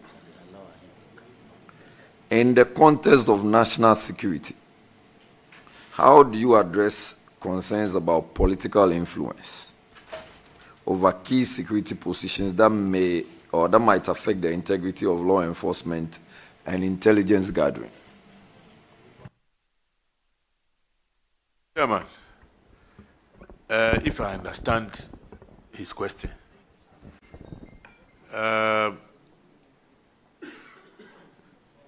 political influence in key appointments, is that what? National security. But national security doesn't fall under Ministry of Interior. I think they have a ministry of their own. And it's under the office of the president. It's under the office of the president now. So whoever is appointed, and the Constitution gives the president the authority, the power to appoint. I'm sure you are aware of the Gaming Commission. How is your ministry going to liaise with the Gaming Commission to, as it were, ensure that those who are operating some games are doing that within the laws, within the confines of the laws? Thank you, Mr. Chair. I know about the Gaming Commission, but I'm not too conversant. But when I get to the ministry, given opportunity, I will look at the operations, and I'm sure we have, professionals within the ministry that have some experience dealing with this commission, and based on whatever advice they will give or whatever they will tell us about their problems with Gaming Commission, we would look at it and advise accordingly. Thank you. Mr. Nominee, I wish you well. Thank you very much. Thank you very much, Honorable Jerry. Mr. Nominee. Mr. Chairman. Vmate. Sharp. Congratulations. Thank you, Mr. Chairman. I just want to draw your attention to your tax clearance certificate that I have here. In 2024, yes, there is a 47,056.66, which is a credit and a debit. It doesn't look right. Okay. So I don't know if you've, it's caught your attention. Mr. Chairman, what I sought to do was to send a request. They brought this. I have not really looked at it. And thank you very much for drawing my attention, because I don't have that professional eye, when it comes to taxes. Take a look at it, and I grant you, the leave to get it corrected if they need be. Thank you very much. Yeah.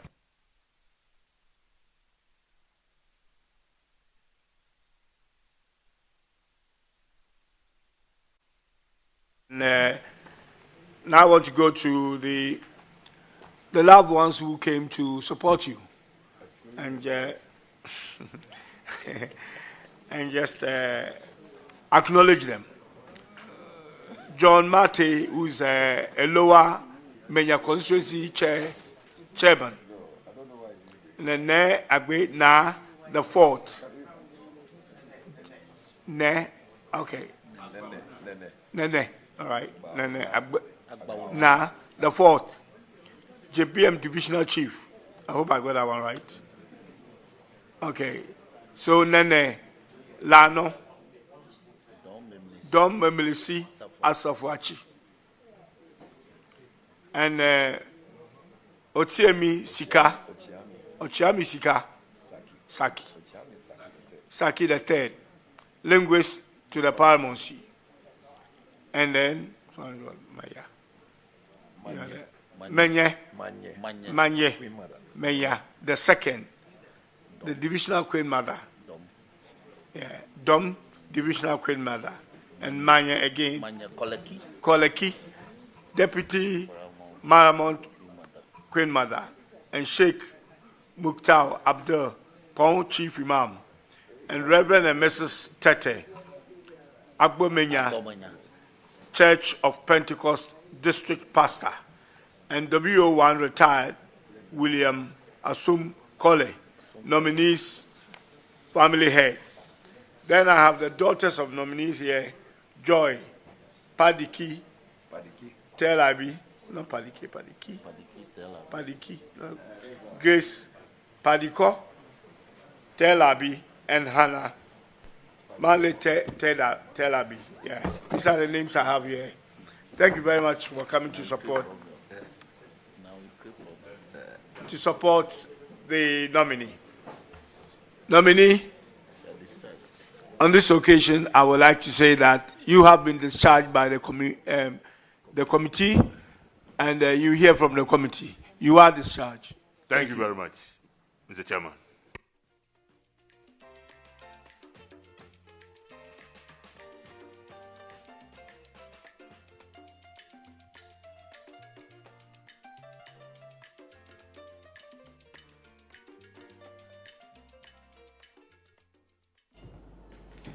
Ebenezer Oklitete Labi, MP, Lower Manya Krobo, Deputy Minister, Interior nominee, just gone through vetting by the Appointment Committee of Parliament.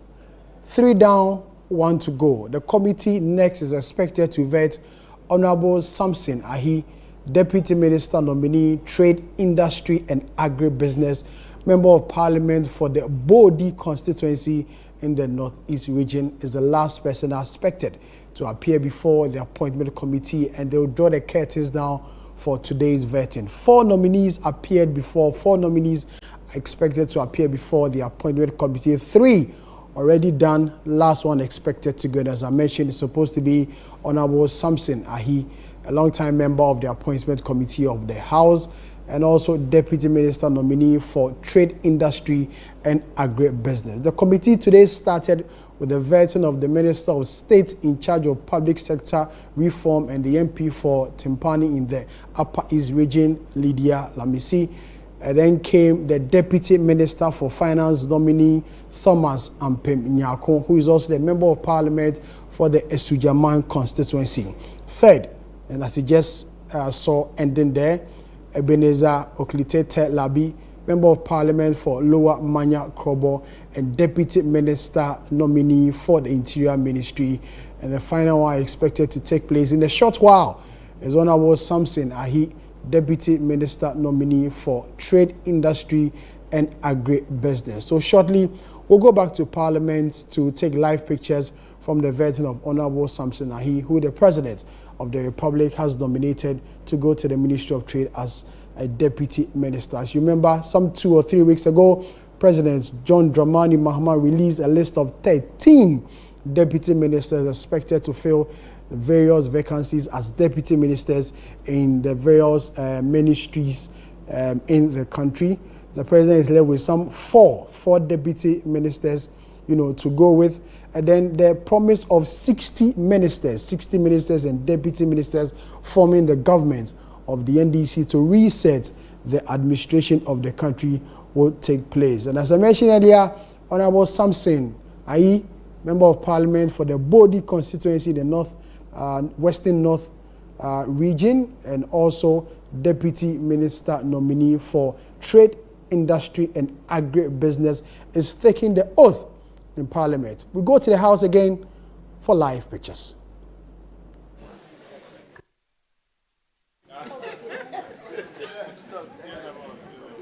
Honorable Nominee. You're welcome. Thank you, Mr. Chairman. Honorable Nominee, can you in 2 minutes, in 2 minutes, please? Thank you, Chairman. Mr. Chairman, my name is Samson Ahi.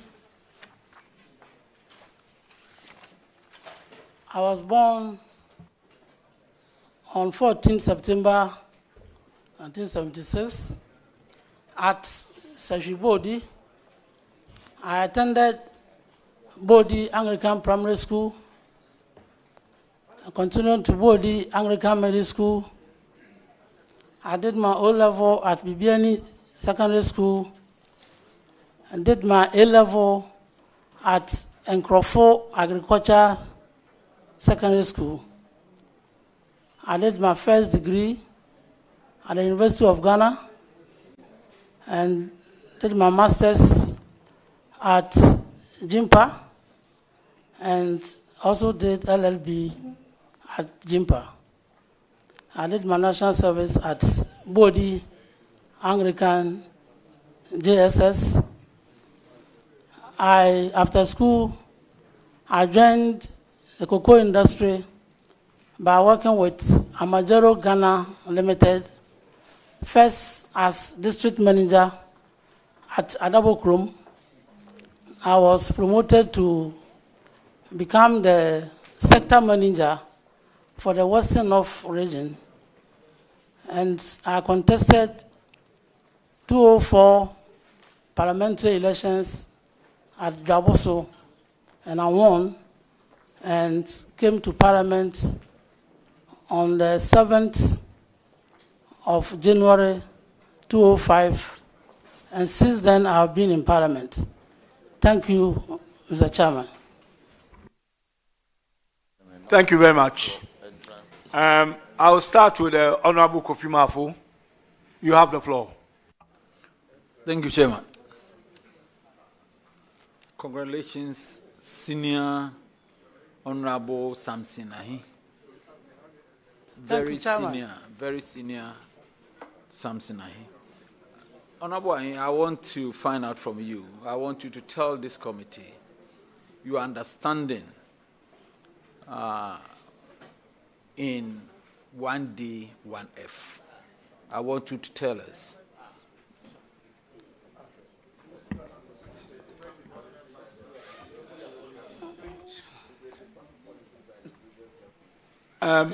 It's an old policy.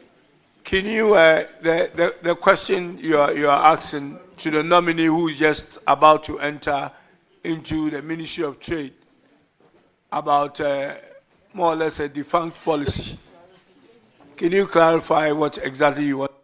Honorable Chair, we told you difference. I think that it's not fair to say that the policy is a defunct policy. Oh, no, it's not. How is 1D, 1F? Why? The factories have been closed. How do you sit there and make such allegations? I mean, and we've heard other members, Honorable Chair, who have come to this very committee, and they've proposed continuity. So let's be decorous, please. I think, yeah. The president yesterday, I think, met with the bishops, the Christian Council, and said that he needed about 1.7 billion for the Agenda 111 projects. When the trade minister came here, she also made a point that she would look at that policy and some of the interventions made under the 1D, 1F and support them. Same with the finance minister, same with Honorable Ampem when he just left it. So it's not defunct. I think let's get it straight. Let's get it straight. It could be choice of words. But Agenda 111 was let's say, a policy methodology of the MPP government. The policy methodology of the NDC is 24-hour economy. So if you are asking a question about the 24-hour economy, which you are infatuated with, that's great.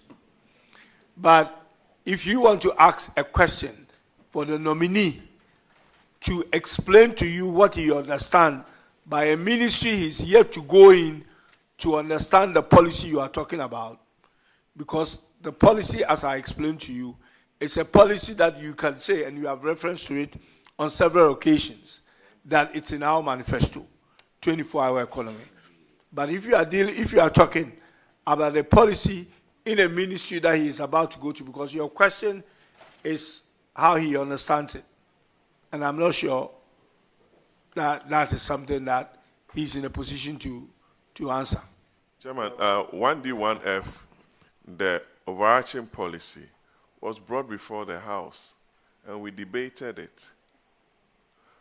It was a 5-year plan that the House debated and approved of it, and set some parameters within which entities who applied for support could fit or find themselves in.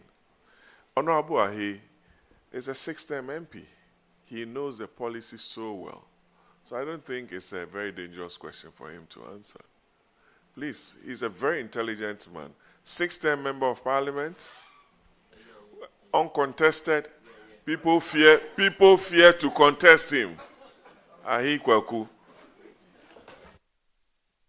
Honorable member, let's hear your question again. Do you know it or do you not? Mr. Chair, my question is very simple. And like my colleague said, the 6th-time MP was here when 1D1F came. So I just want to find out his understanding, just his understanding.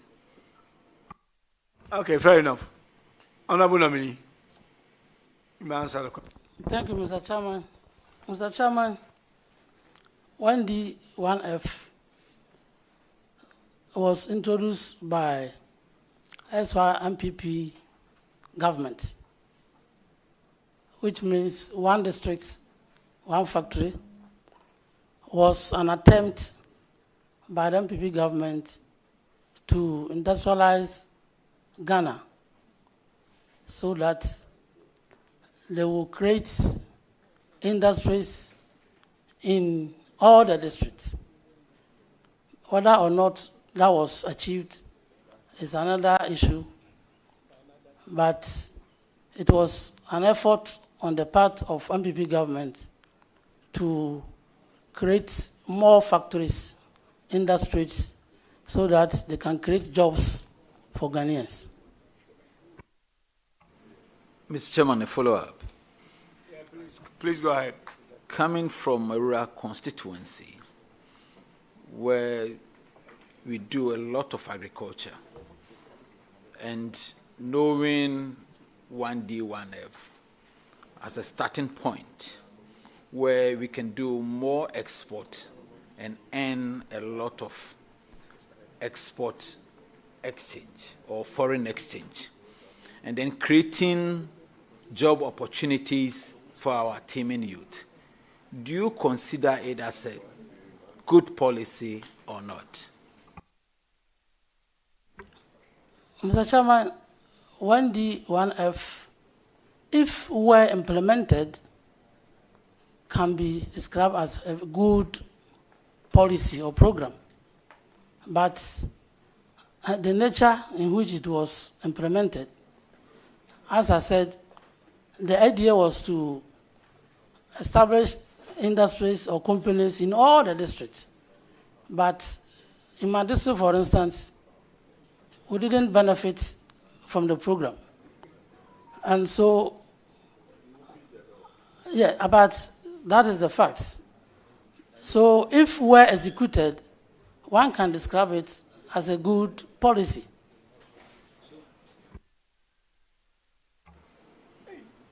Mr. Chair, my second question.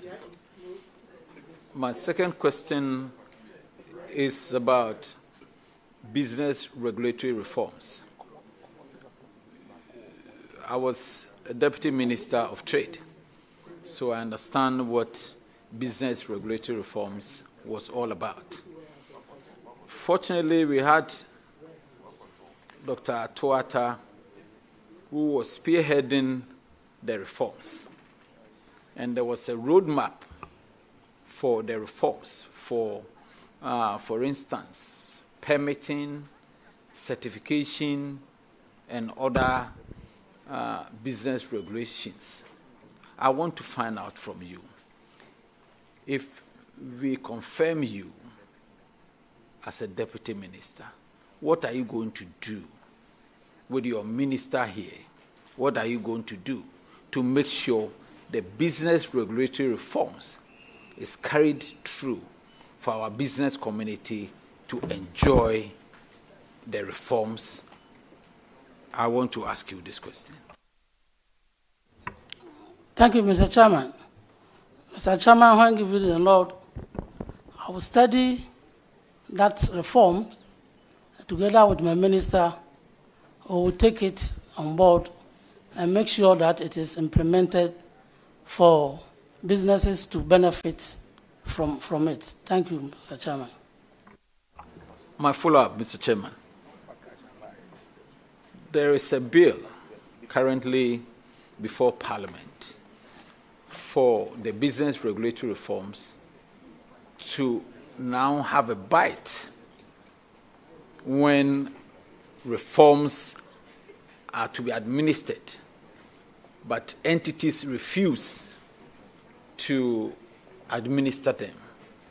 Are you going to, with the permission from your minister, follow this up and make sure that the bill becomes an act?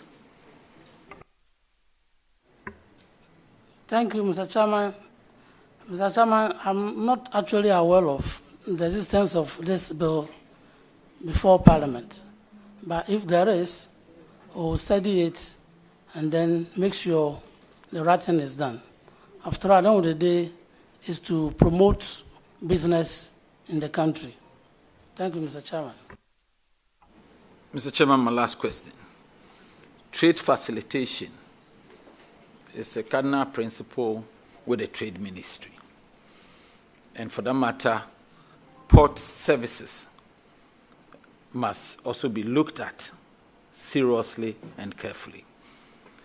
Shippers Authority has an amendment to their existing act. And fortunately, Trade Ministry has a representative on the board of Shippers Authority. Now, the new act or the amended act seeks to give the Shippers Authority the right to approve fees and charges of the shipping business community. I want to find out from you, is this something that you are going to consider critically and make sure that the approval from the Shippers Authority is done, but not what we are experiencing? I'm asking you this question because if you go to the port now, shipping lines charge the way they want to charge. They don't even consider the Shippers Authority in their charges. So I want to find out from you, having a representative on the Shippers Authority board, and the traders are your people, how you are going to make sure that approval is given to every entity in the port before they can go ahead to charge. Thank you, Mr. Chairman. Mr. Chairman, when I give you the nod, I will study this approval concepts by the Shippers Council and find out why, as you said, some industry players did not accept it.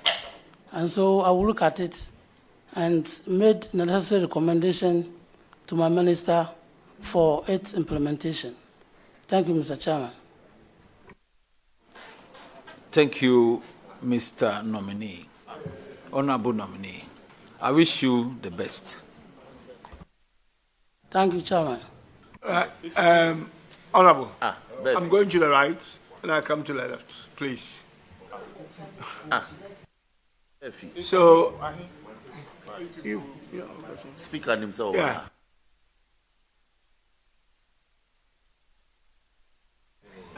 He's a leader as well. I try to assume the position of the Please chairman. go ahead. Chairman, thank you very much for the opportunity. Honorable Ahin Samson, congratulations. Thank you, Mr. Chairman. As a former chairman for the Western of Caucus, your secretary is now before you. I know what you can do because you've done it before. And then going to a very sensitive ministry like trade, there are a lot of agencies that will come under you. So it is my prayer that you consult your minister 24/7 so that both of you can deliver on your mandate. But by the end of the day, the people of Western North will also be proud of you that you got the nod and you delivered. So, Honorable Minister Nominee, can you share with us at least areas of concern to you in respect of trade facilitation? Thank you very much. Thank you, Mr. Chairman. Mr. Chairman, coming from the Western North, the area concerned to me is the fact that over the years we have been producing cocoa and we don't add value to the cocoa. And so I want to believe that as captured in the NDC manifesto, that we will embark on industrialization. I will be happy to see that by the end of my tenure, we will have a cocoa processing company in the Western North so that the cocoa beans can be processed. And also look at other areas where they have competitive advantage with regards to farm produce so that many factories can be established so that farm produce can be processed. Thank you, Mr. Chairman. Mr. Chairman, thank you very much. And then I'm very happy to hear this from you because by so doing, the people from the Western North region will also get job to do. So, Honorable Nominee, I wish you well. May God be with you. Thank you, Chairman. Thank you very much. Now I come to you, Honorable Befi. You have the floor. Thank you very much. Congratulations, Honorable Nominee. Thank you, Mr. Chairman. You know you're my brother, so this one is a very easy test for us. You know, Ghana is gradually, potentially becoming a hub of agribusiness in the West African sub-region. I guess we have to show so much interest in it now. That's how come the president has designated a minister responsible for agribusiness and trade. But there are issues in the area of production, agricultural production, produce, and market access. What innovative initiatives can you propose to be able to bridge the gap between agricultural production and market access so that Ghanaian farmers can compete favorably in the local, both the local and international markets? Thank you, Mr. Chairman. Mr. Chairman, you are right to say that there is no linkage between agricultural produce and processing it. And if you look at what the president has done. The president is putting much attention on agribusiness. And that is why he has created Ministry of Trade, Agribusiness, and Industry.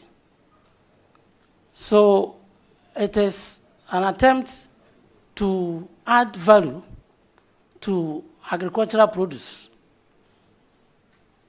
It's an attempt to package agricultural produce so that they will become marketable both locally and at the international level.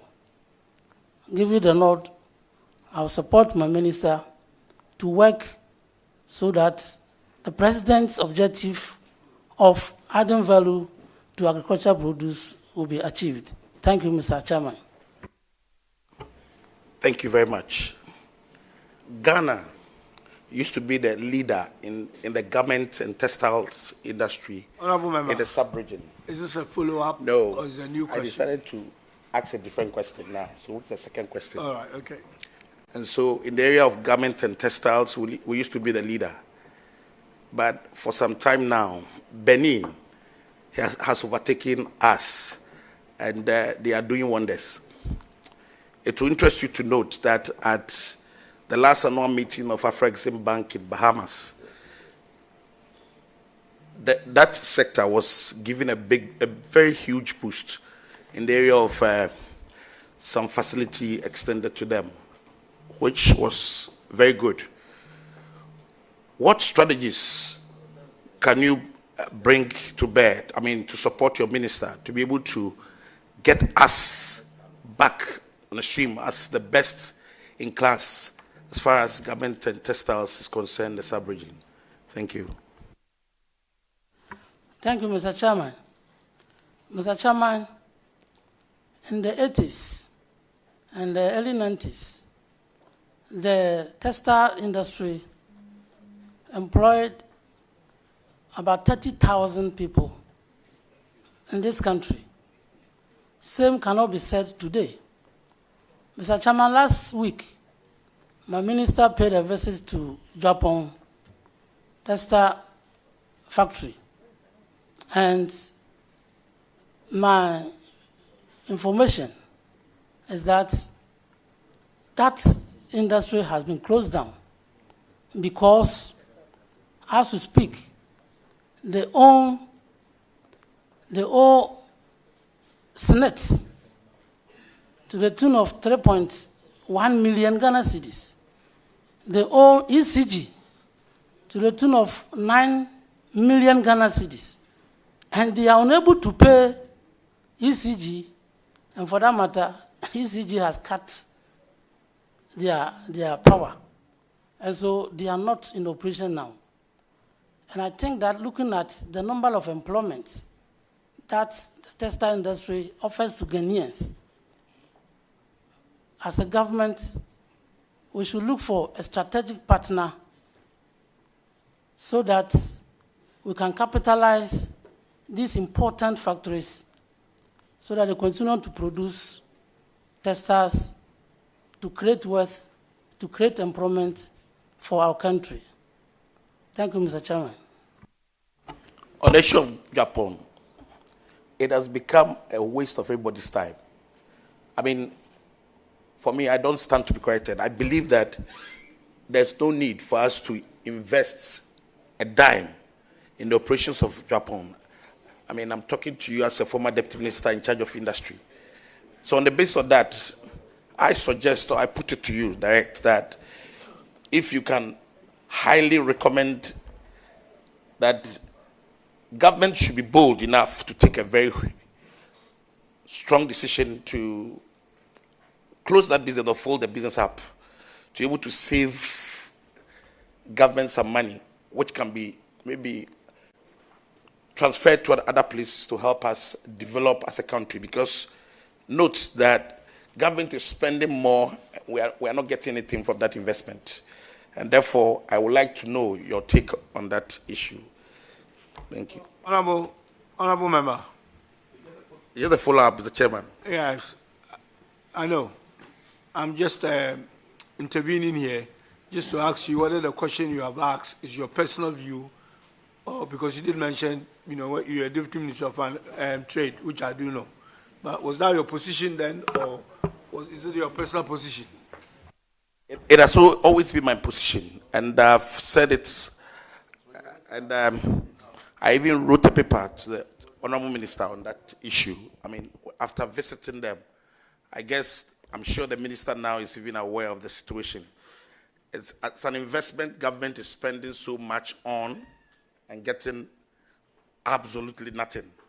And it also interests you to know that one of the institutions that embarrasses the ministry is that agency of government. Because you'll be there and you'll be called to public accounts to come and explain what they do. And it looks so embarrassing sometimes. So is that just a suggestion, please? If I just want to do it. Nominee, please go ahead. Mr. Chairman, the honourable member's suggestion will be taken on board when I get to the ministry. Thank you. Mr. Chairman, it was going to be my last question, but for the sake of solidarity, because we are custodians, and Honourable Nelson Defepo and Patrick Boama here are my contemporaries, and he wanted to know something about free zones, so I'm doing that on your behalf. If you indulge me, please. On the issue of free zones, the Free Zones Act 504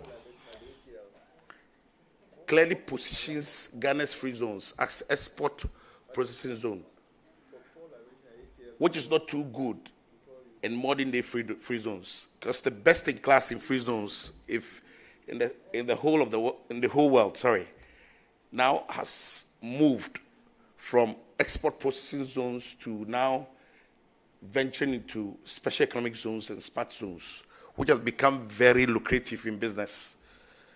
What suggestions or what strategies can you put in place to be able to advise your minister to also put pressure on institution-free zones to be able to move away from the export-oriented free zones to special economic zones?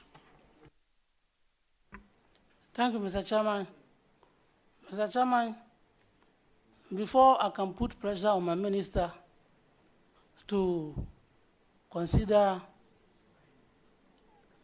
encouraging economic zone in this country, we first of all have to look at the Act, which establishes the Free Zone Board. At the moment, they are implementing their mandate. That is basically on export.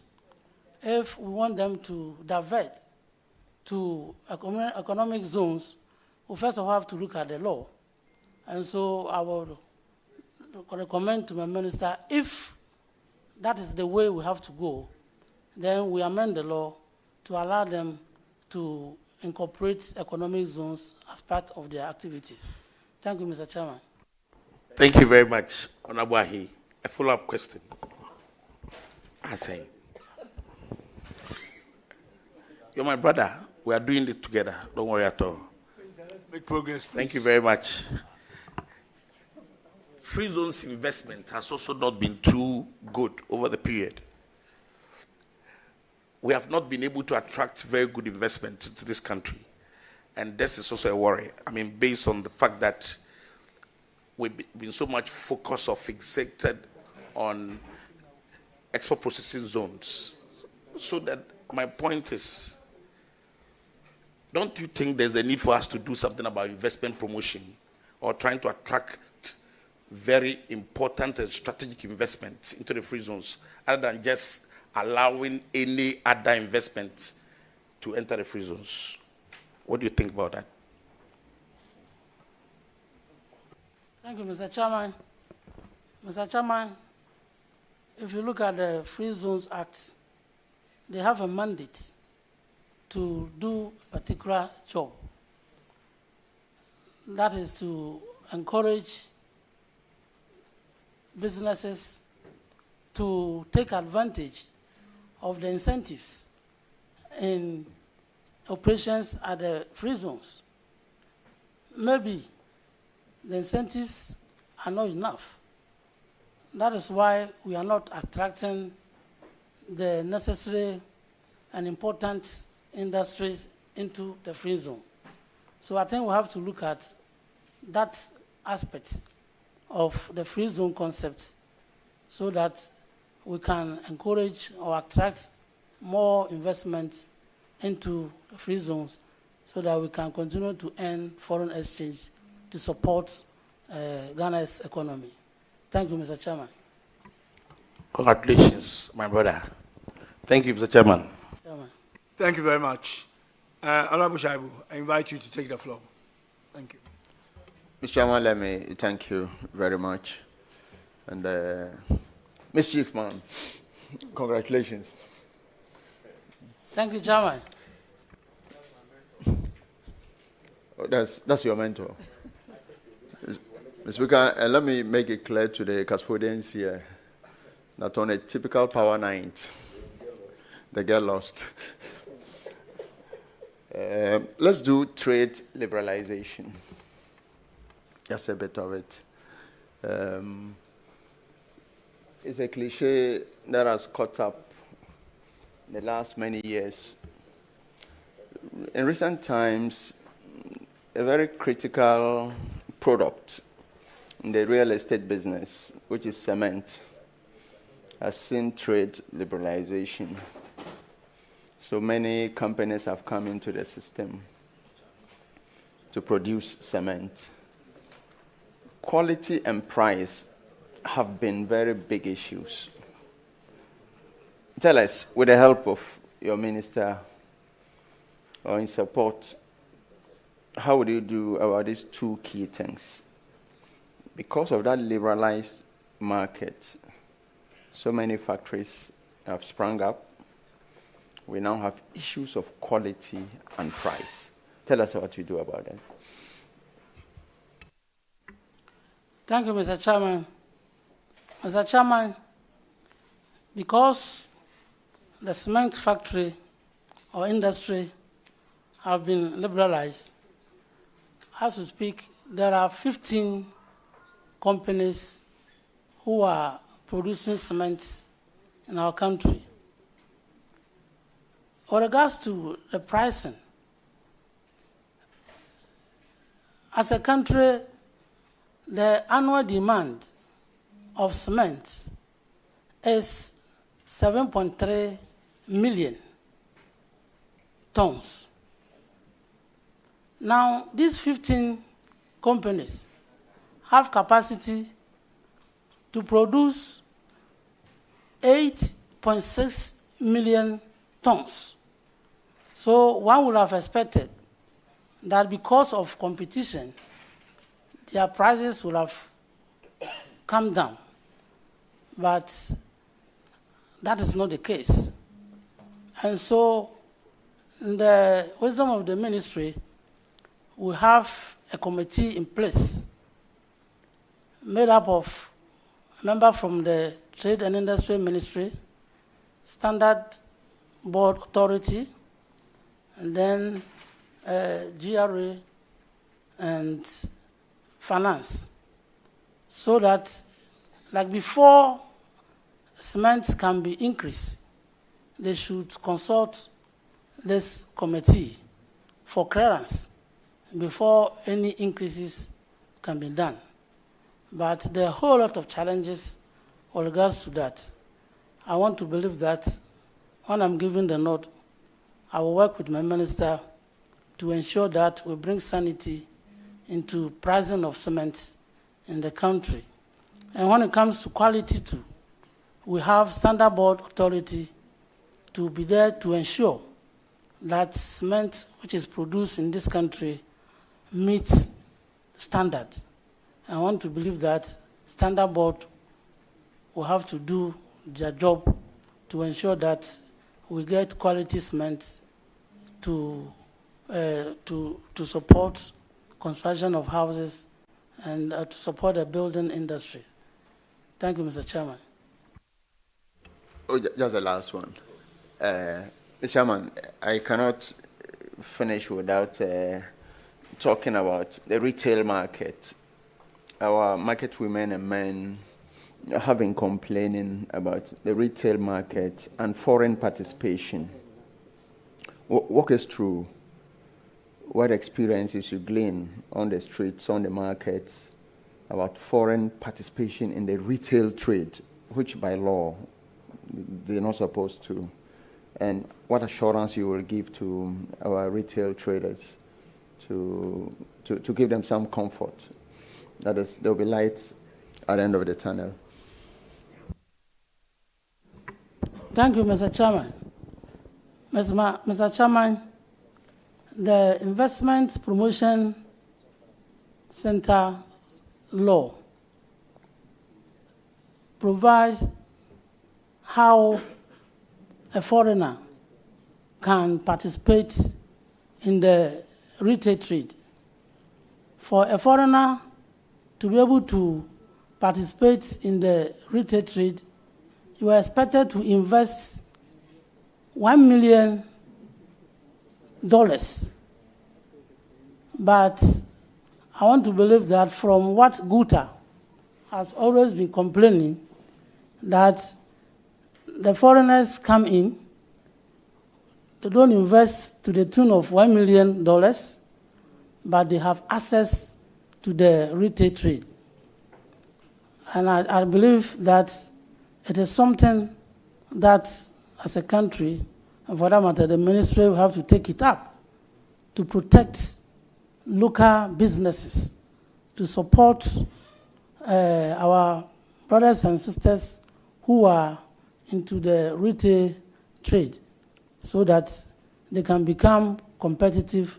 Most of these foreigners, when they come, because they get cheap monies from their mother countries, today, if you want to borrow money, you know how much interest you have to pay, about 25%. And a foreigner will take a loan, sometimes even they don't pay interest. So certainly, the local companies cannot compete with the foreigners. So we have to take a deliberate policy to protect our companies or traders in the retail arena. And so I want to assure that with the support of my minister, we will do whatever we can to protect and support local retailers in the country. Thank you, Mr. Chairman. On that note, let me wish the mischief man all the best in your new role. Thank you.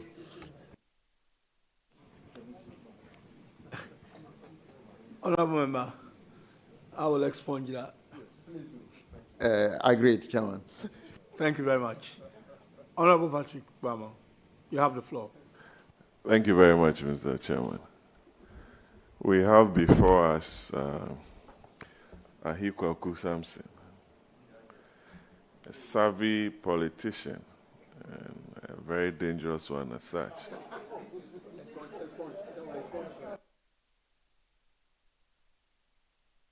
I will do likewise and expunge what you've just said. Please make progress. Mr. Chairman, why has he run unopposed for 6 terms? I'm telling you the capabilities of this man sitting there. Very, very savvy. Then, okay. I know you are going to be working under a very reasonable minister. And you are going to be one of the busiest deputy ministers to sit on Cocoa Board, to sit on the board of GRA, Ghana Exim. By law, the minister chairs the Free Zones Board. I don't think she'll have the time to do that. So the people of Bodie, it's an institutional rep, so you'll be there. We'll be looking up to you for the jobs that you promised them on the platform. On the platform, you said you were going to create jobs. Now that you are going to be serving on all these boards, Ahikwaku, what do you have for the people of Bodi? Your brother-in-law is the Minister of Health. So the two of you have captured all the positions in Session. So tell them something, Kwaku.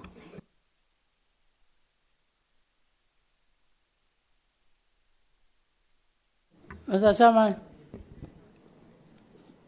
Mr. President has a vision. His vision is to create jobs for all Ghanaians. When that jobs is created, people from the western of, for that matter, centuries, will benefit from the jobs that will be created by His Excellency President John Dramani Mahama. Thank you, Mr. Chairman. Mr. Chairman, the town roads in Bodi,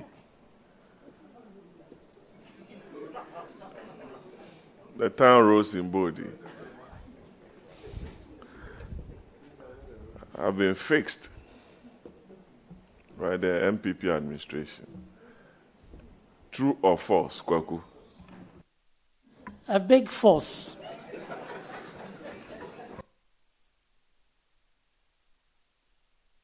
What did we do, Kwaku?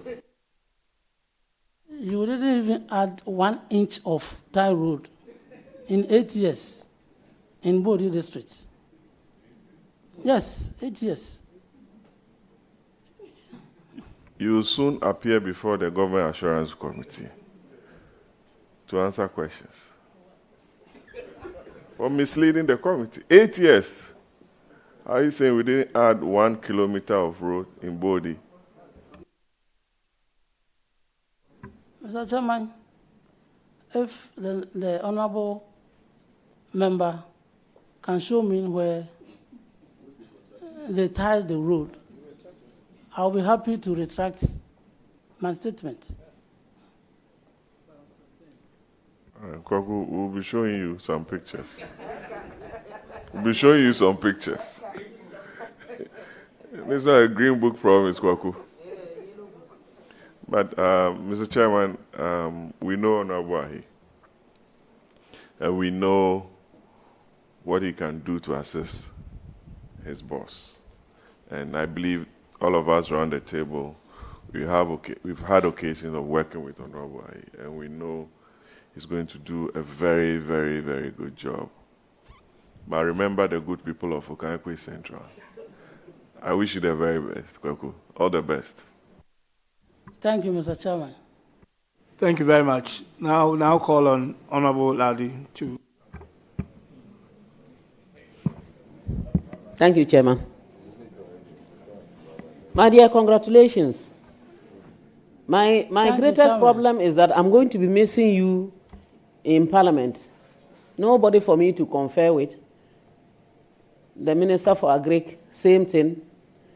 Another person who has been inviting me to his office, he's running away.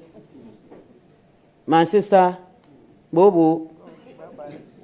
So, I don't know what to say. You see, but that elevation has not come just because you are an MP, but because you deserve it. You can do it. I know. Because someone just said you have gone 6 times without being contested. He should go and test it and see how it is. That will tell him the reason why you have gone 6 times. Even me, a veteran politician since 1992, I have tried to understand you, I can't. So, congratulations.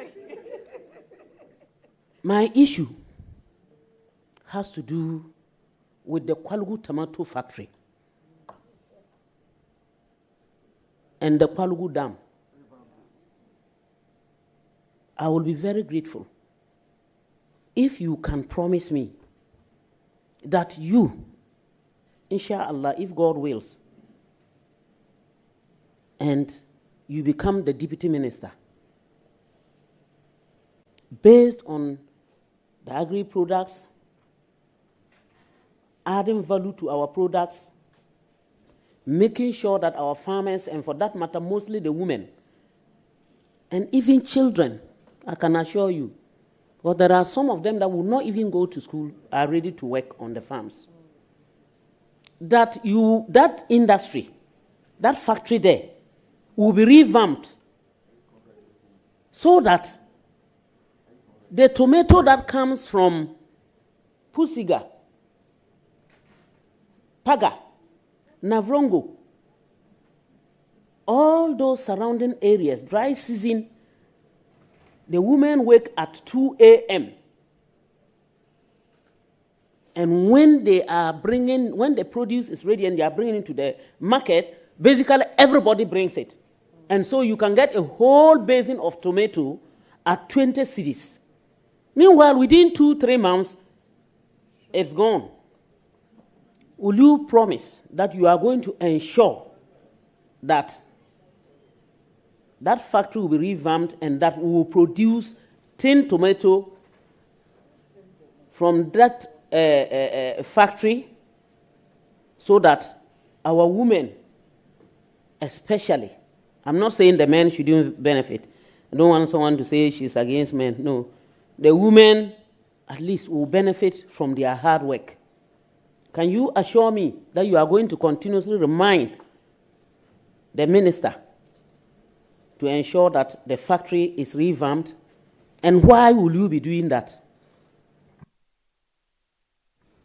Thank you, Chairman. Mr. Chairman, I'm happy that Honorable Member is a member of the NDC party. And as you can see from the manifesto, Kwarugu Tomato Factory is one of the factories the President has promised to revamp.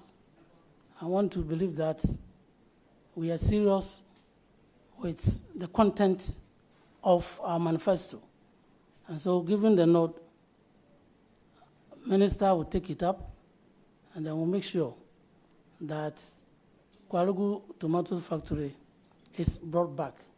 We need to do it because if for nothing, it will create jobs for the people in that catchment area. Thank you, Mr. Chairman. Mr. Chairman, a follow-up question. You would have heard me mention that the women, and for that matter, the dry season farmers, they go to their gardens by 2 a.m. Not for any reason, water. If you don't go early, you wouldn't get enough water. And some of them have decided even to drill boreholes along the rivers in order to get water so that they can work on their plants. The Kwalugu Tomato Factory is not far from the Kwalugu Dam. And I dreamt that the Minister for Energy, for Agric, is going to ensure that there will be irrigation projects. And I know there's a very big, large irrigation area there. But the water sometimes gets finished. But during the rainy season, sometimes when they open the Bagre Dam, even crops are destroyed. The whole place is flooded. People are displaced. Within 2-3 months, the place becomes dry, the water runs off. Will you work hand in hand and encourage the Minister for Agric to ensure that that dam comes to fruition so that we don't continue to lack water when in actual fact, naturally, we get the water and we are not able to retain it, so that dry season gardening, even people from wherever around the country can go there to do dry season gardening. Will you work hand in hand with him so that this can come to fruition? Thank you. Thank you, Mr. Chairman. Mr. Chairman, the agribusiness means that we have to work with the Agric Ministry because they will produce and we also have to come into process. And if we bring back Kwarugu Tomatoes Factory and we don't have the tomatoes as a raw material to feed the factory, we can't achieve the objective. And so it will be a take on board to reactivate or to introduce irrigation farming to support the tomato farmers so that when they produce, then the factory too comes in, then we can process so that that economy can be brought back for people to earn living.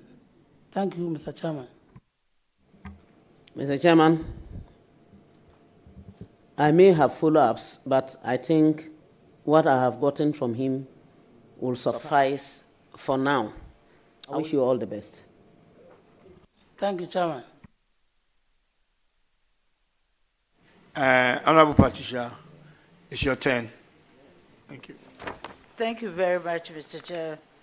Honorable nominee, Sitting of the Appointment Committee of Parliament. Currently before the committee is Samson Kwekwahi, Member of Parliament for the Bodi constituency in the Western North region, and Deputy Minister nominee for the Ministry of Trade, Industry and Agri-business. Earlier, you had Minister of State responsible for public sector reform, Lydia Lamisi. You also had Deputy Minister nominee for the Finance Ministry, a Member of Parliament for the Esujaman constituency, Thomas Ampem Nyako, and you also had Ebenezer Telabi, Deputy Minister-Designate for the Ministry of Interior, who is also a Member of Parliament for the Lower Manyakrobo constituency. All four nominees appeared before the Appointment Committee of Parliament, and their vetting took place today. As you just saw, Honorable Samson, whose vetting is currently underway. We brought you some live pictures from Parliament, but we'll draw the curtains down here today for the vetting of deputy ministerial nominees nominated by President John Dramani Mahama to serve as deputy ministers in some 13 ministries. Well, the president will next week or somewhere this week bring out the final list of 4 deputy ministers expected to be released from him, and that will make up the 60 ministers and deputy ministers he promised to run this administration with. So this is where we bring to an end our vetting and live coverage of the Appointment Committee sitting from Parliament. God willing, tomorrow, Tuesday, we'll continue the vetting. My name is Sami Wiafe. This is Channel 1 TV.